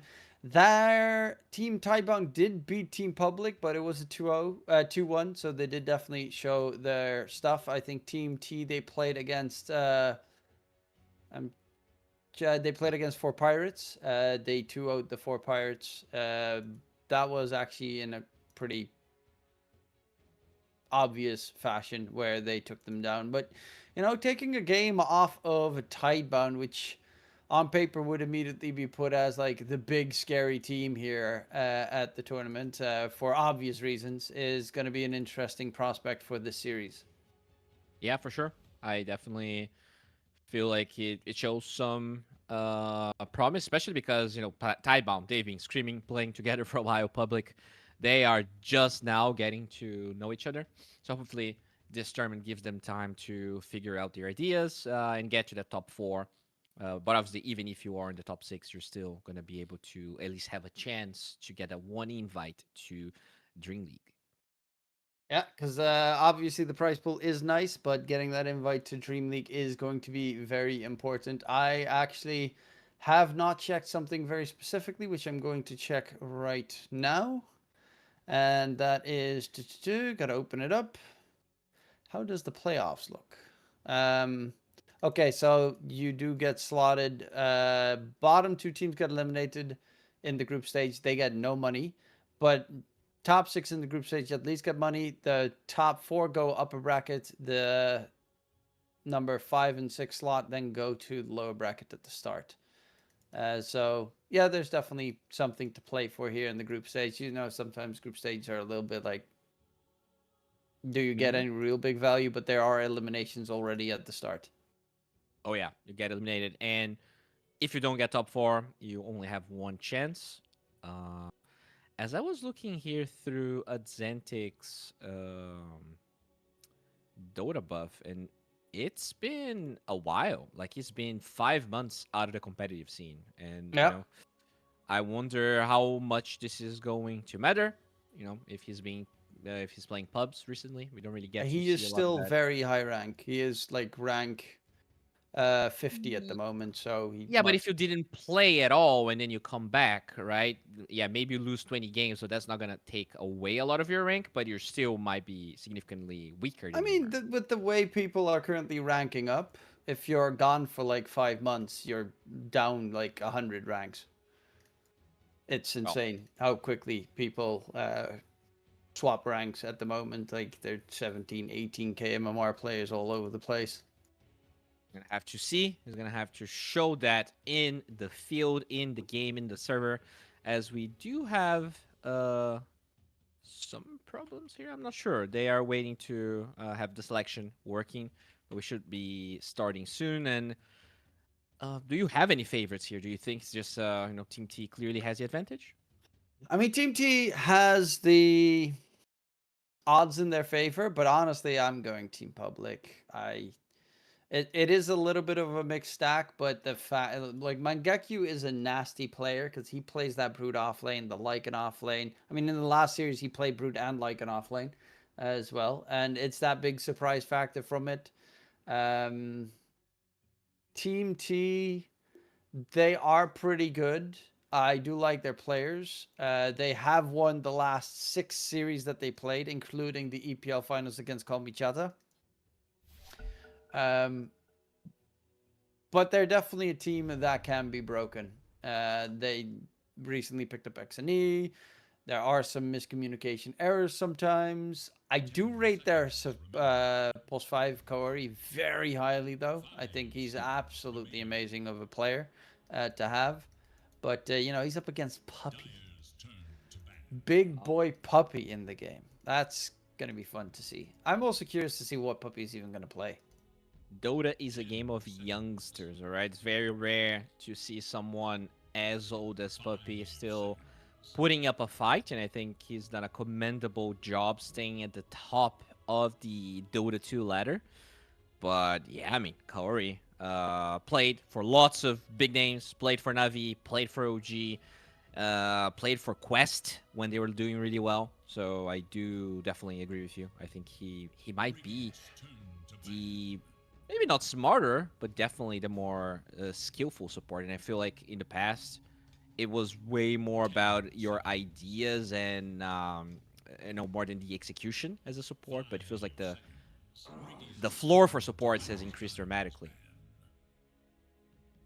I do think that, you know, there are still some very nasty little sneaky plays that people can pull out, but nonetheless, we are going to get ourselves ready for the draft starting right now as we're jumping in. First phase, Brood banned by 1T. Yeah, Team T, not really that surprising that they remove it quickly. Another thing about, of course, Exantic that I always, you know, when I see Exantic, I always think of the Earth Spirit mid. And I was thinking, you know, he's been out of it for so long. He definitely doesn't play it. He played it in the previous series. Lost that game, but still that Earth Spirit mid, it still gets some playtime. Interesting. Yeah, definitely not a hero that is being played very much at all. So curious to see if you're going to be able to watch us in our Spirit game. Very. I mean, with Shaker being this strong, right? It's rare that we see Earth Spirits. But let me check how many. So we had 2 Earth Spirit games in competitive in the past 2 weeks. One was mid, because he didn't register this one yet in the database, and it was a win. Not sure who played. And one was support, and he did lose. So makes perfect sense to me. The lose part? Yeah, I still feel like even after they nerfed the hell out of their spirit, I still feel like it's a better mid hero than it is a support hero. Yeah, and you know, there's a certain Brazilian mid laner that was so good on it. Unfortunately, he's not with Heroic anymore. Yeah, some say being that good at Earth Spirit was one of the reasons he was still at Heroic, and the hero got nerfed, and not a lot of heroes left for the boy. We'll see. As Naga ban. So Okay. just Marcy. Shad loves playing safe lane Marcy. That we know of. So that's obviously idea number 1 for the team public side. Slardar on the other team. A lot of minus armor coming in. A lot of teams are also currently playing mid Slardar. Yeah, very good, especially if public potentially wants to play Earth Spirit. I feel like Slardar is one of the heroes that absolutely crushed that hero. Slardar was a great pick here. Probably it can match Marcy in 2 lanes, and it can also destroy the Earth Spirit mid. So overall, I really like what T has done. But as we said, the Zoo might still be a problem here. Mangekyo, known for his spectacular ability with all of the Zoo heroes. A couple already removed though with the Brood and the Beast, and Timber's also one of the Mangekyo heroes and Exantic heroes for that matter that gets taken out in the first phase. Lycanthropo though still available. Lycan indeed, it's always scary, especially if you have a Marcy on your team, because Wolf's Bite Marcy is solid, very solid. And Girl, Wolf, where girl? I don't know. Where 5 seconds. Marcy Wolf. I mean, it would still just be a werewolf thing, right? But then I thought, yeah, well, whatever. I would Because assume are it's just there a wolf. werewolf? I don't think there has. Like, have you ever read or saw a movie where there was a female werewolf? Yes, Which one? Radiant's turn to pick. Twilight. Is there a female werewolf? Yeah, like the whole tribe of where I have not Jacob watched, is from. but I thought The- it was only Jacob. No, like his entire tribe. There's also female wolves there, and But are the females? Are they just like wearing no clothes? I can't remember. Bikini tops, maybe. I don't know. Because I don't know. Okay, so production. So Okay. that's only the man. Makes sense.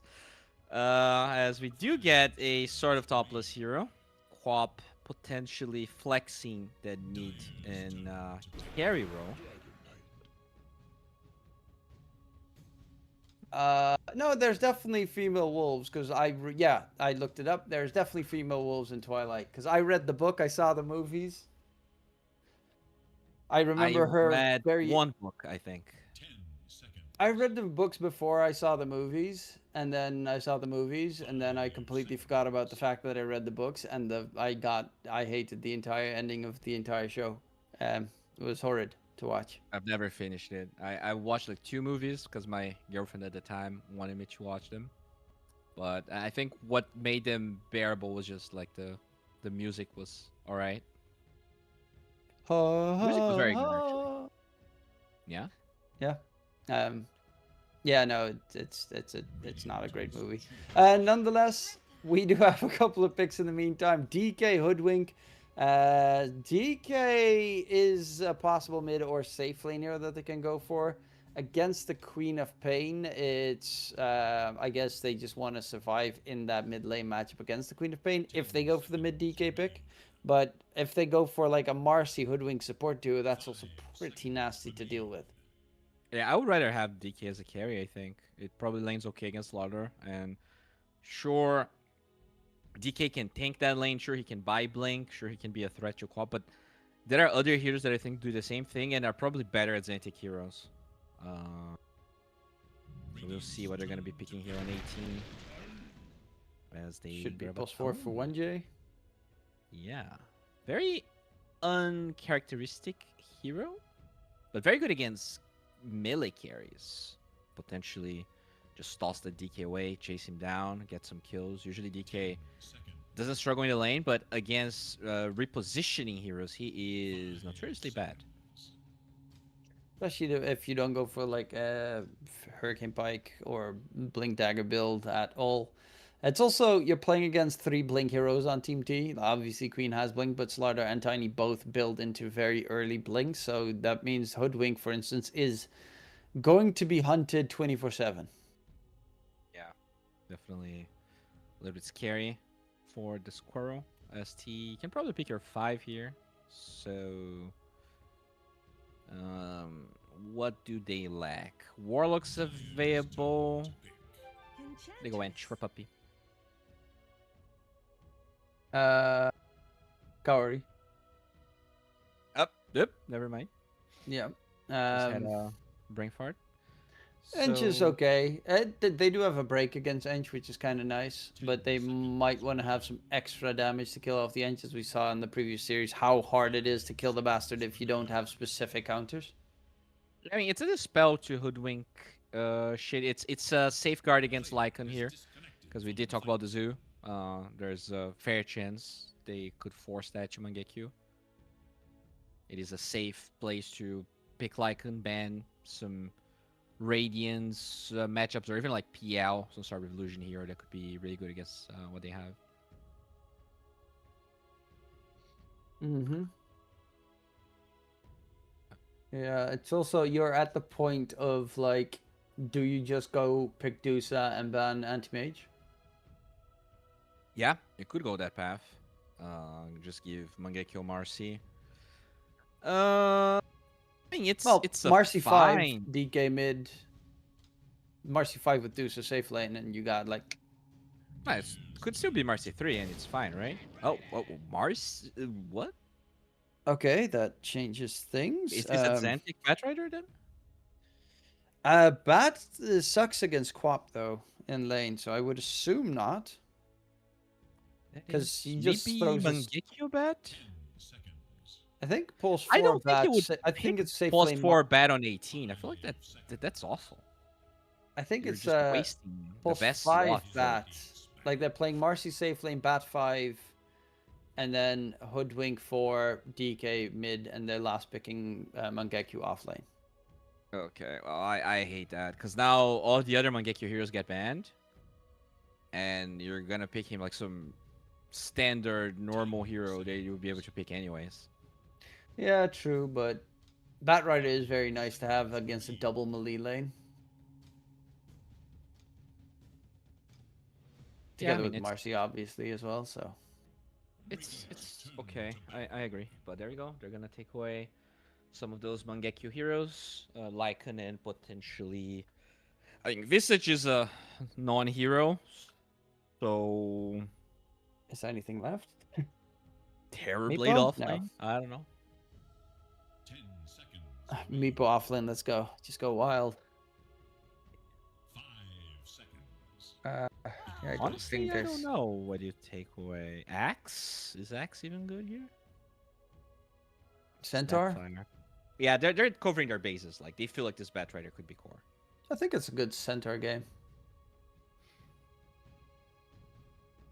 You do have 3 melee cores at that. Well, DK is like melee and a half, essentially. So that's the only downside potentially in my eyes. But Centaur is always solid to have. So they ban Abba here. That's why Must choose. I feel like they're going to try and play Batrider offlane. They can still pick Jug though on Team T. That is the last remaining dispel that you could have as a carry. Or PL. Yeah, but if they pick PL, they lost. Parker won a PL game. Yeah, but no. What? Yeah. Offlane that's Dazzle? Flex, right? Could be Puppy. It could also be Dazzle. Atlantic mid Dazzle. He did that. Yes, yes, he used to play that. You're right. I mean, this is a very hard draft to read, so I feel like Public did a good job, right? You don't have overall last pick, so you keep your options very open, and you make Team T's job here really hard. You could pick Jug, not really care about Batrider Dazzle, whatever lanes they're in, you should be fine. Honestly, I really like Jug here. You have no one really deals with Omnislash besides Grave, but they go Slark. Wow, that's another dispel. Okay. Forgot about that The one. hero still exists. It is a safe mid DK, safe lane Marcy, 5 Dazzle. So it is an offlane Batrider still against the Slark. Yeah, it's very good against Ench though. This might be kind of a set game for Kaori. I'm curious, because I have seen offlane Batriders a couple of times go for the Stoked Facet, but does he go for it this time as well? It seems so far he is going for the Stoked instead of the right-click Batrider offlane. What is the name of that crazy offlane player that plays for tier 1 teams and tier 2 teams, and he's always changing roles, and he's offlane right now, and he plays offlane Batrider. You know what I'm talking about? Who I'm talking No. about? Oh man, he used to be carry. He always goes for Ramses? No, but you're close. You're very close. Eastern European? Yes. Damn, what's his name? Toronto, Like, Tokyo? No. Definitely not as accomplished. I think he's playing. Is he playing for level up right now? Let me check.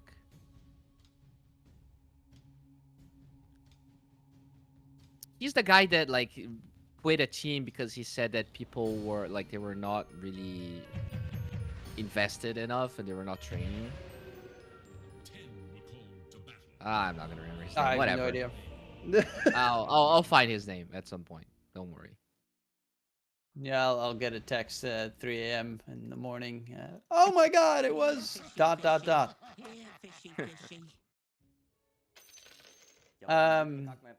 the Slark is an interesting one. Level 30 Slark, always nice to see. It's a pretty good Slark game though. They have so many heavy dive heroes. They've got Slark obviously at one point gets the Ags, and you've got the Queen of Pain, Tiny, and Slarta with Blink Dagger builders. Enchantress is hard to kill, but not as hard because they have Marcy and Batrider. He is going for that Stoked Facet though.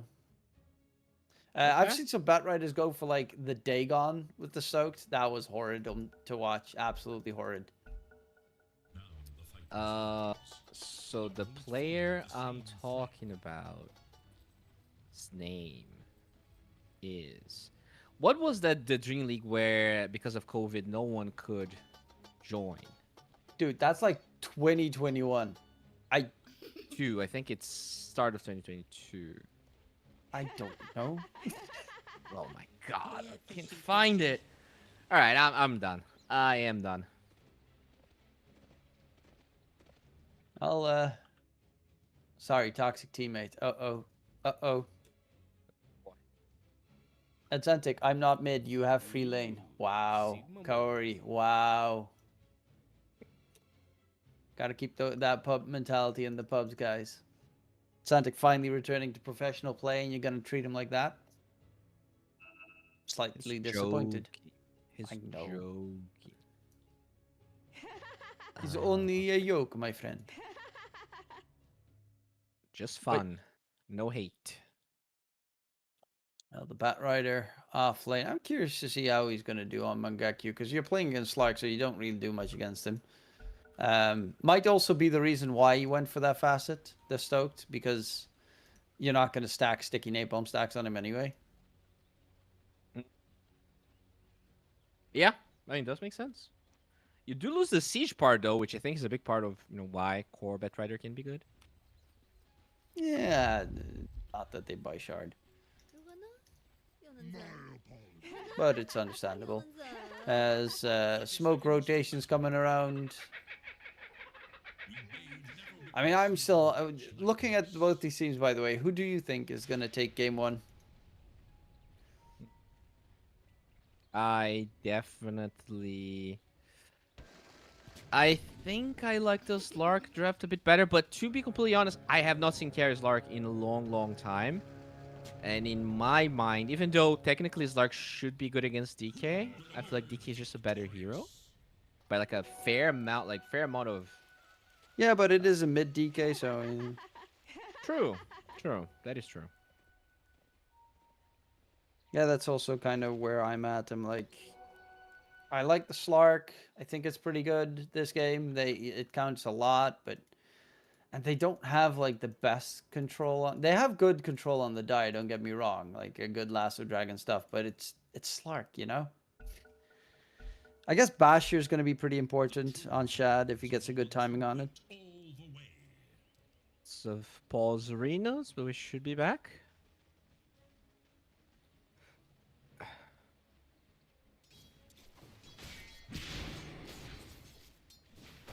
And the laning stage begins. Corey on the Enchantress is probably going to be annoying. Corey bought a Quelling Blade to cut down all the trees in the bottom lane, so no bushwhacks could connect. And also he can cut the the Acorn Shot tree sprouting top lane. A lot of damage though on Cloud already by Puppy. Puppy went for Shadow Wave level 1, so no Shadow Poison chase onto the Slardar, but he's almost dead. Puppy, he was considering going for the dive there. Ooh, danger gaming. It's a lot of damage here. This poor fish. Well, Tiny did drag the wave, so eventually they're gonna be able to get Slaughter some farm. Yeah, Puppy also went for the physical damage absorption shield with the Nothel boon facet. Yeah, I think that's the one facet I've seen for support Dazzles for most of the time. Yeah, most of the time I do see that one as well. I do see sometimes the other one. Like in this lane specifically, you're up against two melees, so I wouldn't be too surprised if you would pick it. Just for constant harass. As Mangekyu is getting heavily bullied by Kaori in that bottom lane. Yeah, just Enchantress things, you know? Hero wins pretty much every matchup.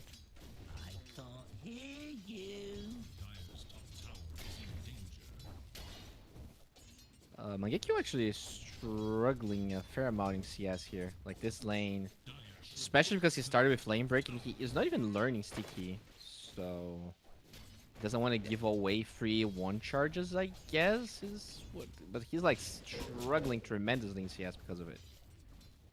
Yeah, he just needs a little bit of experience so that if GZ would make some stacks or something, he can farm them up pretty quickly. Yeah, I mean, it is an universal hero, so as you get levels, your base damage increases significantly, but 6 and 3? Definitely not ideal. At the same time, the Slaughter is struggling just as much, so maybe it doesn't matter. Oh, you want to hear something fun? I'm just checking out for fun what's happening in the other games. In the Paraiso Ponzon game versus Most Wanted, they're playing a safe lane Quap versus a safe lane Batrider. Damn. Okay. That's fun. That is just weird. As Cloud does get first blooded in the top lane. Yeah, he's also struggling, but that's just playing against Dazzle that will always make it rough to lane. Crazy. Well. Oh, I remember. It's the Hawk. Oh, the Hawk. Oh, yeah, he used to be safe lane and plays a lot of like NP, or used to play a lot of NP off lane. And oh, Slaughter get a jump here. A lot of poison touch damage. Yep. Boop was a little bit too late for Mangekyu there. He gets zapped as well by that chain lightning One spam. grenade. As he is gonna go for the TP all the way back to base. Oh, that RP Stormcrafter so close as well. But yeah, this is terrible for the bat. As I mean, one Slaughter thing- is struggling too, and the Tiny dies in that lane. Overall, Public having a really good safe lane, and I think that really is. I think, yeah, I feel like Marcy can, with a great start, can probably solo carry this game. I don't think Slark likes that matchup. Like, Marcy does way too much damage for Slark to. Yeah, but get Slark those long has fights. like 2 ways to get out, essentially, with the ulti and the shard. And then you're, as Marcy, just standing there with your ulti, waiting. Which is kind of the problem for Marcy. You need to burst someone in one fell swoop. No 1J. Going for the pull. There's a jump up, and ooh! Holy shit. That is the only level 1 Shadow Wave as well. That was a lot of damage. That's Nothing- zero the armor weave- Tony right there. Yeah, with the weave armor reduction as well. Easy money. It's absurd amounts of damage here as Puppy showing, you know, that is one of the OG heroes if you're a node support. Obviously, not at all like the old Dazzle, but still. Yeah, I miss old Dazzle. Just cooldown reduction. Yeah, that was nice. Now it's confusing. Oh, Shigetsu. He's taking a lot of damage, and Mangekyu is actually forcing him out of the lane right now. Yeah, this is a lot As of Tranquil Boots finished on the Batrider. Interesting choice of item. Yeah, because of the Stoked Facet kind of a requirement. Atlantic in mid getting ganked. 2 supports here. Blood grenade. And he is very dead. No rotations coming in to help him out. And XNE gets the kill secured as well. That's a rune for. Oh, actually denied. Puppy picks it up. Yeah, Puppy gets it. Is going to go for a counter ward run. But the supports are heading towards the bottom lane. Where Mangekyu's got the creeps underneath the tower at the moment. But in 40 seconds, Rune's going to spawn as well. And that might be the goal here. Oh, it's a For shrine Team actually. T. Toss not a back. rune. As Jeezy's on the run, but there is the dazzle of Puppy. Shigetsu misses the catch. no the punch pounce. onto the Batrider. Shigetsu is burning to a crisp here. And Mangekyu is just going to get rid of him. Double kill secured. 1J has to just stare. And Puppers, my man, is doing the work here. For not Barracuda Team for Secret. dinner. Yeah, I mean, great rotations. Denies the rune. Gets to using his lane. Okay, now he's Saves dead. this Batrider lane, to be honest. Yeah, no, he was very dead. As 1J just baited him in so XNE could get the jump, but it is a 1-for-1 Wisdom Rune swap because of it. There's already a Helm of Dom on the Marcy, so she is gonna be firing really fast. Shad the Chad. He's got all the money in the world, and as you said, it is a hero. He is rotating to the other side. They want to go for the tier 1 tower bottom. Dive in from Mangekyu underneath the tower. Jump in from XNE. Has the Sonic Wave available. Bat they're Rider rotating. trying The to get away, Marcy jump jump in. on. Oh, Shad gets the jump to the low ground. The toss to away, the and what? Mangekyu dies. They get a double kill. What? That toss looked like it was way too far. How but did nonetheless- he had vision for that toss? No Oh, it's idea? the Slark. Oh, it's the nighttime. Okay, Oh, yeah, it's yeah. Slark night vision. Damn. God, that toss from 1J saves 2 heroes. Yeah. Dyer's top tower is Clutch. And movements also by Shad 1J. just missing that jump as well. Oh, that was painful. Uh-huh. Yeah, he landed the jump, but he was on the low ground, unfortunately. Yeah, because he would have And, popped his ulti there, and then it was doc, dead. Mm-hmm. Very true. Mangekyu now top side, farming up. He is going for the Dagon. First item on the Bat Rider. To get the spell lifesteal. Oh, 1J getting jumped and chased here. Shad, actually Shigetsu has his ulti available as well. Holding on should it. be able to get out of there with that Shadow Dance. As Shad's ulti will be set on cooldown. Oh, as I say that, they're going to get the jump in onto 1J, take him down. So still managed to secure a kill for the Marcy. But Marcy top net worth, Exony tied with him, almost, a little bit behind. And everyone else is very far away. Yeah, everyone's struggling. There's so much fighting. There's so much skirmishes in the lanes. And they're going to keep Marcy bottom here. Cloud Shad not afraid. is... Yeah, he's... Oh, the slow coming out there from the Enchantress. Can they reach Cloud? They're trying to catch up to the Slardar. If he gets in the river, he gets that nice movement speed. Is fine. he actually... No. I don't really know what his plan was necessarily there. Do I? Unless he just straight up dies. They do Oh, have... but they're waiting. Quap there. Xantic knows. Yep, he knew what was coming. They scanned it, and they back off. Radiant have fortified their structures That was kind of weird. Yeah, the tower's probably going to fall. They have so many heroes here. And Yeah, this Mangekyu is Dazzle. screwed. There's also Mud Golem running in. Quap gets the jump on the back line. Sonic Wave comes out. Blows up Dazzle before any shallow grave shenanigans could come in. Mangekyu slowed down by the enchant slow and is dead once more. By the way, it's a Dagon first item battery dead here. Straight up Dagon. And he's very close with it as well. I mean, very good against the Enchantress. Very good against Quap. Just having that burst damage in between Lasso, in between Bushwhack. Obviously, you're also doing a lot of spell damage. So you're going to be spell lifestealing. Interesting. I have not seen this type of offlane in Batrider. I've seen it before, but I've seen it twice before, Yeah, and like in both those a games, year it had before. no, in like the last month. And in both those games, it had no farm and lost the game very quickly. But in this case, he's got quite a decent amount of farm on the Bat Rider. He's third in net worth, with only 2 deaths. I actually expected it to be a bit more with how the game is unfolding.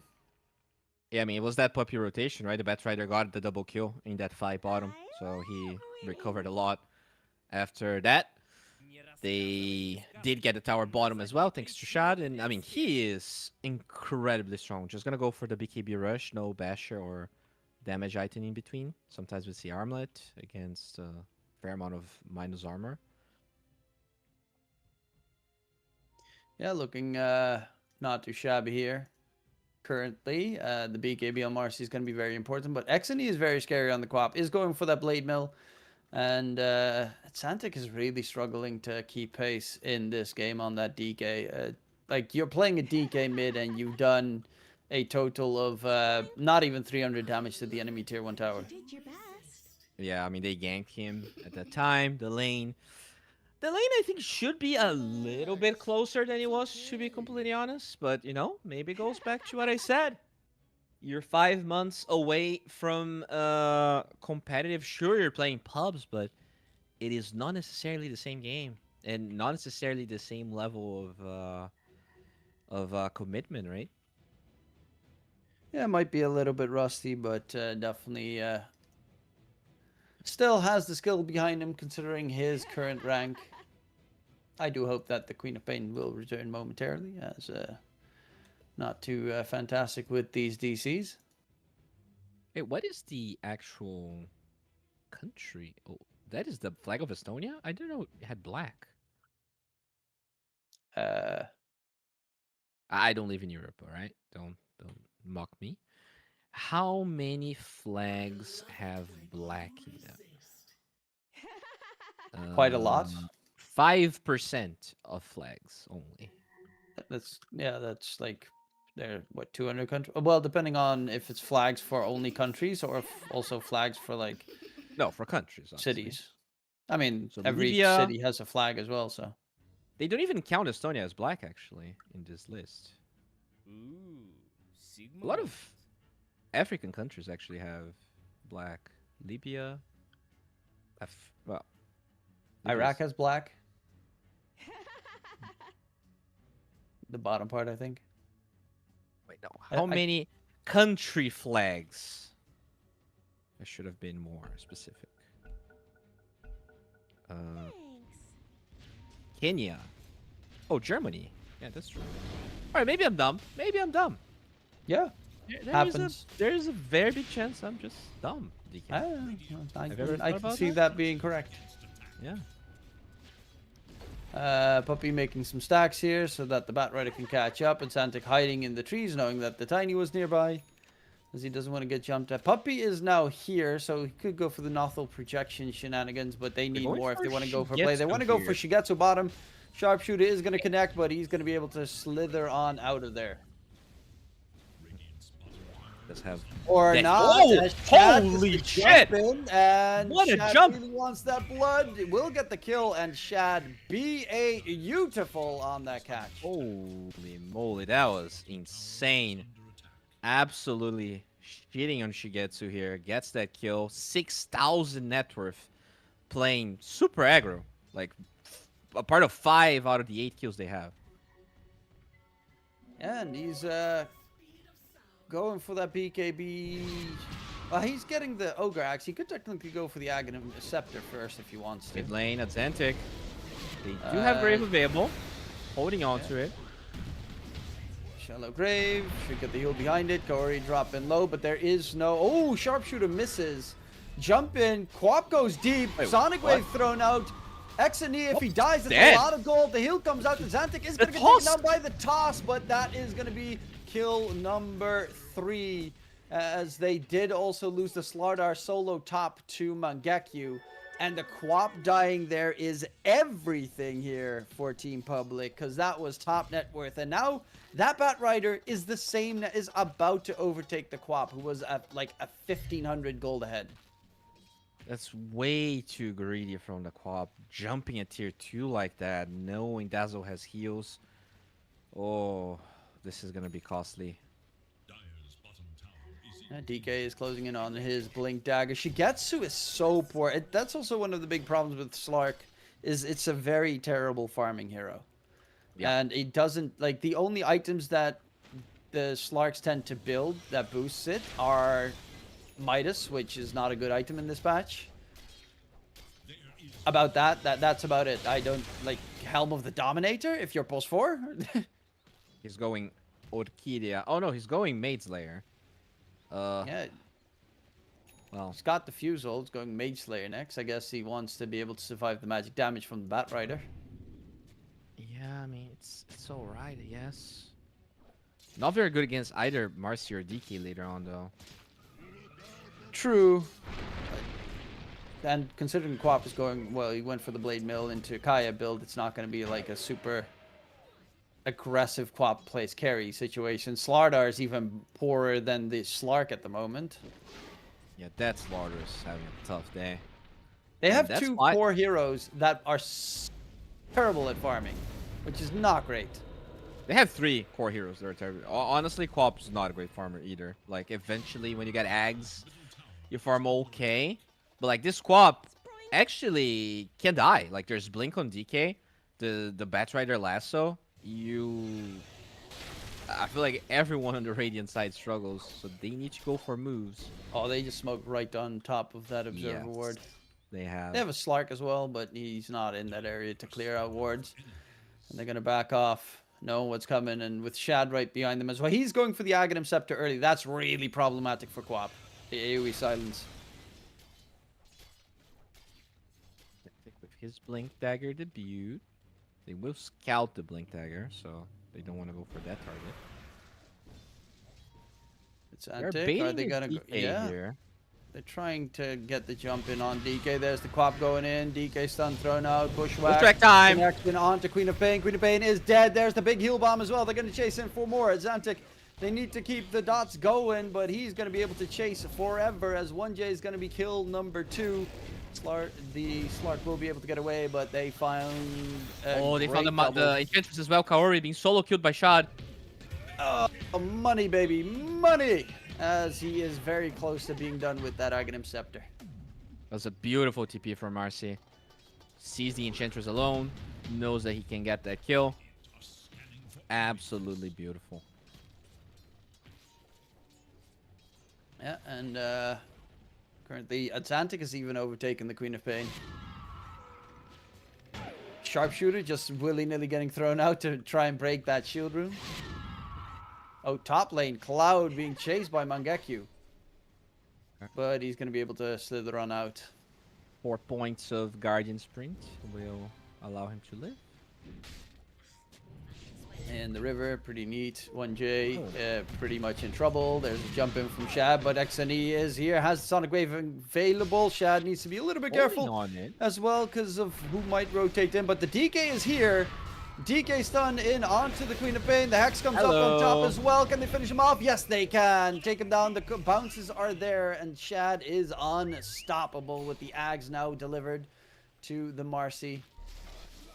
You might have to bend this Marcy. Like, Shad might be one of the most impressive Marcies I've seen this month. Like, not a lot of carries get to play this aggressive. The way he uses his Helm of Dominator is beautiful. Incredibly active. Still the highest farm hero. Yeah, it's working all perfectly for him at the moment. As Zantic finally gets that tier 1 tower mid, he's going for the BKB. Shad's going for the BKB next as well. Queen of Pain is nearby. Shad, can he get the jump in? Well, they do spot him out, but they're going to go on the different direction where 1J gets caught. Lasso drag, not even needed there from the Batrider, as they do have double blink daggers on 2 of their cores. Stein is trying to finish the Blink Dagger, but he keeps dying. Slaughter has his Blink Dagger, but it feels like they can't really go for any plays. Oh, Quap jumps right next to Shad, and there's the silence coming in. Toss back, yeet Oh, over. that Blade Mail's not enough. Yeah, it was a lot of damage that Shad took, but XNE jumps right on top of 2 heroes. Because he sees the Hoodwink and thinks, that's a free solo kill. Doesn't see the fact that Shad was right on top. Yeah. The Very Wiggle is unfortunate. very scary, as we just saw. Yeah, but he has 2k HP, so it's gonna be fine. Oh, Mangekyu breaks the smoke on Shigetsu. There's going to be an attempt on to the Batrider. Sharpshooter from Range the guys as opposite well. direction with the Bushwhack connection. Enchantress gets taken down. The 2-man Hex is there. Dazzle, Puppy needs to be careful. They're going to go in on him. He does Brave have a on shot of him. Brave going out. They have the lasso available. Shigetsu needs to get out of there. Lasso is on the Oh, Slarna. no. Can they finish him off? Shigetsu is still fighting here. Going for Puppy. Finally kills him off. But Shigetsu now is in trouble. Chased down. Can they catch him? Rod of Atos catches there Atos. under the tower. Kill secured. Going for 1J next. And yes, they lose Puppers, but they take 2 cores. Enchantress on the other side of the map. Jump in onto the Tiny, who's going to get slowed down to a dead stop. Bushwhack, tickle, tickle, tickle. Oh, As- this tomato's low. He doesn't get the avalanche on the Batrider. Maybe that would be a kill. And there's shot. Hey, free money. Oh, Dagon. Dang. Oh, DK stun onto the Queen of Pain. They're going to go in with the ulti. God, they're swift right now. Yeah, they are playing really crisp. I mean, honestly, just looking at this, as we said, they have awful farmers, and none of their heroes apparently can make plays. Like, this Slark is not really a ganking hero. This Quap has been struggling the whole time past the laning stage. Didn't really get a lot of kills. It's hard to really address the fact that Puppy has saves. So you have to be very careful with who you initiate on. I'm not sure how you solve these problems right now.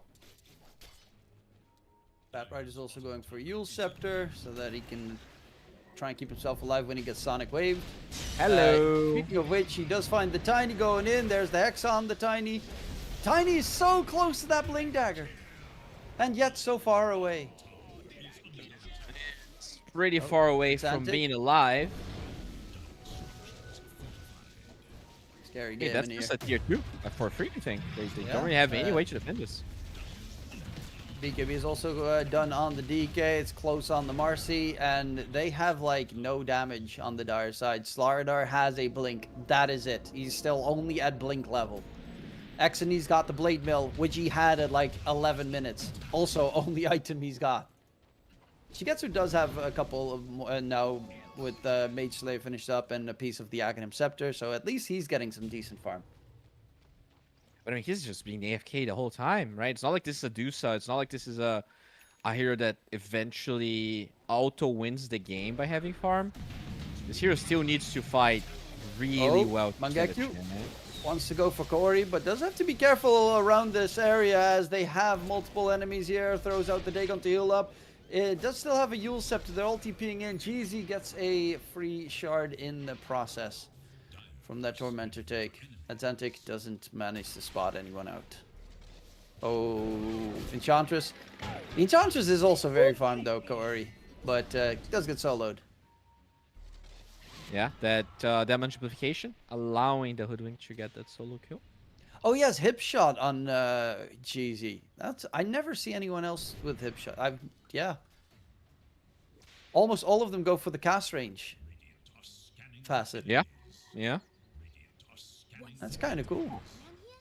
I mean, it's a 22-second cooldown on. That's why he's randomly throwing them out the entire time. Yeah, the cooldown was low, huh? I didn't remember it was that low. 22.5 seconds is really short. Okay. And that's a free Roche here, so probably, I guess Marcy picks it up, honestly. Shad is also 400 gold away from his BKB as well. They have heroes that can potentially do a little bit of high ground tower dam. Oh no. He does have a blink dagger though, so at least it's not horrid, but pick I after don't know, pick. man. This game feels grim as hell. Like, this Lark needs a 2-minute long fight where he gets 120 Essence Shift stacks and like a Rampage, because Quap's not a hero that really recovers. Like, she doesn't even have a Kaya Sanj, not That's even the same close net to an worth X. as the Hoodwink. Yeah. GZ does have Aether now done. They're gonna get the jump in, Enchantress, Sharpshooter. It's also nice that it's so short now on the Sharpshooter, so you can get that break easy on the Slark. Orchid almost done on the DK. Mangekyo is lurking topside for anyone in the area. Actually, all 3 Radiant Cores are in that area. There's an Observer that might spot out Shigetsu and Cloud. We're farming the same area. Jump in from Mangekyo. As a Oh, look Chantic. at that! That's a 2-man catch. They're both on top of each other. They're burning to a crisp, and Shigetsu rooted up, surrounded by loved ones, and even Tumblr's toying on top of him. Dude, that was a Actually flame toying break with him. into a bushwhack. He pushes them exactly where the bushwhack landed in the tree. Just absolutely beautiful. Yeah, this is looking good. This is looking like a competitive team. I was a little bit worried for Team Random. Sorry, Team Public. Team Random. Yeah, Team close Random. enough. Team Public that they might struggle with coordination, but they're playing some really good combos here. Yeah, I mean, I can see why they took a game out of Tidebound. It definitely feels like they might be in the upper echelon of the teams in this tournament. Very clean game. I mean, pretty much no mistakes, to be honest. As Lasso on to Yench. Zapperson. Oh, doesn't even use the Kill. Dagon. But the creep wave being cut is obnoxious, so they can't take out the tier 2 tower top. And high ground is still not the easiest for the Dire team because you're gonna need the DK to hit stuff. Yeah, or you should kill people. Then the Marcy can do it too. Yeah, if you kill the entire enemy team, then it's definitely doable, I think. But, Shot has his BKB going for Daedalus now. As Puppy, he's got that Solar Crest, he's got the mech. Very solidly farmed Dazzle as well. Against the lineup with so much dive and catch, he's only died 3 times.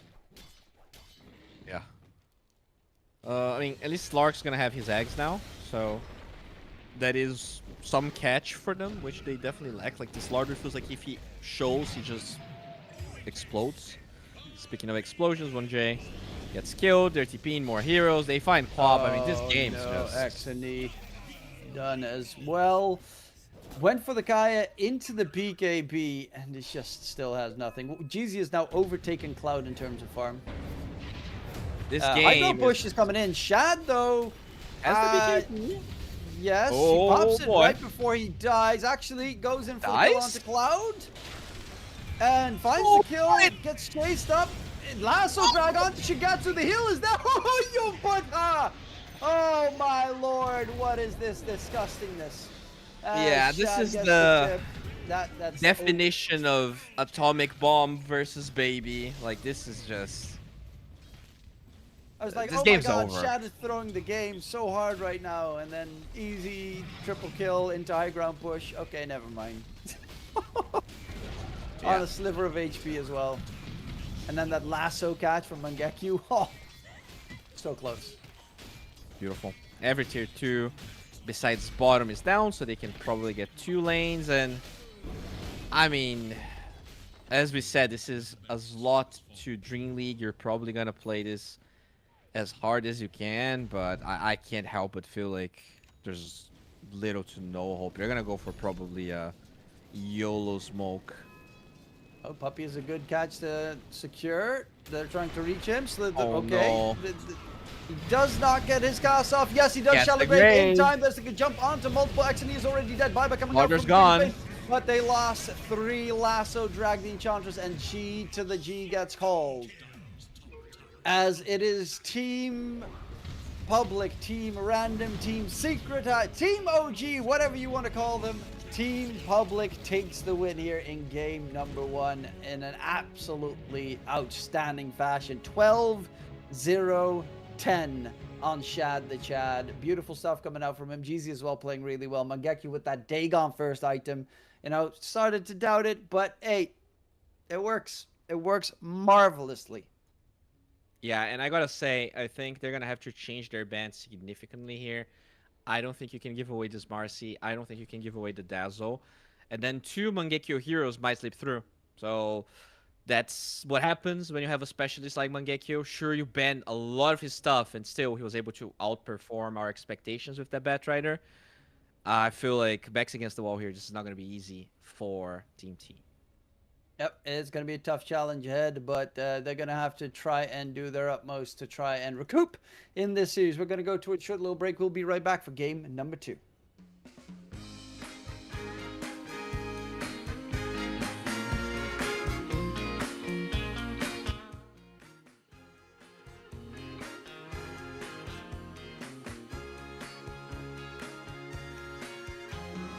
I want good music playing and dancing to the groove, and I want to sing at the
nation.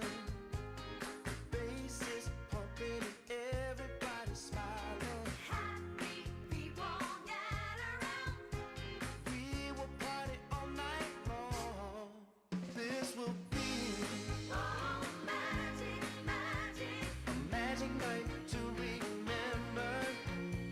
A joyful celebration for a whole new generation. This will be Oh, magic, magic. a magic night to have together. No more limitation. We're united as one nation. This will be Oh, magic, magic. a magic night to remember. Joyful celebration for a whole new generation. This will be Oh, magic, magic. magic night to have together. No more limitation. We're united as one nation. Sure gonna be a cold winter, baby, without you loving around. I will be waiting until you come back home.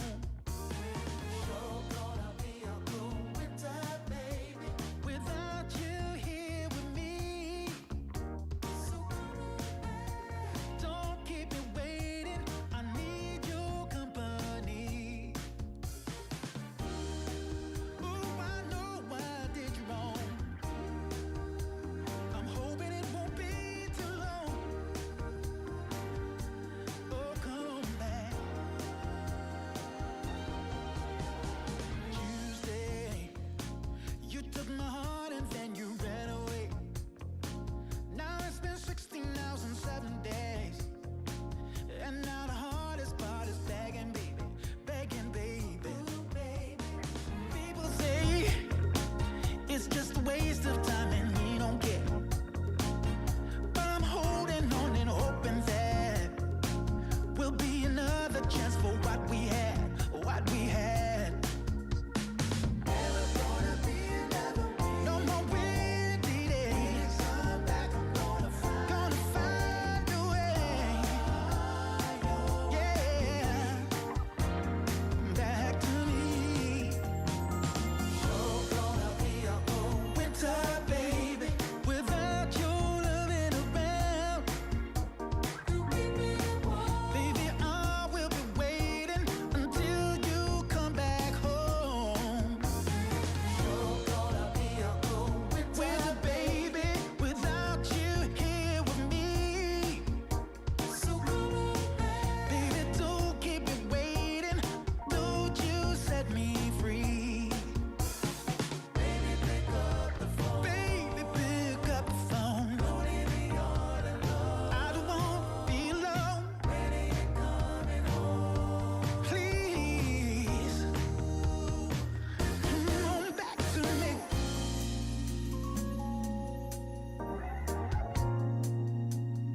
Ooh, baby. Oh, yes it is.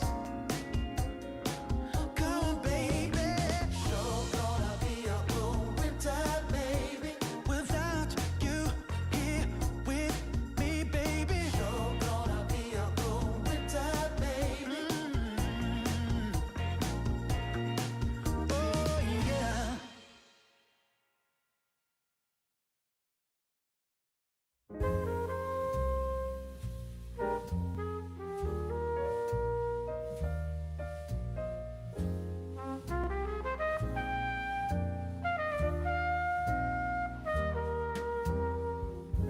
I haven't found the one.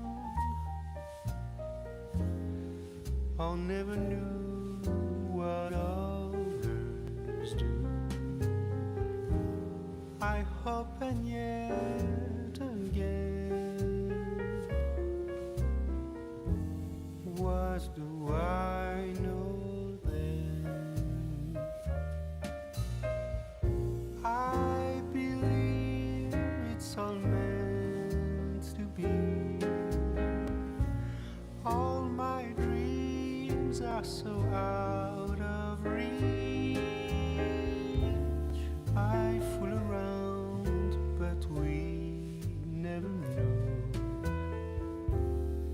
I fell in love, but a long time ago.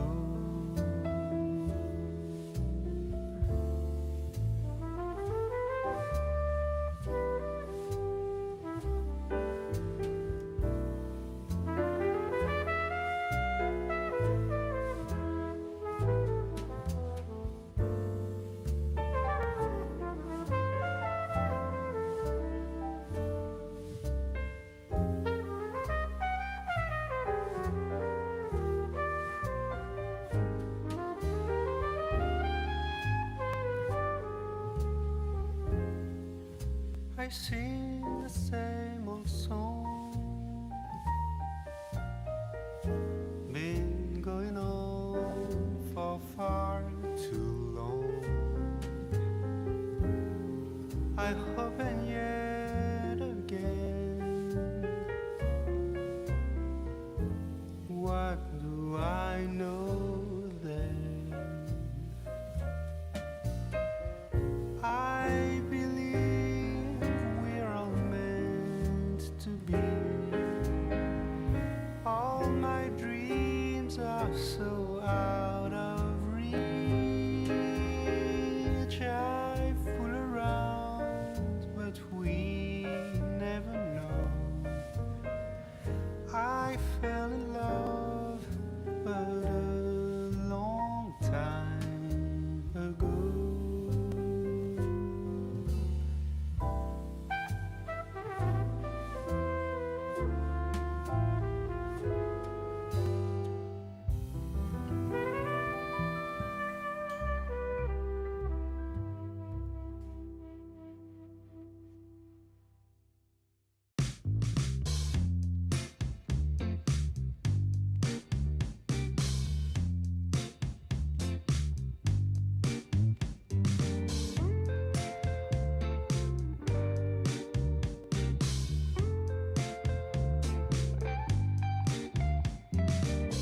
Well, I can tell just by the way that you're smiling that you're still unsure.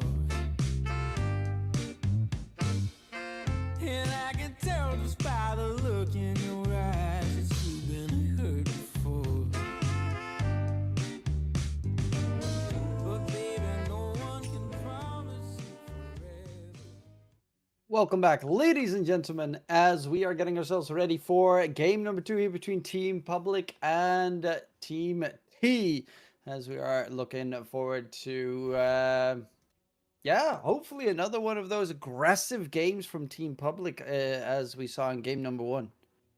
Yeah, it was very impressive to see how they moved around the map, how Puppy was aware of the potential weak points of their lanes, and he just rotated beautifully, saved the Batrider a couple of times, kind of put him back in the game, and then I feel like Mangekyo really, with shot, carried the game real hard. Obviously, Atlantic had kind of a hard time. He recovered later, but I think they overperformed what I expected. I expected Team Public to be slightly better, but the way they just absolutely, it felt like they were lost on the side of Team T. Yeah, kind of felt all over the place. They didn't have the heroes to farm. They had heroes to fight, but they couldn't even get that going for them. A couple of the engagements went horribly wrong. They went either too deep, the Queen of Pain jumping into the tier 2. I think that was kind of the beginning of the end for them. Once Xne jumped the tier 2 tower to kill off the TK, and they lost 3 heroes, and then his net worth advantage was gone, and it started just going all the way downhill for them. Yeah, it was a pretty tough one for them to make it through. Nonetheless, new round, new chances, a new draft potentially as well, as I'm curious to see what magic they can pull out here on the side of Team Public. Yeah, I'm hoping for, I guess, the same play style, but I definitely feel like they're going to ban a couple of heroes here. To me, I would be impressed to see Marcy and the Dazzle open. At the same time, though, that Batrider looked pretty damn convincing. They picked Slark only to deal with the Batrider, and they still got... I guess his lane was fine, but, you know, you're still playing Slark. No, it's like after the laning stage was over, he was like bottom 2 cores or something. The Batrider even won the lane. Like the first 3 levels or so, the first 5 minutes were pretty nice, and then he just got burned. He just got pushed back. He tries to bounce away, then he gets flame broken back. He slightly burns in the Firefly the entire time, and I mean, Jeezy played really well as well with Mangekyo in that lane with the bushwhack catches and such. So, you know, it's not easy to counter a really, really talented player, as we can already see from that game number 1. But as I said, new round, new chances, new draft potentially. I do expect them to still ban out the Beastmaster and Broodmother, but you know, leaves the Batrider open, leaves Lycan open, other stuff is available at that point. Marcy probably needs to be banned out as well. It's going to be an interesting one to see what Team T can do in this game. They're starting off with the ban there, as we're going to jump into the drafting phase right now to see all the beautiful bans and picks coming out between Team Public and Team T. Yeah, it's gonna have to be a combination of like banning some heroes and picking others, and Marcy will be the first one they're gonna ban, which I think is very smart. At the same time, though, I feel like it shows that they are not happy in picking this hero because they have first phase, which means, you know, out of all the heroes, I think Public played well. Marcy is the most normal one, right? Batrider, kind of a niche specific hero. Dazzle, definitely a specific hero. So the fact that they're banning the most common one is a bit worrying because I'm not sure how comfortable they're going to be playing the other two. 10 seconds remain. It's also, I mean, the Batrider is a flex hero because we both know Xantic also plays it in mid and Jeezy plays it +4. So they definitely have options for it as well on the side of Team Public. I wouldn't even be mad at them if they early pick it. Yeah, I mean, it did work wonders for them. If they are willing to play multiple lanes, that's even better, as they are forced to still protect against some of the Mangekyo stronger heroes. 10 seconds. Yeah, the Broodmother is just too hard to let through because you're just going to get ran down in that off lane. Whatever you pick doesn't matter. At one point, all those spiders cutting creep waves, going back. Hard to try and sustain yourself in that situation. It's interesting though, because at the same time, Brood is way less common of a hero than Lycan in competitive. So the fact that you would expect, I guess that's it, right? You probably played against Lycan in scrims and you know how to counter it a bit more than you do Brood. Oh no, I think it's Mangekyo got rank 2 on the leaderboard with just spamming Broodmother. I think it's just his raw talent. It's raw talent. It's just straight up horrid to play against, and he's really talented at it. So they just don't want to. Like I also on Shopify Rebellion, he played Broodmother whenever they could. I know, but I would say that Lycan is just as good of a hero right now, probably. Yeah, but I think it's more specialist oriented, and then it's scarier to play against the Brood. I think Lycan is also scary, but I think his Brood is way stronger. Okay. I also think his Beastmaster is better than his Lycan. Lots from of what I've seen. mid bans here in the first phase. Very interesting that they take both Puck and Quap Storm. Curious to see what they're gonna first pick. If they pick DK themselves, then I'm just baffled. No, If they that makes no ban sense. these heroes. Well, Team Like, T. I don't want to lane against Buck, but why?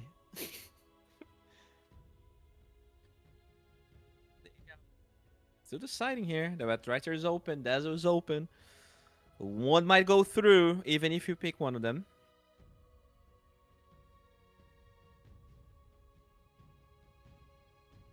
Who's it gonna be? What's it gonna be? I mean, they're doubting. It's probably Batrider, Beastmaster, Batrider, Beastmaster, Batrider, Beastmaster. I think Batrider might be a better ban, honestly. Beast is more straightforward. Sure, some people play carry. Sure, some people play mid. They take the Chen. Okay. Okay, no Puppy Chen coming in. It's all the old people that play Chen, right? It's the old guard that all do it. So don't want to play against that shenanigan. I mean, they could obviously still just get the Enchantress for Puppy anyway. 5 Definitely a fine hero. Although Pango does have a lot of physical onto entry through the passive. I think it's just bad. Giant. First big shot gyro. GZ does play it as a flex, so technically you could put it there, but very likely just going to be the shot safe lane. So, Team T. Well, Gyro does also prevent Enigma from being picked, which is always. It's definitely a Cloud special. One of his best heroes is Enigma. Definitely a Shadow Comfort, and you're getting a free ban in the process. So all things looking pretty neat for that pick. And Do you ban Beast plus Batrider? Take the Beast. Lycan second phase this time. They ban it in the third one.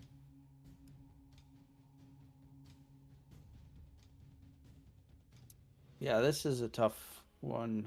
What do you, I mean, yeah, Beast probably because you can roar Pangolier when he rolls. 10 seconds remain. Yeah, but it can also lasso when he rolls. True, but I think it's easier to roar because that has more range. Yeah. And also in general, it's Beastmaster plus Gyrocopter. You get that in like an early mid game lineup. You run down all the buildings. Definitely very high tempo. I mean, it didn't really stop Public in game 1 to do the same thing with other heroes, but I agree. As they are... I mean, you can assume this Pango is probably gonna be mid. I know Cloud plays Pango, but I feel like... I feel like Pango mid is just objectively better. Yeah, most of the time I do agree. Sometimes it depends on what you need. Like if you want to specifically get a Mage Slayer hero, then sometimes I can see it as an offlaner, for instance. Or if you want to get like the full stun lock with the Blink Yules combination, then offlane I don't mind. But yeah, I do agree. Mid for obvious reasons that or quick level 6 is very important on the hero.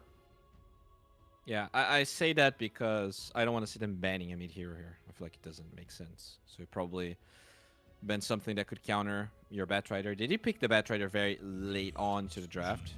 Oh, they do ban Ember. Okay. So they want to brute force that matchup. Okay, Queen of Pain. That's going to be Santic's mid hero, very likely. I don't think you ban And- Ember if you're not going to play mid quap like this. Remain. 5 seconds. Yeah. Thing is, you probably don't want to play Pango mid anymore. So Yeah. then you play it on Cloud, and then you just get. There's no real other matchup that would do well here. though. Classic Lena. Ugh. I mean, I've seen it a couple of times lately. It's been looking pretty good. They're going to go for DK. That's the other option most of the time. Yeah, we saw it happen game number 1. Although he didn't stop the DK from winning the game, even if he did struggle a little bit. Could still be a safe lane DK. Seconds remain. Yeah. Though currently what it's more looking like is, I mean, especially because it's Shigetsu, I would be very wary on Team Public of them getting Weaver and you having no lockdown. They get a Jakiro. Have some setup for the Ice Path. Gives them a lot of push with DK plus Jakiro. It's definitely nice. 10 seconds. I mean, you could go like Dazzle Batrider here, and I think you probably feel great about it. Radiant's turn to pick. Tusk, okay, Tusk 5. Like, well, GZ also plays it, but it works so well with Gyrocopter in lane. Yeah, it's Especially gonna with be the thinking about tag the buddies. What's it called? Drinking buddies. Drinking buddies with Gyrocopter. So good. 10 seconds. Flat just cannon. enables the hell out of that hero. 5 seconds remain. Probably Papi Tasquito then.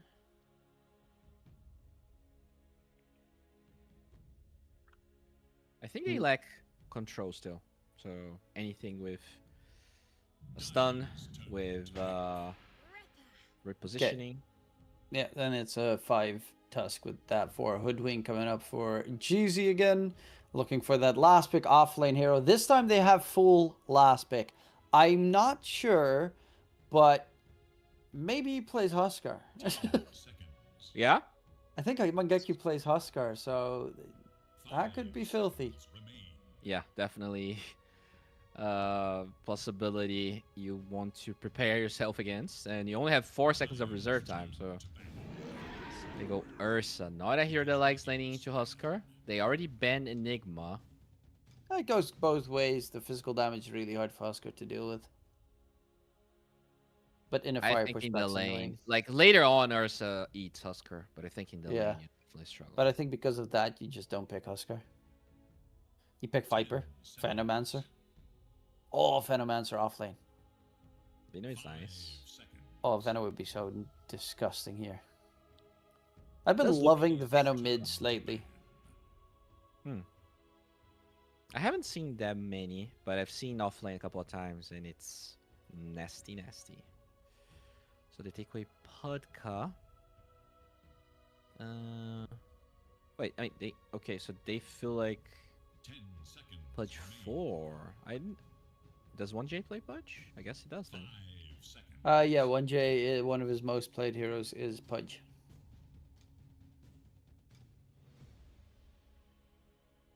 If they are not gonna play Batrider, that's another hero they can play. By the way, there's Huskar, there's Batrider. He also plays Alchemist, I think, a lot on Pulse 4. But, you know, then you're suiciding the so- Pango so hard. Dyer's turret. Yeah, they bet the Batrider. I feel like that's very smart. Okay, so they're gonna go for the fight in that offlane setting for Team T. And with the DK and Jakiro, you've got good Mystic Flare combos. Silence against Quap, superb. Yeah, it's nice. So I feel like their only real lockdown is that blink on DK, and he's gonna have a hard time into the Quap. So those early fights might not be very easy to pull off. Oh, offlane Monkey King or I offlane guess Quap? so.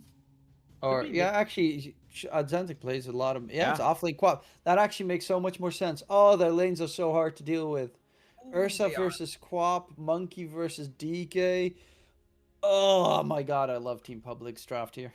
Yeah, so you're good. gonna be extremely kited by the daggers. Monkey King actually shits on DK even harder than Quap does. And now you also benefit from drinking buddies on Adzentic. So you have 2 cores that benefit a lot from that extra 110 damage. It is damn, bro. Like they're gonna have to outdo all of our expectations on Team T because this might be an even harder draft than Game 1. Yeah, this is like you're almost guaranteed to lose 3 lanes at this stage. Well, okay, maybe the Top is the one that that one is Public still can lose. doable, but the other 2 lanes should be easy in hands with Team Public. Yeah, like you're gonna need, I guess, the Scarif Mage to get good rotations, which he could potentially. But Yeah, the but Scarif he's Mage not- is way worse against Monkey King than he is against Quap, right? This Monkey Yeah. King, if he finds you, he's just gonna run you down. He's gonna get a Diffusal Blade, your slow's not gonna matter, the silence doesn't matter. Fun stuff, interesting stuff, good stuff. Yeah, we'll see. Looks like Puppy might have something going here with this team, but we are still very early on. Yeah, Team T, they have something to prove here. Yeah, and the question is obviously, will they be able to get it done? Will they be able to stop this very strong team? I keep forgetting their team name. Random. No, not that one. Public. That's it. Because it's a public restroom image.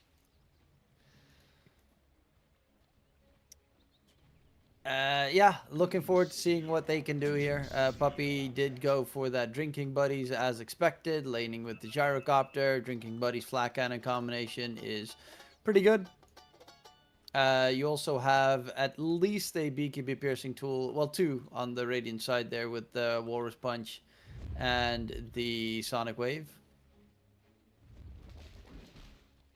Smoke from Just 30 public. seconds now. They already have a ward in their triangle here on Team T. Interesting.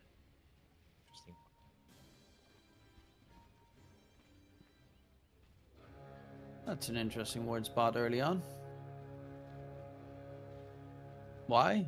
Are they afraid of rotations? Or Crucible of greatness awaits. well, they are gonna find Cloud, but he has the shield crash up to the high ground, so it will be straight up to bounty rune trade. Double jump away.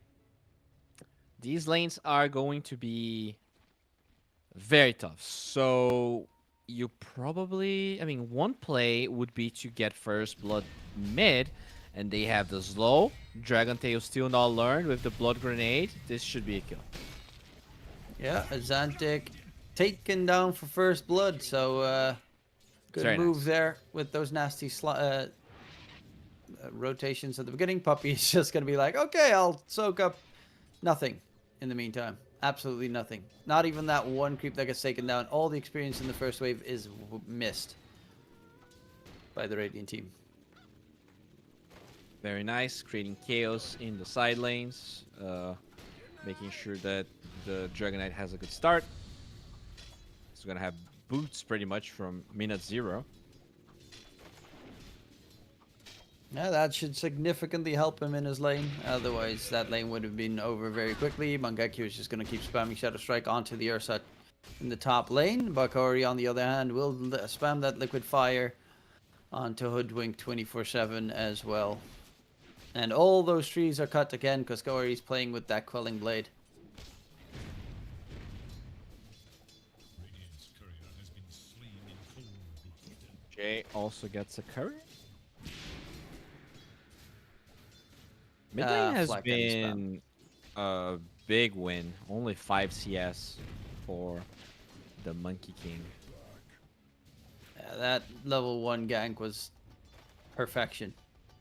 Yeah. That boots at the start of the game makes it so that it's and XNE can stay out of range of the Jingu Mastery gift against the monkey. And bottom lane, they're just constantly doing the drinking buddies, flat cannon shenanigans. But Cloud soaks up a lot of damage with the shield crash and the facet for it. Yeah, pretty easy shield crash situation there. We'll be able to, at least in the early levels, eventually you do an absurd amount of damage with that drinking buddies. And Cloud, okay, he's not going to go for anything surprising. Just straight up Diffusal Blade has been marked up. Shad needs to be very careful here. He's taking a lot of damage in that bottom lane. And is going to need to get that healing salve quickly from Puppy. Otherwise, he is going to get Getsu. overwhelmed. Bushwhack. Ticking down. Ooh, but he does have that magic wand to keep him alive. Corey is going to go for Jeezy. Can he find vision of him? Jeezy's running the opposite direction. Is he out of range of Corey? Healing self comes out. Corey should tick down slowly but surely. He does have an Ursa nearby that's trying to be sneaky, but it is going to be a kill on from Mangekyo, and it's a level 2 Shadow Strike as well. Shigetsu just wants to stay away, but he also wants to kind of drag Mangekyo into a bad spot. He's too ranged into this Ursa, so he will be constantly kited here. It's not like Jakiro can also trade that well against those heroes.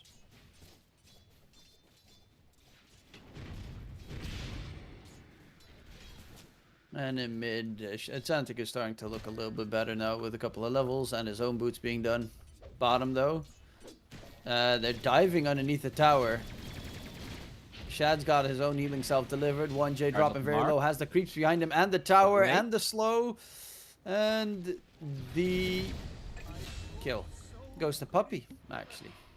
Yeah, blood grenade taking him down.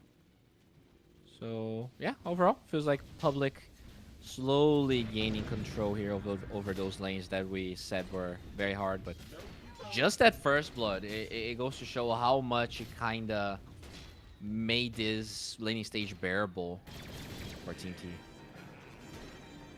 And Cloud's having a pretty good lane currently as well. Azantic dies with the 1J TP after he respawned in mid.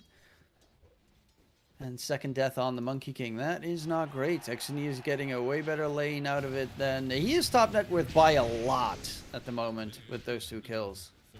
That first blood definitely making things a bit better. And looks like 1J, he's still kind of... No, he's just going to drop a ward and go back to the bottom side.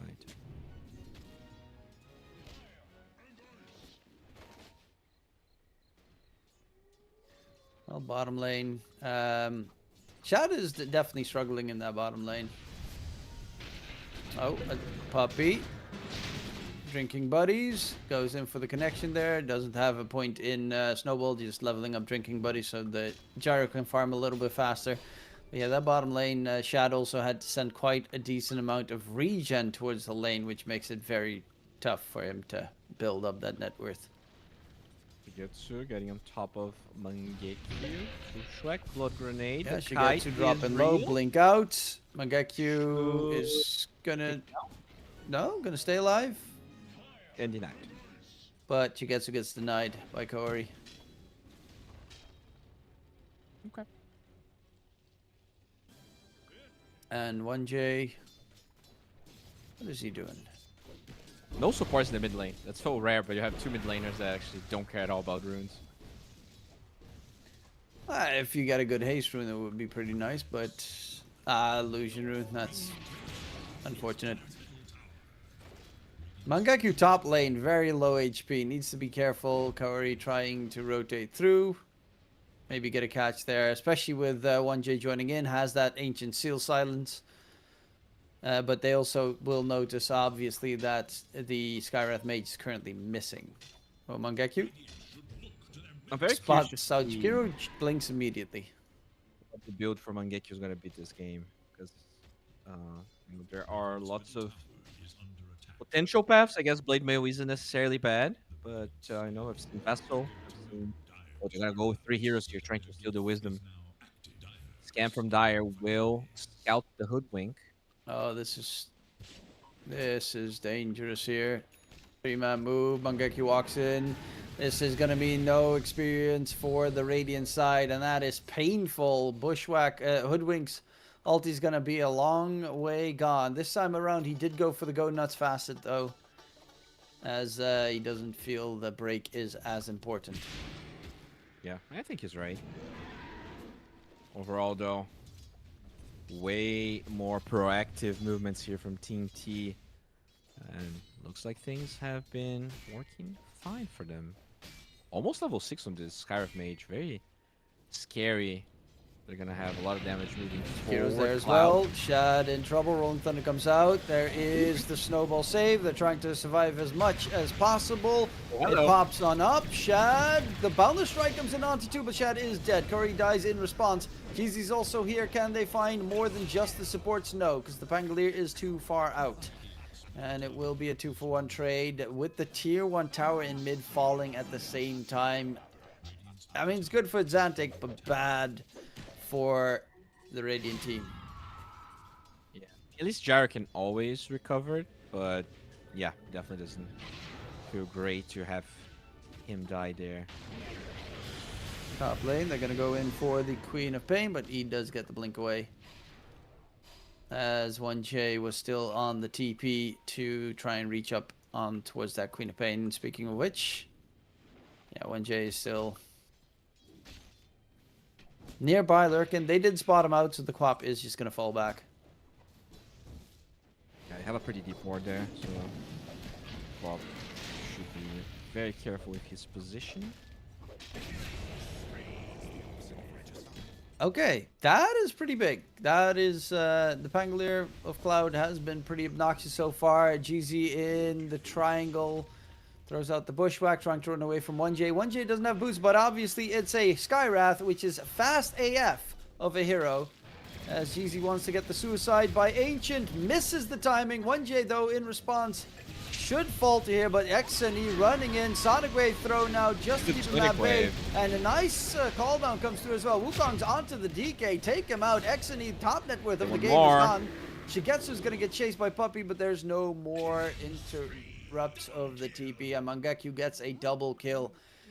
Big moves coming out from the Radiant team, and Ursa also TPs all the way back to base, so he's just gonna focus on jungle farming at this stage. I mean, the biggest problem was that Cloud TP'd bottom, so he couldn't TP and Rolling Thunder in that fight, and they still tried to play super aggressive on the side of Public.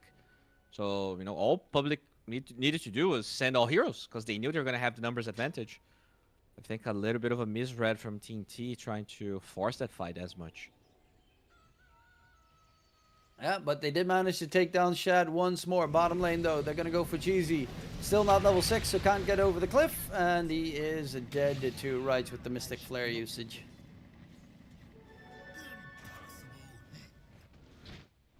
Top lane, Corey's going to get spotted. Xantic is starting to get really aggressive on the Monkey King. Yeah, 4, 2, and 1. Diffusal Blade on the way. And that's the thing. Dragon Knight, as good of a game he's having, he's a bit of a slower hero. Cannot fight when his ulti is on cooldown. Still doesn't have the Blink Dagger. Monkey King doesn't really need that much, especially when drinking buddies helps him do so much damage. Yeah, it's he is gonna need to get some big farm quickly. He does have that triple ancient stack, of course, to clear up, which should help at least to catch back up in terms of net worth. XNE, I think, is that Blink Dagger? Yeah, Blink Dagger's done on XNE, and that's gonna be pretty big. So they finally have a tool to start making plays, because they need that Blink DK stun into the Mystic Flare to even be able to secure any kills. Yeah, they definitely do. And it's a little bit unfortunate. I felt like, you know, with getting the tower so early and absolutely getting all of those kills, he was going to have Blink a little bit earlier. Like, the supports got level 6 so early, and we are yet to see Mystic Flare being used. What got used bottom lane to kill off the Hoodwink. Oh, the Hoodwink? Yeah, it got used once, but I guess you get a bigger target like this Gyrocopter that seems to be aware of the moves. Puppy, though. XNE running forward, and there's the drinking buddies out of harm's way. And also, the problem with drinking buddies is you max level it because it's just really good. But it does mean that you farm so dreadfully slow on Tusk if you want to kill a creep wave, for instance. And you're always going to be... I mean, you're a plus 5, so it's understandable, but you're always just going to be forced to hug your gyro this game. Hugging is good. Hugging feels awesome. Yeah, at least you're going to get wasted while having fun. So Ursa... I mean, they're so aggressively looking for a kill here on the side of Team T. Yeah, their net worth advantage is burning. They are not really getting a lot out of this. They were 3k gold ahead. They're 2k. They're back to 1. Mangekyou's got to be careful. Though there's a monkey as well. Mystic Flare got thrown out onto Xantic. He was just like on top of a tree, so he can always just disengage. Mangekyou, DK stun comes in. Xantic interrupts the Pangalier's Rolling Thunder, and Bushwhack in action comes out. Snowball chase, gets over the cliff, Force punch. but is going to be able to just roll it out. That's unfortunate. He was in the low ground, so if he had time for the Warriors Punch, that's probably a kill. Yeah, just out of reach. But they are going to smoke up immediately here on the Radiant side. Head towards bottom to see if they can catch out the Pangolier. This could be such a heads-up move. They spot him out. And the silence, though, interrupts the Boundless Strike. Xantic is going to be able to heal up nicely, and that is 2 kills. Great move. After that fight, knowing they don't have that Rolling Thunder anymore, and they have essentially all they need because they have short cooldowns on their tools. So here's the thing. When he's using Boundless with Drinking Buddies, he has 200 extra damage. So he's literally critting for like... about like 700 damage right now. It's just way too strong. Like, as long as Puppy is playing with Xantic, they're going to be doing... Oh, no. Oh, that was fast. So That was close. fast. Axinia will be okay. If he got hit there, he was 100% dead. Yeah. Definitely wasn't. That blink yet to be put to use. That one smoke gang that they ended up going for. They don't find anything. Second usage. DK still farming, which is alright. But, you know, he's farming towards the BKB. Not necessarily any possible damage as they're... Oh, they're gonna find some juicy ones here in the bottom side. No wards. If they can reach it in time. They're running in. They might The find monkey Cloud. ogre bruiser running forward. Smoke breaks immediately. They spot out Corey. Bushwhack catch, and that's the Jakiro dead. That is, well, not dead just yet. Yules to hold down the they stopped Pangolier. him. Silence though, Silence. pretty nice, but can they finish him off? No, they cannot. Puppy. Oh, that was That was a close. weird one. Snowball chase takes his allies with him. Can they reach? Dagger's Just out low. of range. He's slowed down heavily, but the swashbuckle gets him pretty deep. Are they gonna? Chasing. Okay, Skywrath Mage tries to go in for the Hoodwink. Hoodwink is actually going to get taken down, so they do find a kill as a counter. 1J does drop, and Pangolier gets out. Stoppable streak here for Azantic. Dies twice in the mid lane. And yet again, recovering beautifully. He is very solid on at least the gank rotations. His net worth could be a little bit higher, though, considering he has 6 kills, but that's just, you know, the But way the thing it is, works. his net worth is higher when he plays the Tusk, right? Those 700 damage crits, AoE True. crits, mid of 15, they hurt. And you still get them at this point until Shad is going to be the one that receives it the entire time. These fights are still heavily reliant on Azantic doing well. And Oh. oh, hello. Kaori spotted out. Santic. Ooh, can he finish him off? Nope. Did miss. Gotta love Sister Shroud, by the way. Such a stupid item. Yeah, pretty balanced. Brawny Sister Shroud as well. So Honest Very Hero, nice. 1200 HP. Sure, has 3 attributes in his items. 3. well, the one thing that is a little bit worrying in this game is that unlike game 1 where Mangekyo was playing that Batrider that like has infinite scaling is like one of the best cores in competitive game. Offlane Cop. Okay. Okay. They But Oh, massive he didn't rotations connect. coming in. Atlantic doesn't have anything to try and stay alive. He's going to get overwhelmed. Cloud still alive as well. DK stun in onto the Jakiro Macropire underneath Shad. He needs help quickly. He needs a Sonic Wave. They're not going to get it. And fast fingers there for Team T on the rotation. they force that too much. Like that's still a tier 1 tower. If you don't get the initiation, you just have to run away. And Azantic, he gave away a huge streak. Who actually got it? It was 1J, the. Okay. This guy. Yeah, I mean, the thing is, he just took the Watcher there, the Dire Watcher, so they knew Monkey was there. Obviously, they're going to be like, okay, they're going to go in Yeah. 3 in a bit, go and They were defend ready. quickly if they TP, if they gank. So it was like 100%. He also should have known that they knew that he was there. Yeah, and because all of that time was wasted chasing Pango, Ursa now has Blink Battle Fury. So he is a force to be reckoned with. Could potentially. DK's got BKB now as well. Damn. Arcane Rune, BKB Blink. This is smoke time, I feel. If they want to, at least. They're looking for the Ursa. They do have a Yules on the Queen of Pain, which is going to be pretty nice against Enrage Ursa, but GZ using this time to clear up the creeps is going to make it so that Shigetsu stays out of range. And the smoke gank, as you said, coming in from Team T. The gank squad is coming through. Dire scan, they know Radiant Heroes were there. But yeah, it feels like public is aware. Tormentor's up in a minute. Oh, smoke breaks. GZ in the trees. Drinking buddies. Try and get him out of range, but they've got long range spells here. Yeah, they're gonna scout this BKB. I feel like this fight is unwinnable. Oh, they're going Roche. And they're gonna get Roche out of that as well. I'm I not don't sure if they think can get Roche out of it though, but they can. oh yeah, they're all running. I would have assumed just one call down in the area and they skip out from that area. Because this Roche is going to guarantee them Tormented, that's why. Yeah, I mean, Shad's having kind of a tough game, right? 1-3. He really needs to finish his eggs, like just. And there's vision as well. Like it's nighttime. You have no idea where their vision is.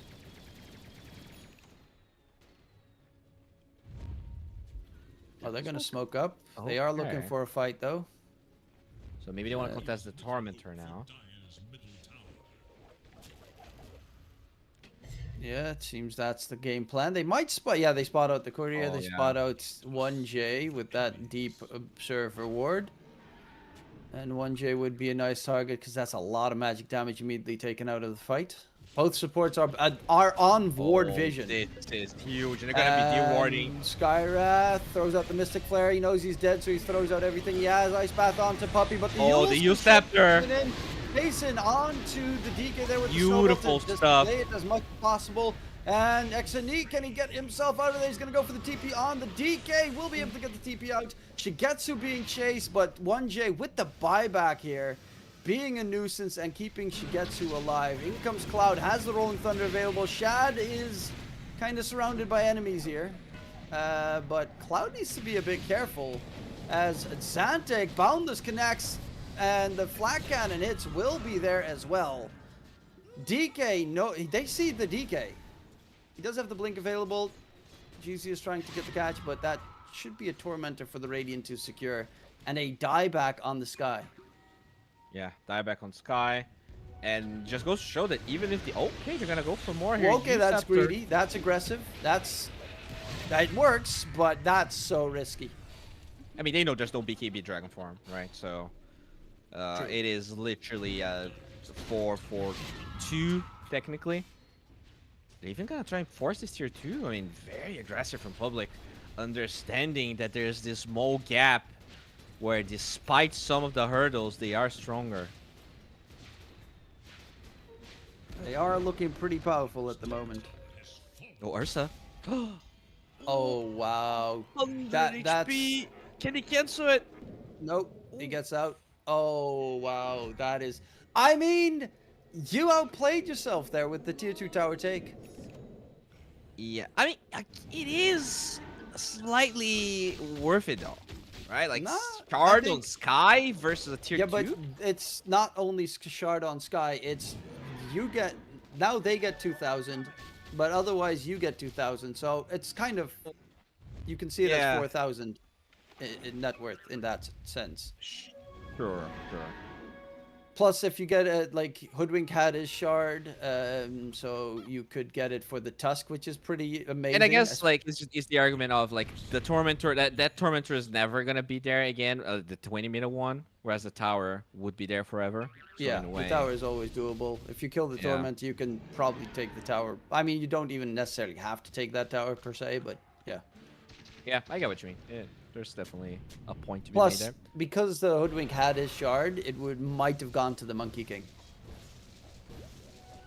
That would have been a really big buff for the Radiant team. 2 BKBs very close to being done here, so I feel like the timing for Public is Aegis expiring and BKB on both the Monkey King and the Gyrocopter. The thing is, they might be looking for Shad, and they will Yeah, Shigetsu goes in, Boundless Strike comes out, Cloud's here as well, Wukong gets thrown out, they're gonna go in for Shigetsu, far away. flight number 1. Yeah, they're taking the tier 2 tower bottom, DK is there, but Shigetsu's just gonna they're walk it still off. alive. They want to pop that Aegis as Mangekyu, drinking Hey, buddy. buddies, gets the blink out to the side, Mystic Flare onto Puppy, they will lose the Tusk. But also the tier 2 tower bottom in the meantime is almost done and dusted.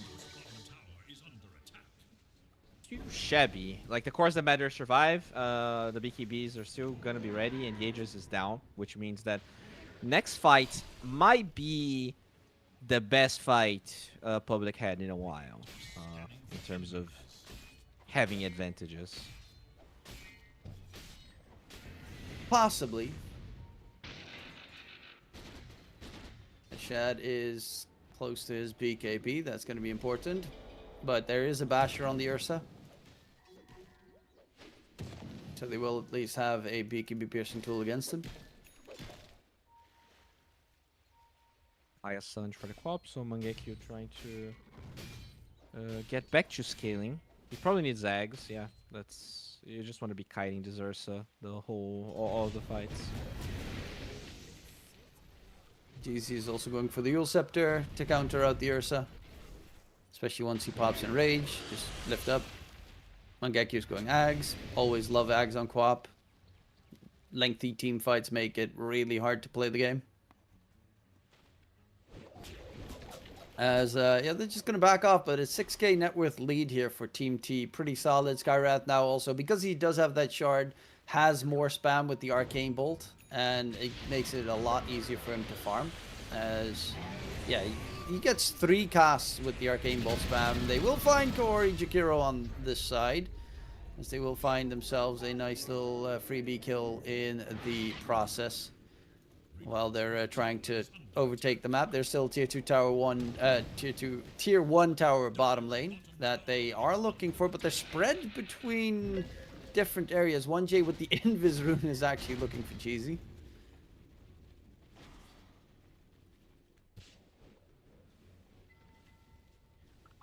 I mean, the pace of the game, even though it's slower, they're being outfarmed tremendously here. This Ursa, Bengo DK cores they just farm a bit faster, it feels like. Oh, they want to try and kill this DreamLeague?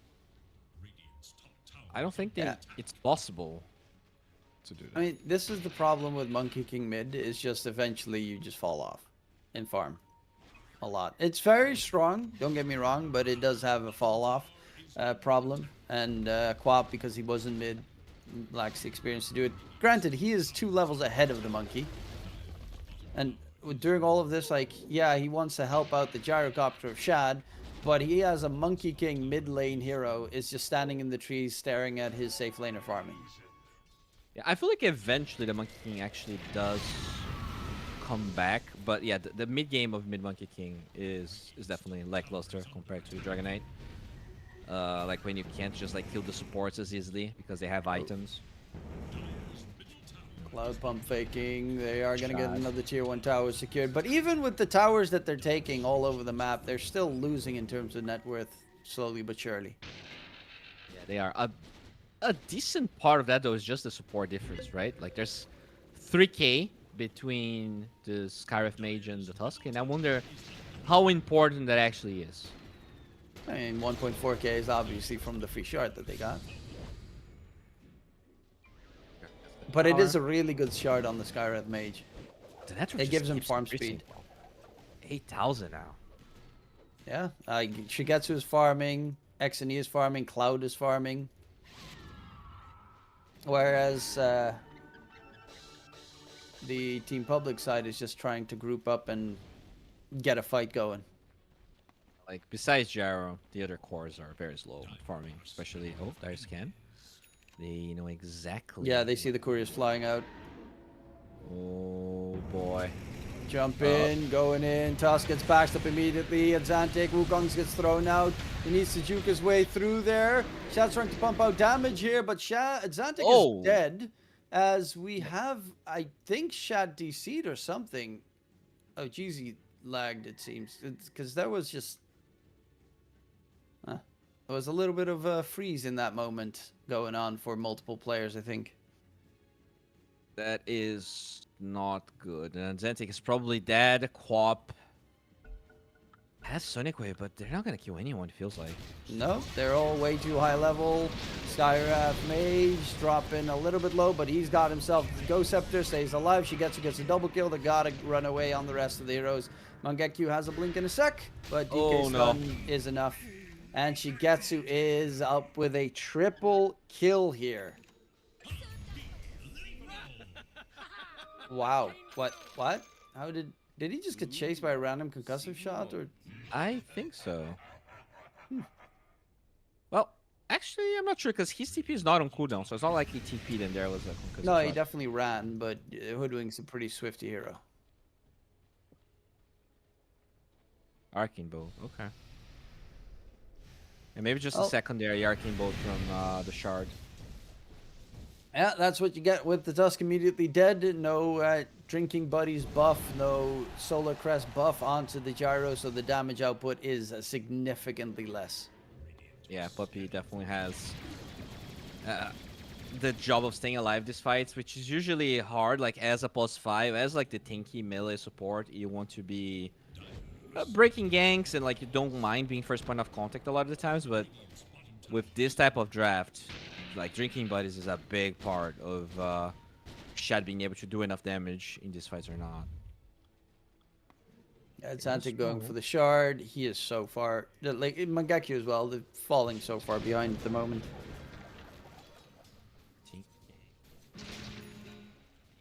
Need a miracle here. No. Well, in mid, they are looking for a catch, but Puppy doesn't have a blink, so he can't even get the jump, which is also a very big issue here. They are going to spot out Cloud. Wow. Snowball chase in, but Puppy's dead. Went too deep. Shut down Gotta get quickly. the They hell got to all run out of there. Jeezy's going to get controlled up. Second kill secured. As the entirety of Team Public just needs to disengage. Yeah, they might want to cut a wave mid, maybe. Maybe the Quap can do that. They do have So high ground poor. vision here. If they can get a catch, maybe the supports walk into them Yeah. with a good Wukongs, but it is not easy. Roche is up though, so they might actually consider going for Roche. And Or the Pangolier Painful, doesn't have a maybe. buyback. Oh, no! Oh my Oh, lord.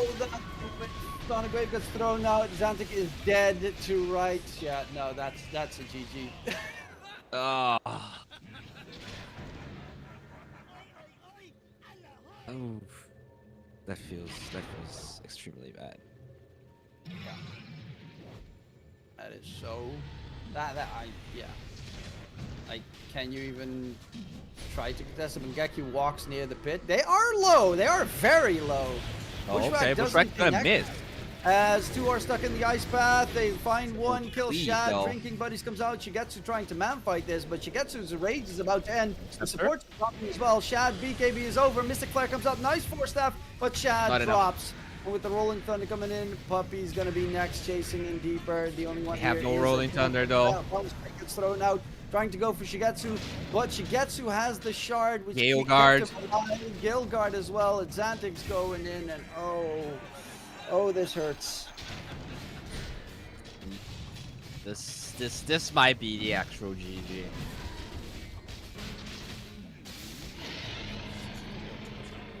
It was decent, but they get absolutely destroyed by the supports. The ice path onto 2 cores every single time is just guaranteed loss. This offlane comp just has not worked. Like it's a 9-day difference, and I don't even think it's like Mangekyo's. Like it's not a Mangekyo problem. It's just that the heroes in offlaner isn't as good as Batrider. I think that's just clear and cut. The timings, the way you have to itemize his offlane co-op, you're not gonna bring as much value. Like the way he could cut waves, the way he could, just disable BKB heroes. It's just completely different. The lane stage was fine, right? But that's the thing with co-op. Like you're supposed to get that lane advantage in snowball, and as an offlaner, I think that's much harder to do. Adding a nice little free shard for the DK there. From the top lane, Shad is looking for farm for a fight. Quap still really needs that Aghanim Scepter, but Shigetsu going in. As there is the Rolling Thunder coming through. Sonic Wave onto 2. Cloud takes a little bit of tickle damage. Shigetsu still trying to man fight this, but Shad's going to get controlled up. And chop, chop, chop. 3 hits is all it takes. Silence onto the Queen. And the Queen has fallen. As it will be Zantic with the Wukongs trying his very best, but no chance. GG is called. We see it, they see it, everyone sees it. They got owned by that nasty Shigetsu Ursa. Yeah, I think they played well on the side of Public, but this time around, I think their draft wasn't as strong, and you gotta give it to T. I think getting that first blood in the mid lane really made every other lane a bit easier.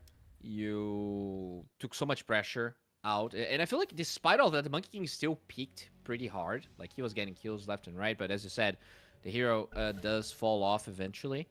And I think he was like there was a lot of 7-1 at one point, and he ended 7-7. yeah, like what is your co-op doing, right? As you're doing all of that, your co-op's farming, and she doesn't even farm that fast. She doesn't take towers.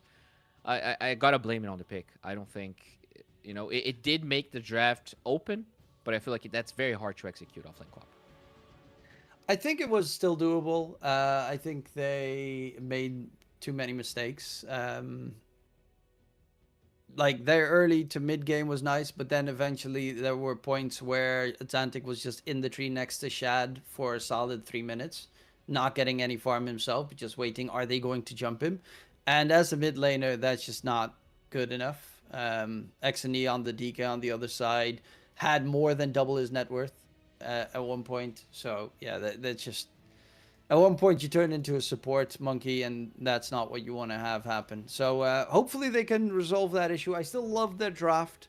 I think especially that last pick swap around was so good, but the early the level 1 gank on Atlantic in mid, and then a gank afterwards as well really hampered his early game to get that dominance going. And that was a big struggle for Team Public, but nonetheless, great job from Team T. We're going to go to a short little break. We'll be right back for game number 3.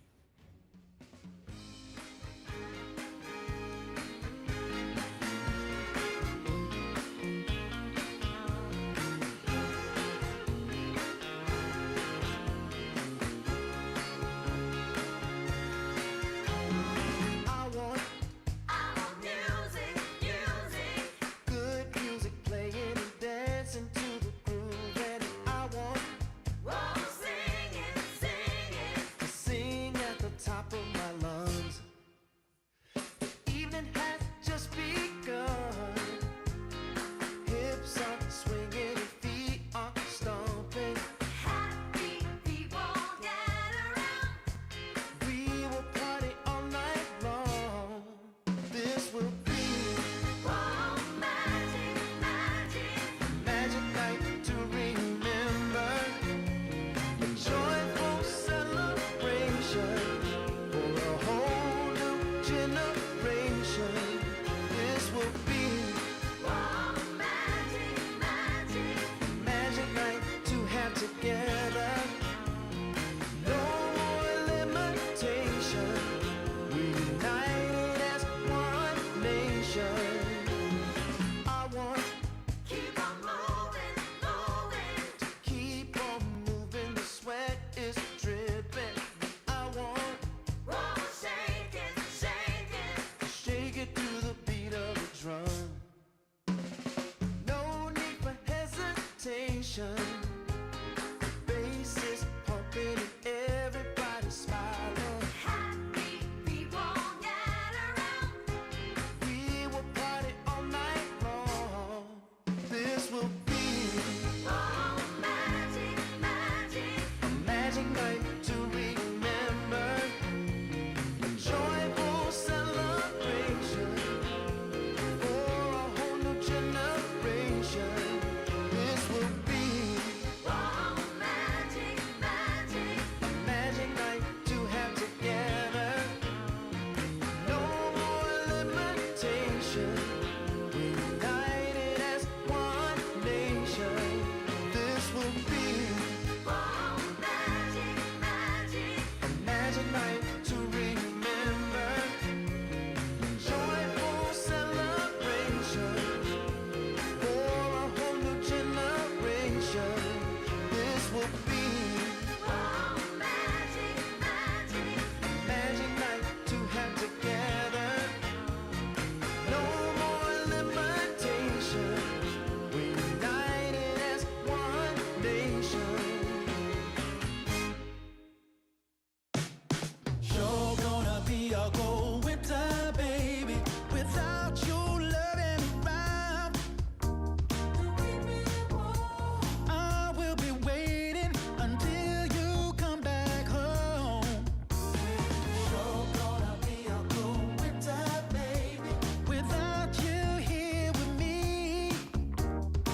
or never knew what others do.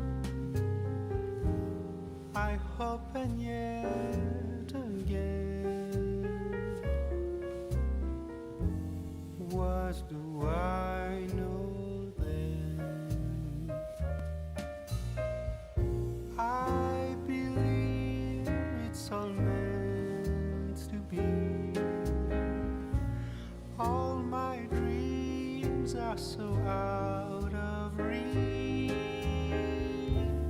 I fool around, but we never know. I fell in love, but a long time ago.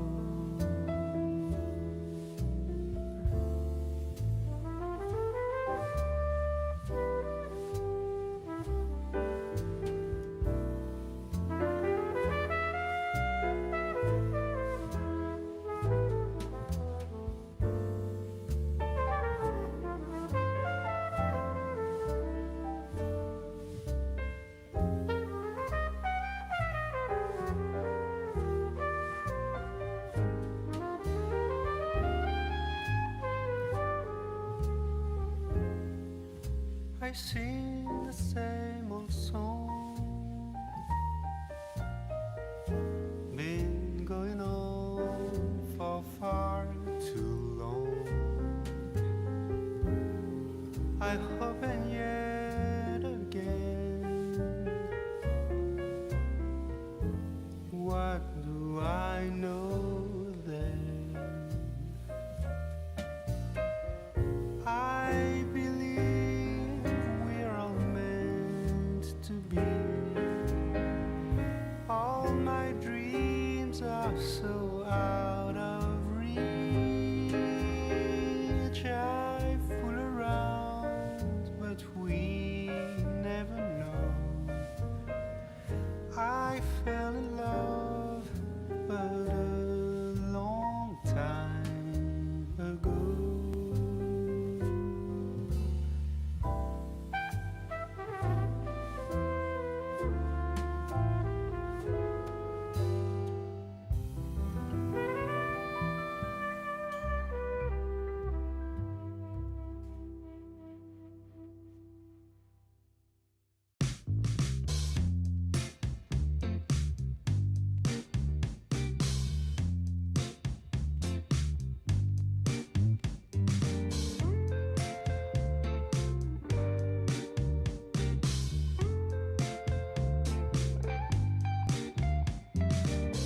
Well, I can tell just by the way that you're smiling that you're still unsure.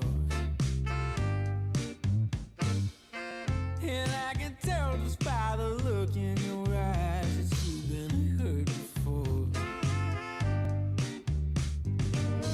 But baby, no one can promise you forever. Right now I only know that we should be together. Because it's now or it's never, so won't you take a chance on me? Well, it's fine. Welcome back, ladies and gentlemen, as we're getting ourselves ready for the last match of the day here between Team T and Team Public. Game 1, very one-sided for the side of Team T. Game 2, what happened there, Bowie? I think they got. In my opinion, I feel like they just overflexed their draft a little bit too much. I know that you're a fan of the offlane co-op, and I think it does have its place, but it is unreliable. I think it's not as good of a hero as Batrider, and also the Monkey King pick. Just thinking about it again, I wonder if there was something else that was a little bit better for Azantic. Sure, it does really well against the Dragon Knight. It is very fast tempo, but it feels like this hero, you die once or twice and you lose a lot of momentum, and I feel like that's kind of what happened in game number 2. Don't mind it necessarily, but I think Shad also had too much struggles in his lane to, and with the Quap on their side as well, to really make use of the fact that they won those team fights.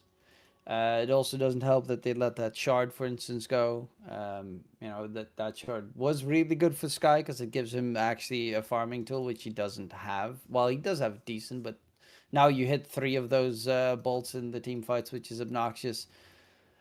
You get that shard yourself, it might go to what support did they have again? To the Tusk, which is really good against the Ursa, or it could possibly go to the Monkey King. Was the only other option that they could get it on. You get it on the Monkey King.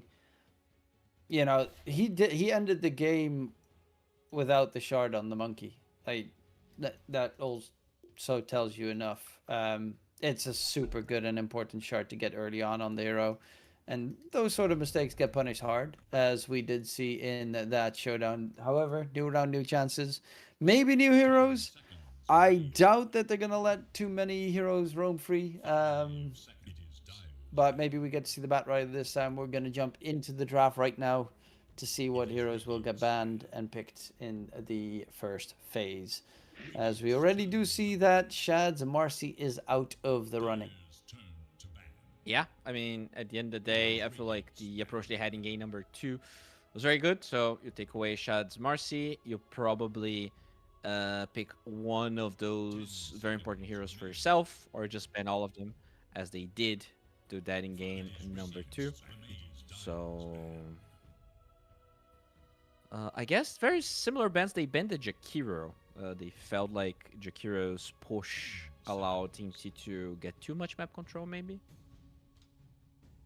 Yeah, they also jumped into the ice path, 2-hero ice path a couple of times, and then that stun lasts so incredibly long, has so much range. They straight up died, so that also isn't ideal. They pick Storm. They ban Quap. Pango is open if public feels like that's a fair enough trade. If you wanna punish the Storm a different way, I mean, you could Huskar here, ban a couple counters. Storm, I guess there's like some teams that play carry Storm. In general, I don't see Shigetsu as someone that does that, but they're just gonna get Ember. Yeah, Xantic doesn't have like the most luxurious hero pool, I would say. Yeah.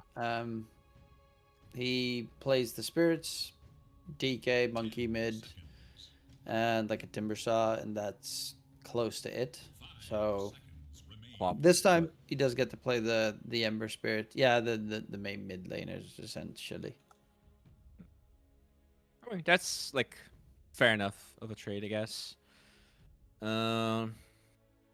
So as Team T, you probably want to address some gankers here, some combinations that work with Ember. We saw Mirana today, which I wasn't expecting, considering Puppy is an old school guy. Maybe that's one.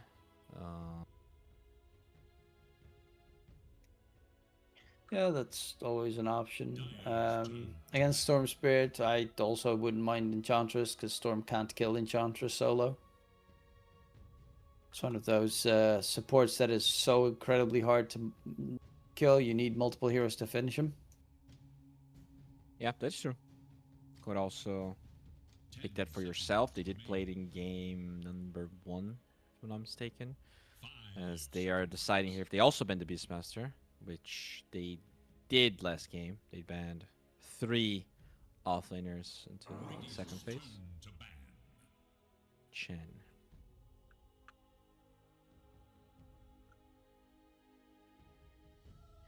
Okay. Yeah. Chen is the puppy hero that you just want to get removed. And in the current patch, a lot of people are playing the Chen. And it's also very solid, because it is one of those supports that can farm really well. Last game, they had Tusk, which is a support that can farm pretty well, but because of the item build and the way that he was supposed to play in that game, he just never got to a point where he had solid farm. Yeah, Storm is bad against heroes that group up, against heals. Like, you have to spend too much mana to get killed, or you cannot fight. So, I think in general, if you're picking Storm, Chen is a bad matchup. And they do take away the Pango, so not really something public is comfortable with, as they get the edge. Yeah, that's, as mentioned, very solid to have against the Storm Spirit because you don't really care about the Storm Spirit. 10 seconds. So discovers Beastmaster for you if you want to play that. 5 seconds. Usually a pretty solid lane counter. Clinks is one other option. Not sure if Shigetsu likes to play the hero. There we have the Post 41J Pudka Gaming. To hold down the Enchantress, slow her down, allow everyone else to kill her. They don't really have any combos just yet, but you might get to see like a Disruptor here maybe, so you can kill the Ember. You can hold down the Inch.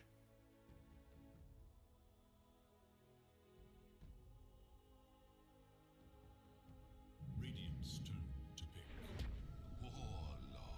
Warlock. Okay. Warlock as support AoE. duo, not too aggressive, but very, as you said, very solid AoE team fight. Fatal Bonds at any point in the game is very hard to deal with.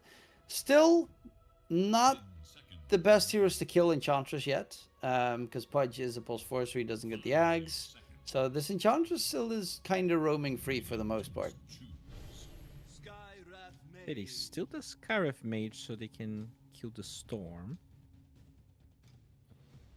Not a lot of stuns though. Like they only have one Dismember cancel. Would be nice to have another hero with a stun here, which I'm assuming is going to be their offlaner. 10 seconds. Not a good 5 Mars game. Not a good offlaner with a Dispel, maybe. A Baron is open, but you still don't have a stun.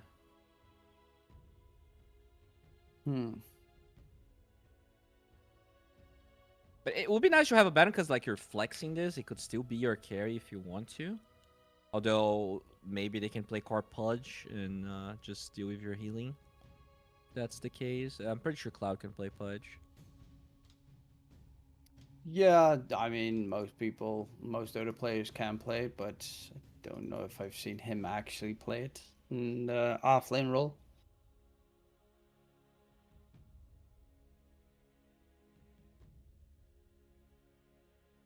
What else could you go for here? Maybe Dyer's turn to pick. Ursa themselves, okay. That's should be Shad's hero then. And then last pick again is going to be that Mangekyo offlane pick. Well, they're going to ban out, Beastmaster, and even though Warlock is pretty okay against him. Huskar, is your- again. Remain. 5 That seconds. Huskar, this time there's no Ursa to counter it. Dyer's Potentially. turn to bat. Terrorblade. yeah, it's decent matchup by Spike. Beastmaster's definitely going to get armor. banned now. It is Really good against Skyriff Mage. It just right. I mean, early on, Skyriff Mage is actually very good against Terrorblade, but eventually, kind of switches. Batrider ban, probably Beastmaster ban as well.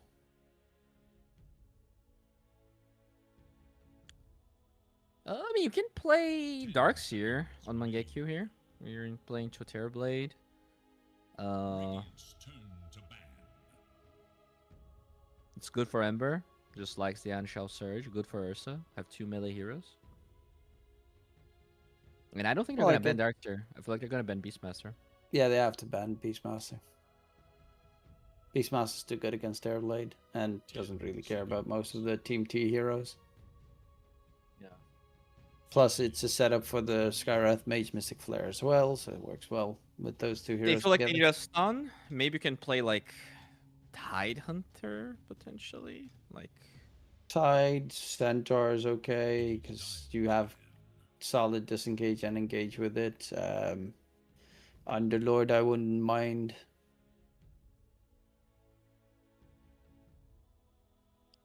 T, I guess, could pick Beastmaster for themselves because right now you definitely don't want to play Pudge offlane. You have to play it on 1J, 10 seconds. so you can ban Yeah, something it's else. also.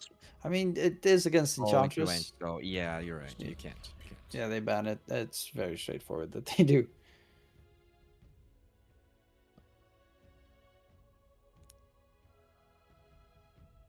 Going to Ursa, aggressive dispel. What do you pick here? 10 seconds. I mean, if you're just trying to counter the Ursa, you go for Venom/Viper/Razor, but I guess you can play Mars, right? It's yeah, it works well Disadvantage. with Terrorblade as well. you just like Ursa doesn't really queue in lane because you have a lot of knockback. Counters any Centaur And- picks. It's just like good for Warlock. You got good Fatal Bonds, good for Terrorblade. I think Cloud's definitely a Mars player, so for me, Radiant's turn looks to good. Bristleback. Okay. Very much a Mage Slayer game for the Ember Spirit now. Yeah, still a I bit still- risky. Like this is not a clear-cut lane for the Bristle, 10 seconds. especially for Pudge. Like this is the type of game where if Pudge doesn't land some hooks, like this Bristleback can die 3 times. I would so love to see a Huskar pick here. Not gonna happen, No, but I'd there's still too love much it. physical. There's too much physical for Husker. Probably. But the taunt's kind of nice. Doom. Okay, yeah, that also works. They do have a save, but you'll just doom the Bristle or the Storm for the most part. Yeah, I mean, even if you save right, it's still Zero carry, being low on HP. Yeah. I like Public's draft. This looks much better. You have scaling, but at the same time, like if this goes like extremely late, Team T, their support scale tremendously. Bristol is just such a broken hero, honestly. And I feel like Storm is just a better mid hero than Ember. Like, it's just better. Scales more, does more. Yeah, I'm curious to see how they're gonna get it done this time on the side of Team Public or if Team T, because Terrorblade is so scary in the late game. Bristleback as well. Even Pudge can be so obnoxious, just saving people with the hook shenanigans and displacing Ursa for the team fights. That might be a rough one to deal with, but on the other hand, Puppy's playing Enchantress, and they don't really like. Killing the Enchantress is still not going to be easy for Team T unless Terrorblade has like his illusion army there. I mean, the Bristle does an okay job, right? Like, Yeah, but he you hits him have- so slow because his attack speed's horrid until he gets AC. Just stack up the quills, you upheaval the Enchantress, and you know, it's just a slow, painful death. Yeah, it still takes quite some time. Also, it is going to be like everyone benefits from the 15 on Warlock. So just having that extra attack speed on the illusions, on the Bristle. I on the want to see Storm. that Pudge go. He has Rotten Core on the Pudge. Damn. Okay. What? I mean, he might switch it up, right? Right? Is Doesn't Wait. care. that the pulse? Okay, I'm gonna quickly Pudge +4. It is significantly less pick rate than win rate, at least in Dota 2 Pro Tracker. I would Yeah, assume fresh meat would be just better. Yeah, fresh meat's definitely more common. Win rate's similar though. Like considering there's way less rotten core, right? The win rate's a bit higher, but it a little bit less data points. Okay. I mean, I guess laning wise, it's pretty nice. But you're laning against an Ursa, so you kind of do, and an Enchantress.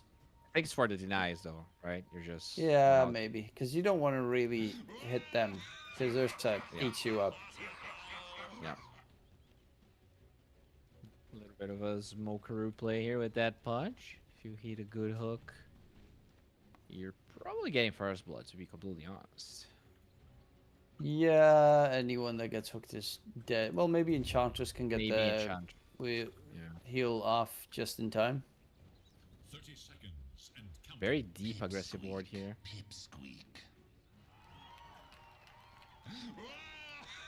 That's the spirit.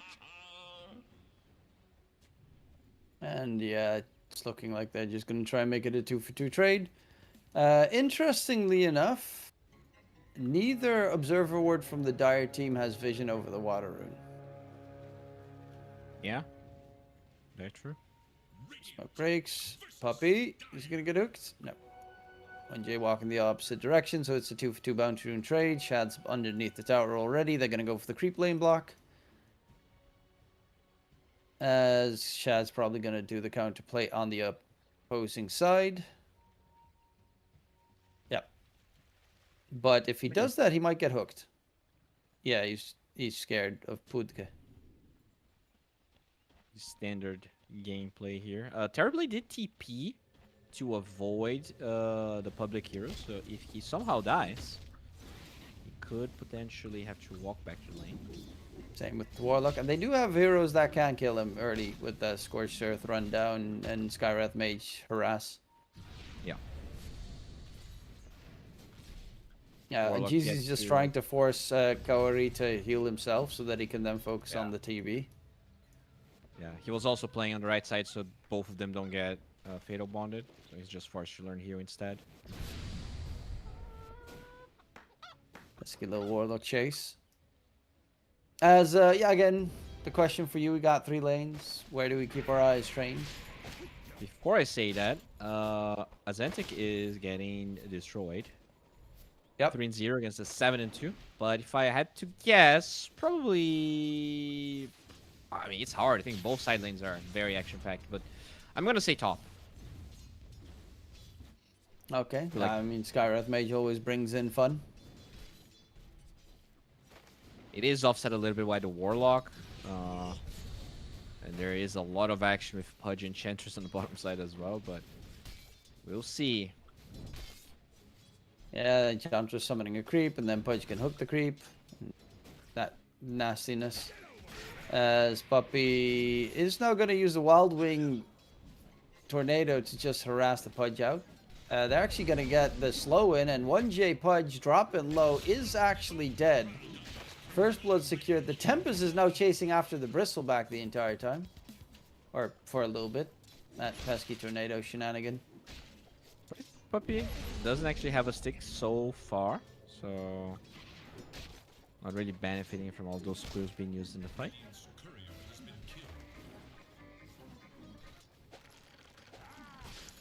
And yeah, Xenie is still really doing a terrific job in the mid lane. And it's another, you know, I think, what, first pick Storm, Ember picked to counter it, and then Not working as well. not, at least not for now. It's not that bad. He's just keeping pace, essentially. The top lane, Oh, though, on the Ursa? Fatal Bonds was pretty nasty. Actually blocking the Ursa. Shad is stuck. He does have a jump over, going for 1J. 1J is going to get taken down in response. Oh, the damage block actually buys some time there, but will fall. And Puppy tried to body block Cloud, but it will still be secured by the Bristleback. And he's chasing after the Enchantress to try and finish him off, but won't be able to get it successfully done because the overprotective Wisps come in and it gets spooky. Now they want to go for Shigetsu. He a lot of damage on the Terrorblade, and he is dropping quickly. Fatal Bonds, though, in response. Corey throws 20 million heals on the TB, and he does stay alive. Dango, Wand, Shadow Ward, Lotuses. Literally everything, and they don't get the kill. And 1J just walking back to the lane while farming some jungle camps. Is going to TP towards mid. Going for the Water Rune Steal, it seems. Or possibly hook onto Xantic if Xantic goes for the walk. But yeah, no, he's just going to get the Water Rune. And deny it for the Ember Spirit, who is already on the struggle bus. 7, absolute showing of prowess here. There's a reason they were first phase banning to Storm, right? We kind of talked about it in game number 2. But yeah, feels like it is one of these incredibly special heroes for Xemia, as they might get the Bristle. Oh, he's broken by the neutral creep. Oh! That is so filthy. That As- is not nice. He is definitely dead. Yep. No, sometimes Gaben really doesn't like you. Fortunate. I'm pretty sure he... Like, it's not that he would survive, it's just that the Ursa, it would be too risky for the Ursa to keep chasing. Yeah, the Ursa would probably have been either close to or maybe even dead. Yeah. Unfortunate.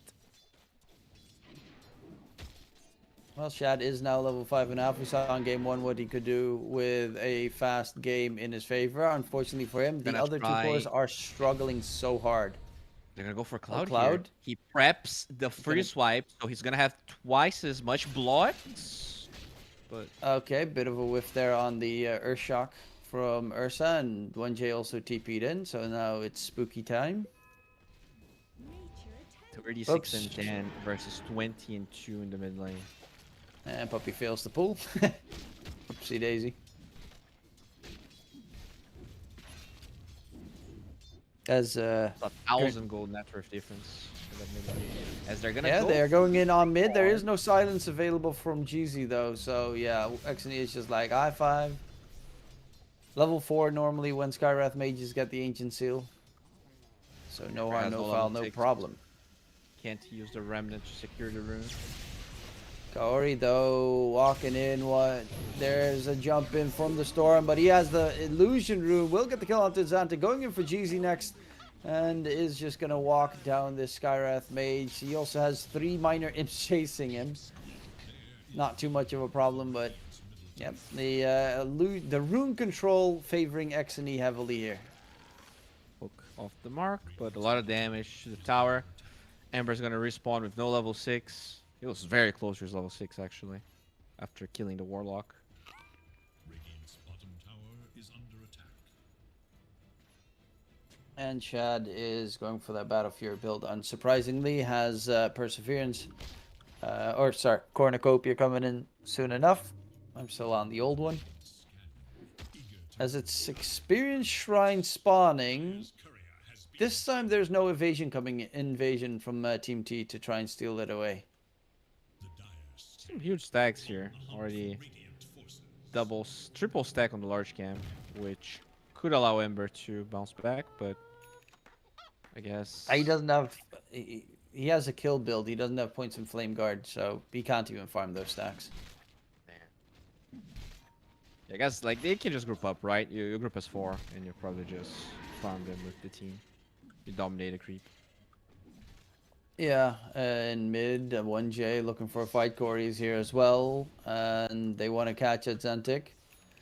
There is still no electric vortex from the Storm Spirit though, so the control is lackluster, especially with the Ember having a Fire Remnant down. 1J is going to get spotted. Hook is going to whiff. Silence used. That's a cue for XNE to go into that fight and force them back. Again, fighting for the runes here, just trying to make sure that Shiketsu is all even rotating towards mid. And they gotta get out. Otherwise they're all dead. The Fatal Bonds on 3 heroes is a problem. Mangekyo rushing forward, trying to get the Doom catch.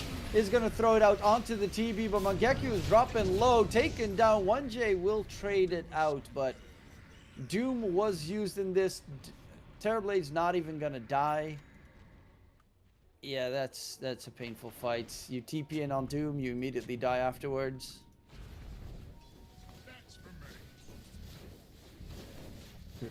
Fold.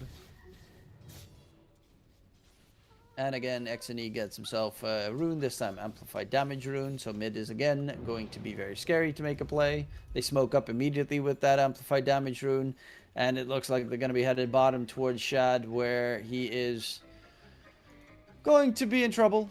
They know there is no Doom TP, and that also means very likely that the Ursa is going to get jumped. Can he stay alive though? Hasn't. Rage obviously is going to spot out the Storm. Storm does not have the Electric Vortex Pudge. Hook is not going to connect. Shad is going to pop the Rage a little bit late because he took a lot of damage from the amplified damage Storm, but the root is there, but no damage behind it. And now they're just going to get ran down. Like they have... Ember, can he do anything here? No, he can't. He's level 7. Only has an urn. No damage behind those light of fists. Yeah, they need Ursa to make a play, but... Or They Doom, need level 6 on Skywrath Mage. That's when the Ember starts getting kills. Dip in onto Puppers. Very quick kill onto Puppers. 2-man root, it's nice damage, but again, you know, this is just like last game. You go for that kill build, you don't get farm. Yeah, I mean, you need to get the kills, and he just got stomped in the lane. Absolutely stomped. Chain Gang goes for the Zantic. steal. No rune, though. There's no rune. Haste rune for the Doom. He is running in towards mid, looking for 1J, but Mangekyu does have to be a little bit careful. Takes a lot of damage there as he's trying to juke his way around. Tornado throw now. Golem drop. Golem drop there. Pudge is dead. Azantic zipped on, trying to stay alive. And Doom's will be available. taken down. Silence. Silence onto the storm. This is a big kill if they can secure it, but can they even secure it? He Oh, he gets didn't himself use it. over the cliff. No Doom usage, Ah. no kill, no nothing. I mean, it's tough. You want to save it if possible, but yeah, there you go. Tips flying out. I mean, a kill's a kill.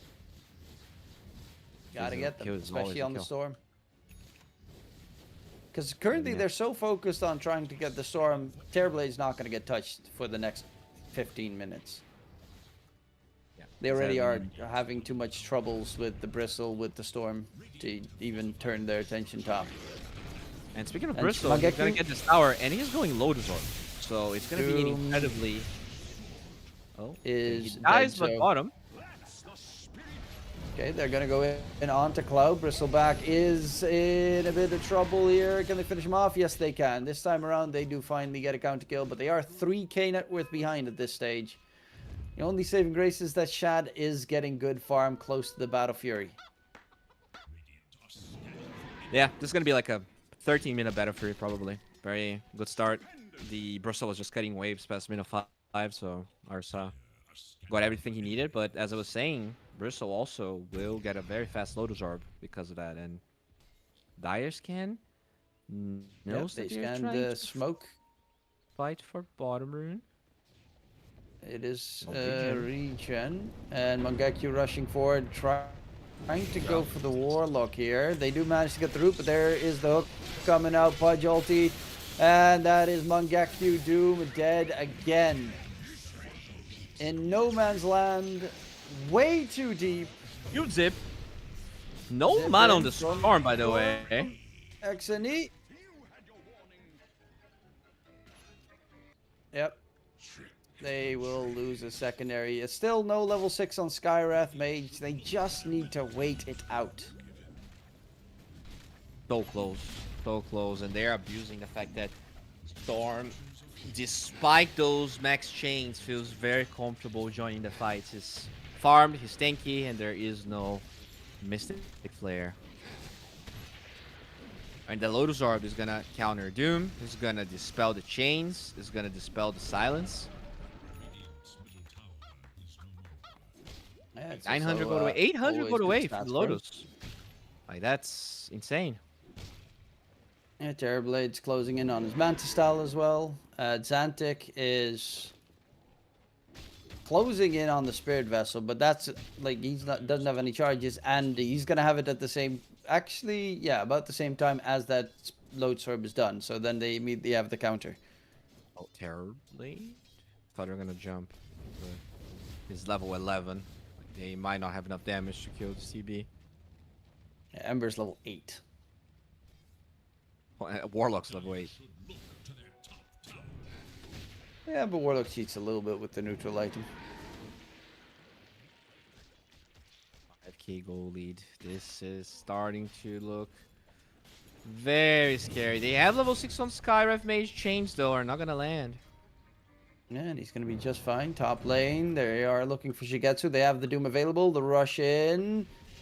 But the mass TPs come out and they immediately back off. That's very nice. Force Two TPs, TPs and used. they are trying to connect here as they disengage from that lane.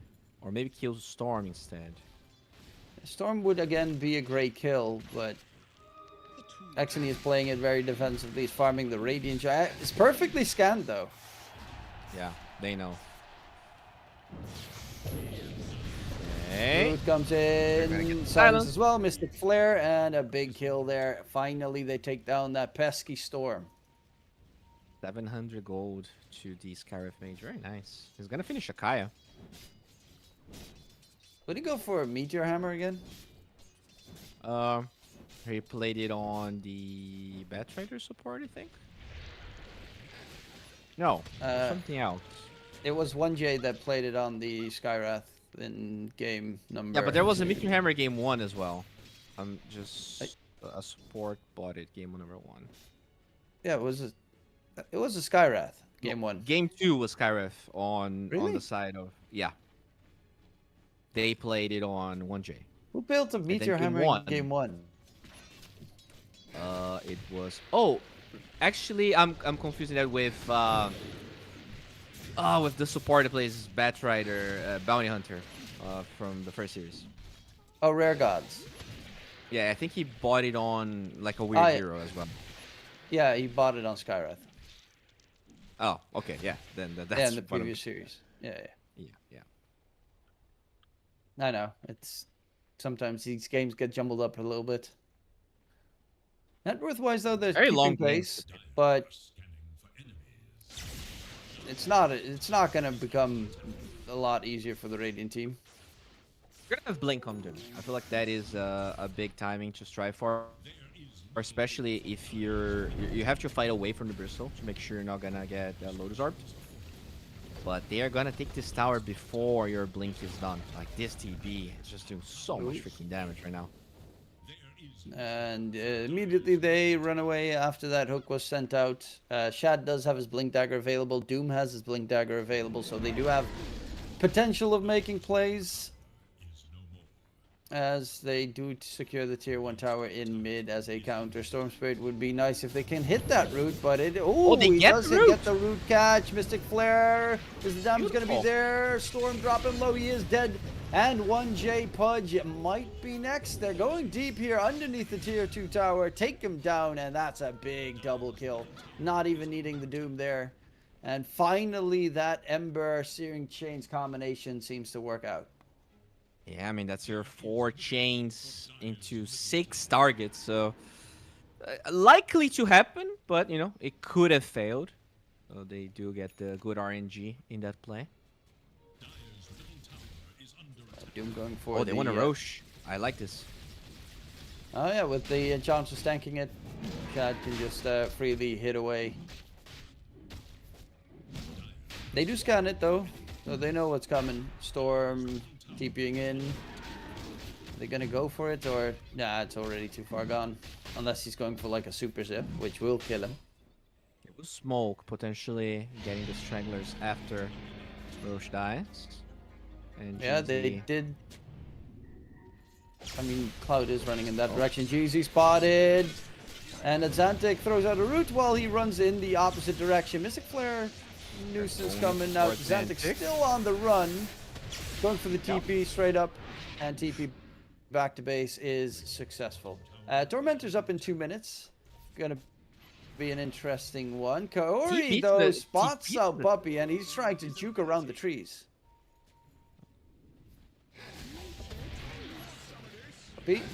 Puppy's got Holy Lockets and the Nature's Wisp. He's gonna go for the TP attempt, but is not going to work out as they have too much damage with 5 heroes hitting away at him. Zantic just keeps on farming. Same for Shad. Feels like they're just waiting for this Basher to utilize the Aegis, which I think makes sense. That's if they don't lose a tier 2 top tower. That is definitely not something you want to give up for free. Yeah, Zantic is farming in the dire side of the map currently, trying to get some farm. No one is coming in to defend it. Shad's just staring at the tier 2 tower like, guys, this tier 2 tower will probably also mean the Tormentor immediately afterwards. You don't really want to let go of those objectives so quickly. Yeah, just a free tier 2. TB way too strong. Easy peasy. No counterplay coming in. As Cloud has that Lotus, is almost done with the SNY as well, so the Doom duration reduced. Gonna be pretty impactful. The root duration reduced, which is kind of obnoxious. And the Dire team is gonna smoke up. Hook catch onto the Ursa of Shad. He needs help quickly. He's gonna go in for 1J. Golem drop is there. Shad is dead. Age just popped. The rest of the team is still miles away. 1J does eventually get taken down. Mangekyou on the run, has the Doom available, throws out a mana burn in the process. As Cloud is trying to bait out the Lotus Orb Doom spell reflect. But Chad is dead, and that is pretty painful as they are running away. TP out of there. That's going to be the Tormentor for the Dire team. Ember was not there. If they want to go for this move, they need more heroes. Literally the entirety of the enemy teams together, and they win the fight. They take the Aegis. They get the Tormentor. Huge. And a free shard for the Putka, so he gets that cooldown reduction on friendly hooks. And also bonus damage on enemies. Not too shabby. He's also going for Ags on Pudge, first item. Holy moly. Oh, Oh, that is Shigetsu? very They scary. spot Shigetsu running here, the real one. But they need Ember there to get the control in. You need Puppy, so much. Like, he has Puppy? a Manta. they are going to go in. They get the quick kill onto 1J. Pulls in. Terrorblade obviously has the Sunder, potentially throws it out on Shad. Shad pops the Enrage. Going in for Shigetsu. Can they kill off the Terrorblade in time? He is trying to disengage. Turns around towards Shad. He's going for the man fight. Oh, They he will dies find the kill, first. but Chad does not get the juice out of that engagement. They at least did manage to finish off the Terrorblade in the process. That feels bad. He didn't have the Basher for that fight.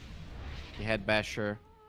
Potentially, he kills the Terrorblade. He would definitely get at least one Bash in that fight, so would kill before he dies.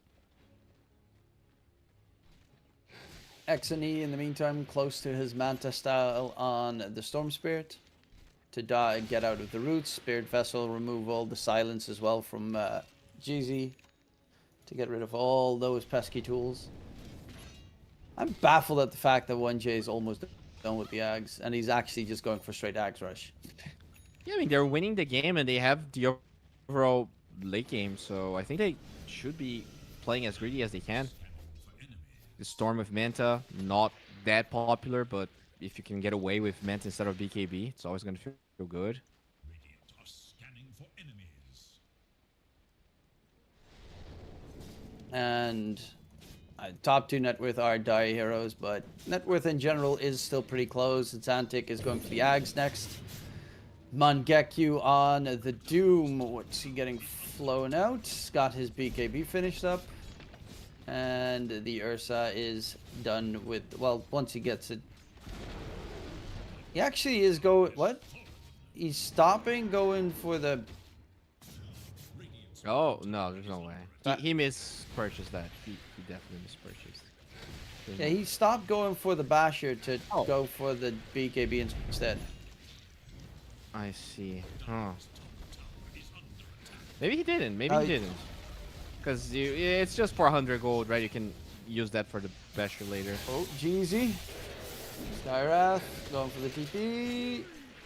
But the hook connects and the kill secured. I mean, the BKB is kind of a must-have against the Terrorblade because of Sunder. As he did Yeah. just get owned because of Sunder.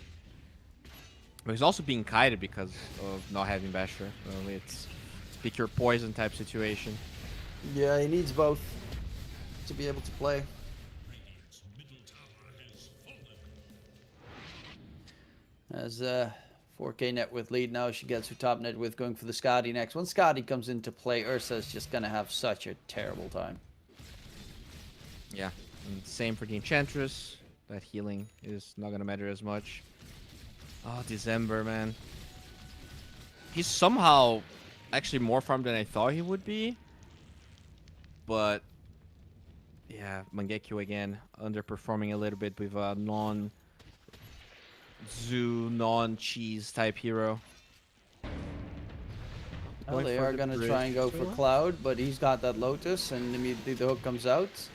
I don't really know what the game plan is there, as Mangekyou throws out the Doom. They do get it on him, but now they're going to have to just run away, because, yeah, that's about the end of the fight. Doom's also ending, because he has the S and Y. Okay. I don't really know what they expected from that. Potentially even poke high ground. Huge zip. Puppy. Gotta be a bit careful. They are looking for the little puppers. Going for the TP out, but the zip is close enough to interrupt it. Mangekyo did cut 2 waves, so it's not that easy to go high ground. Well, never mind. They're going high Oh, ground. they are pushing high ground, so it's not the worst. But there's the Thunder on the Terrorblade available. Ursa does have that BKB now. And he definitely wants to go for the kill here onto Shigetsu. Jumps in, pops the BKB. They do take him down. Shigetsu is dead. Pudge used his ulti onto the Ursa. He's going to pop the rage, chasing for 1J. Xani is very low next to them. He's going to get taken down as well. Cloud's chasing for the Ursa. They're all fatal bound together, but a lot of damage being dealt. The Cloud's dropping low. Being finished off momentarily, it is going to be a full team wipe with a Xantic triple kill. He got that Ags in that fight and showed why he got that Ags. Not only that, right? The BKB on Ursa that you talked about, just allowing him to go through and get the kill on the Terrorblade. I'm surprised he never got the Cinderone to an ally or something. And yeah, they overpower. As well. Ooh, it is up. But So they yeah, scouted Ursa's fast dead. enough. It's quite surprising that Shigetsu was just standing there with like 300 HP. Like, yeah, He was. 1J responded fast with the Pudge ulti, but to be fair, it's surprising that that Shad didn't also BKB and enrage in that fight immediately, because the Pudge ulti might have been able to be problematic there. As it's Antic nearby, 7 Spirit Vessel charges after that fight as well. Going for the Shiva's Guard next. Spots out Pudge gets 1J. found. Pudge is dead. Nice kill. That's your Eggs Rush right there. Not very useful if the enemy team is even. And I mean, you want to go Roche, but you're still playing against Warlock, Fatal Bonds combination, Storm Zip in. Terrorblade has meta available. And I think that's the problem, And right? Aurora This was from a game where Roche. Dire, if they just kept playing greedy and just kept getting more items, they would be in a very decent position. Oh. But instead they Doom onto Cloud. The Bristleback is dead. I mean, Roche roared and he immediately went running for it, and they were just waiting for him to run to them. go here. They have upheaval. They have Golem. Atlantic, 20 Ember, a lot of damage. He's going to jump in aggressively Oh, onto they get done. Shigetsu. Mangekyo pops the BKB. Shigetsu's looking for a Sunder target. They're going to go for the Warlock instead. They lose Mangekyo. And Kaori is juking, so much time being wasted. Zippin onto Shad, has the enrage. Silence on the Spot- Ursa. Silence onto the Storm. Storm is dead. 1J Pudge trying to go for the fight. Shigetsu's now surrounded by enemies. And Xantic, double No kill, Thunder. chasing in with the amplified damage rune. And Terrorblade is dead. And Xantic on that Ember Spirit jumps to the top of the net worth spot as he is going bananas on the Ember. Bro, he was 3-2 and something, and he's 10-2. He was a part of like 7 kills in 2 fights. Absolutely crazy. And what I was trying to say is that like they had full control of this game, and they tried to go high ground with like a Manta Storm and an Eggs on position for Pudge. Like, to me, that is when they open up the only weakness they had. Like, they could have still farmed, scale, get to the items that allow you to go high ground, just control Roche. That was a really bad decision, I think, of forcing that high ground on Shigetsu. Yep, it was an interesting choice. I'll give him that. I didn't expect the outgoing damage from Xantic to be this much though in the last couple of fights. And Tori gonna get spotted. A little nuisance there, but is gonna be easily picked up because the Ember can chase pretty deep. You also have the Bastion done on the Ursa. With that BKB at the ready, has the Aegis available. And they're looking for Shigetsu. Doom is still on cooldown for like a second longer. Finally, it's off cooldown. Charging in, Doom gets thrown out. They will take down the Terrorblade after time. Cloud's going to be chased next. They have a root in 1 second. Cloud is so fast, though. Is going to get rooted up. Lotus comes through. Will be able to walk it off. But, yeah, Shigetsu is dead once more. Is this game over? Like, this is 3 deaths in a row for Shigetsu. He was 4-1. Pretty much having a perfect game. And, like, the early Lotus Orb, it was never used, it feels like. A lot of the times, Shigetsu is so far away from Cloud that they never really get you utilize, you know, the 14-minute Lotus Orb. Yeah, the exactly that.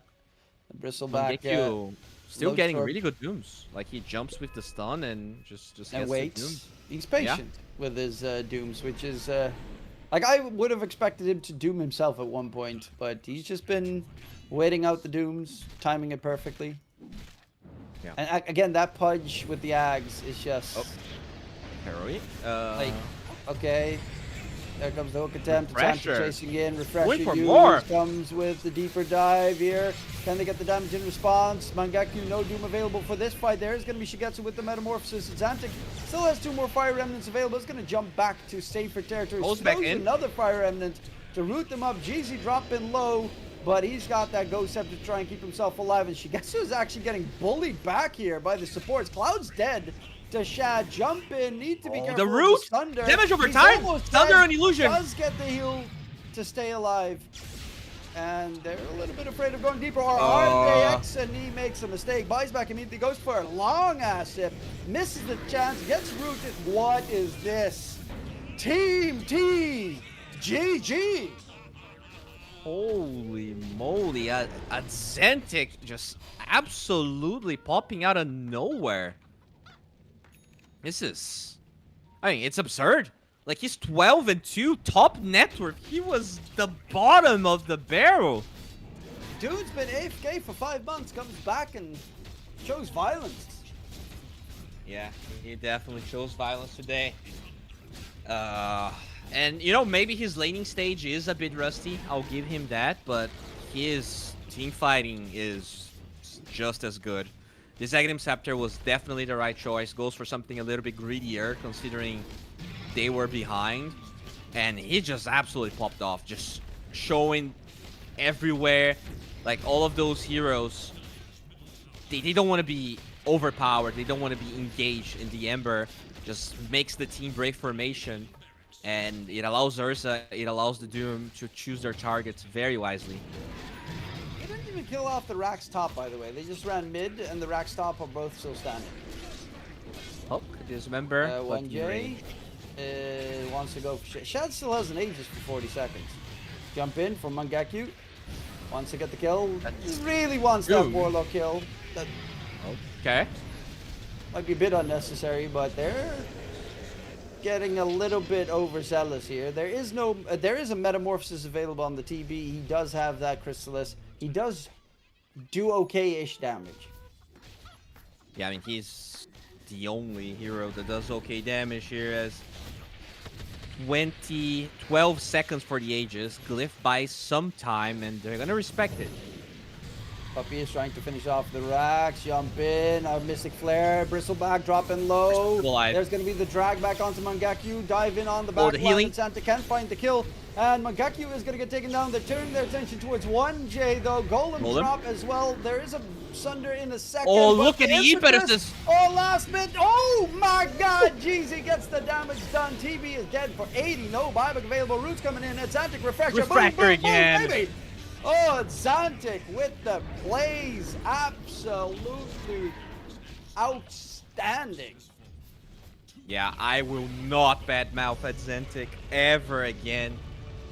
What a turnaround. Like, when you look at their draft, it felt like there was really not a lot of comeback possibilities. The heroes don't scale as much. The builds on die were so greedy. Well, I guess we can probably say that going high ground there was a bit too much coming from Dire, but Public, they utilized that perfectly. All of the timings hit at the right fight, and they never let go. At Zentic was just going in and out somehow, farmed a refresher in 2 minutes, and absolutely wiped the floor with Team T. Yeah, great stuff coming out from Atlantic and the rest of Team Public. Of course, that puts them 1-1 in the group stages, which is a good position to be in, at least for the first day, as you did already face up against Team Tidebound, the expected overdogs of the DreamLeague Division 2 Season 2.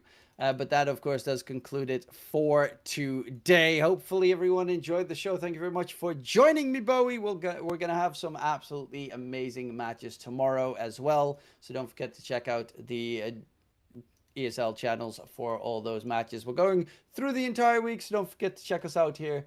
My name is DK Truman again, and we're joined by the wonderful Bowie. Hopefully, you enjoyed the show. And in case we don't see you, good afternoon, good evening, and good night.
Faces pumping and everybody smiling. Happy people get around. We will party all night long. This will be magic, magic, a magic night to remember. A joyful celebration for a whole new generation. This will be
chance for what we had, what we had. Never gonna be another me. No more windy days. Come back, I'm gonna find a way. Yeah, back to me. You're gonna be a old winter, baby, without your loving around. You keep me warm. Baby, I will be waiting until you come back home. You're gonna be a old winter, baby, without you here with me. So come on back. Baby, don't keep me waiting. Don't you set me free. Baby, pick up the phone. Baby, pick up the phone. Don't leave me all alone. I don't want to be alone. When are you coming home? Please, come on back to me.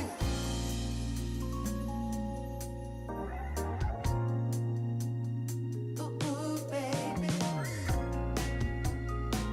Oh, yes it is. Come on, baby. You're gonna be a old winter, baby, without you here with me, baby. You're gonna be a old winter, baby. Oh, yeah.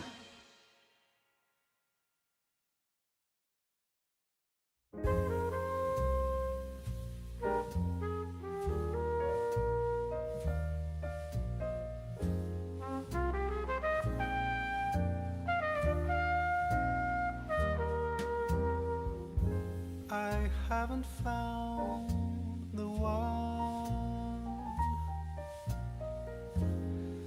I never knew what others do.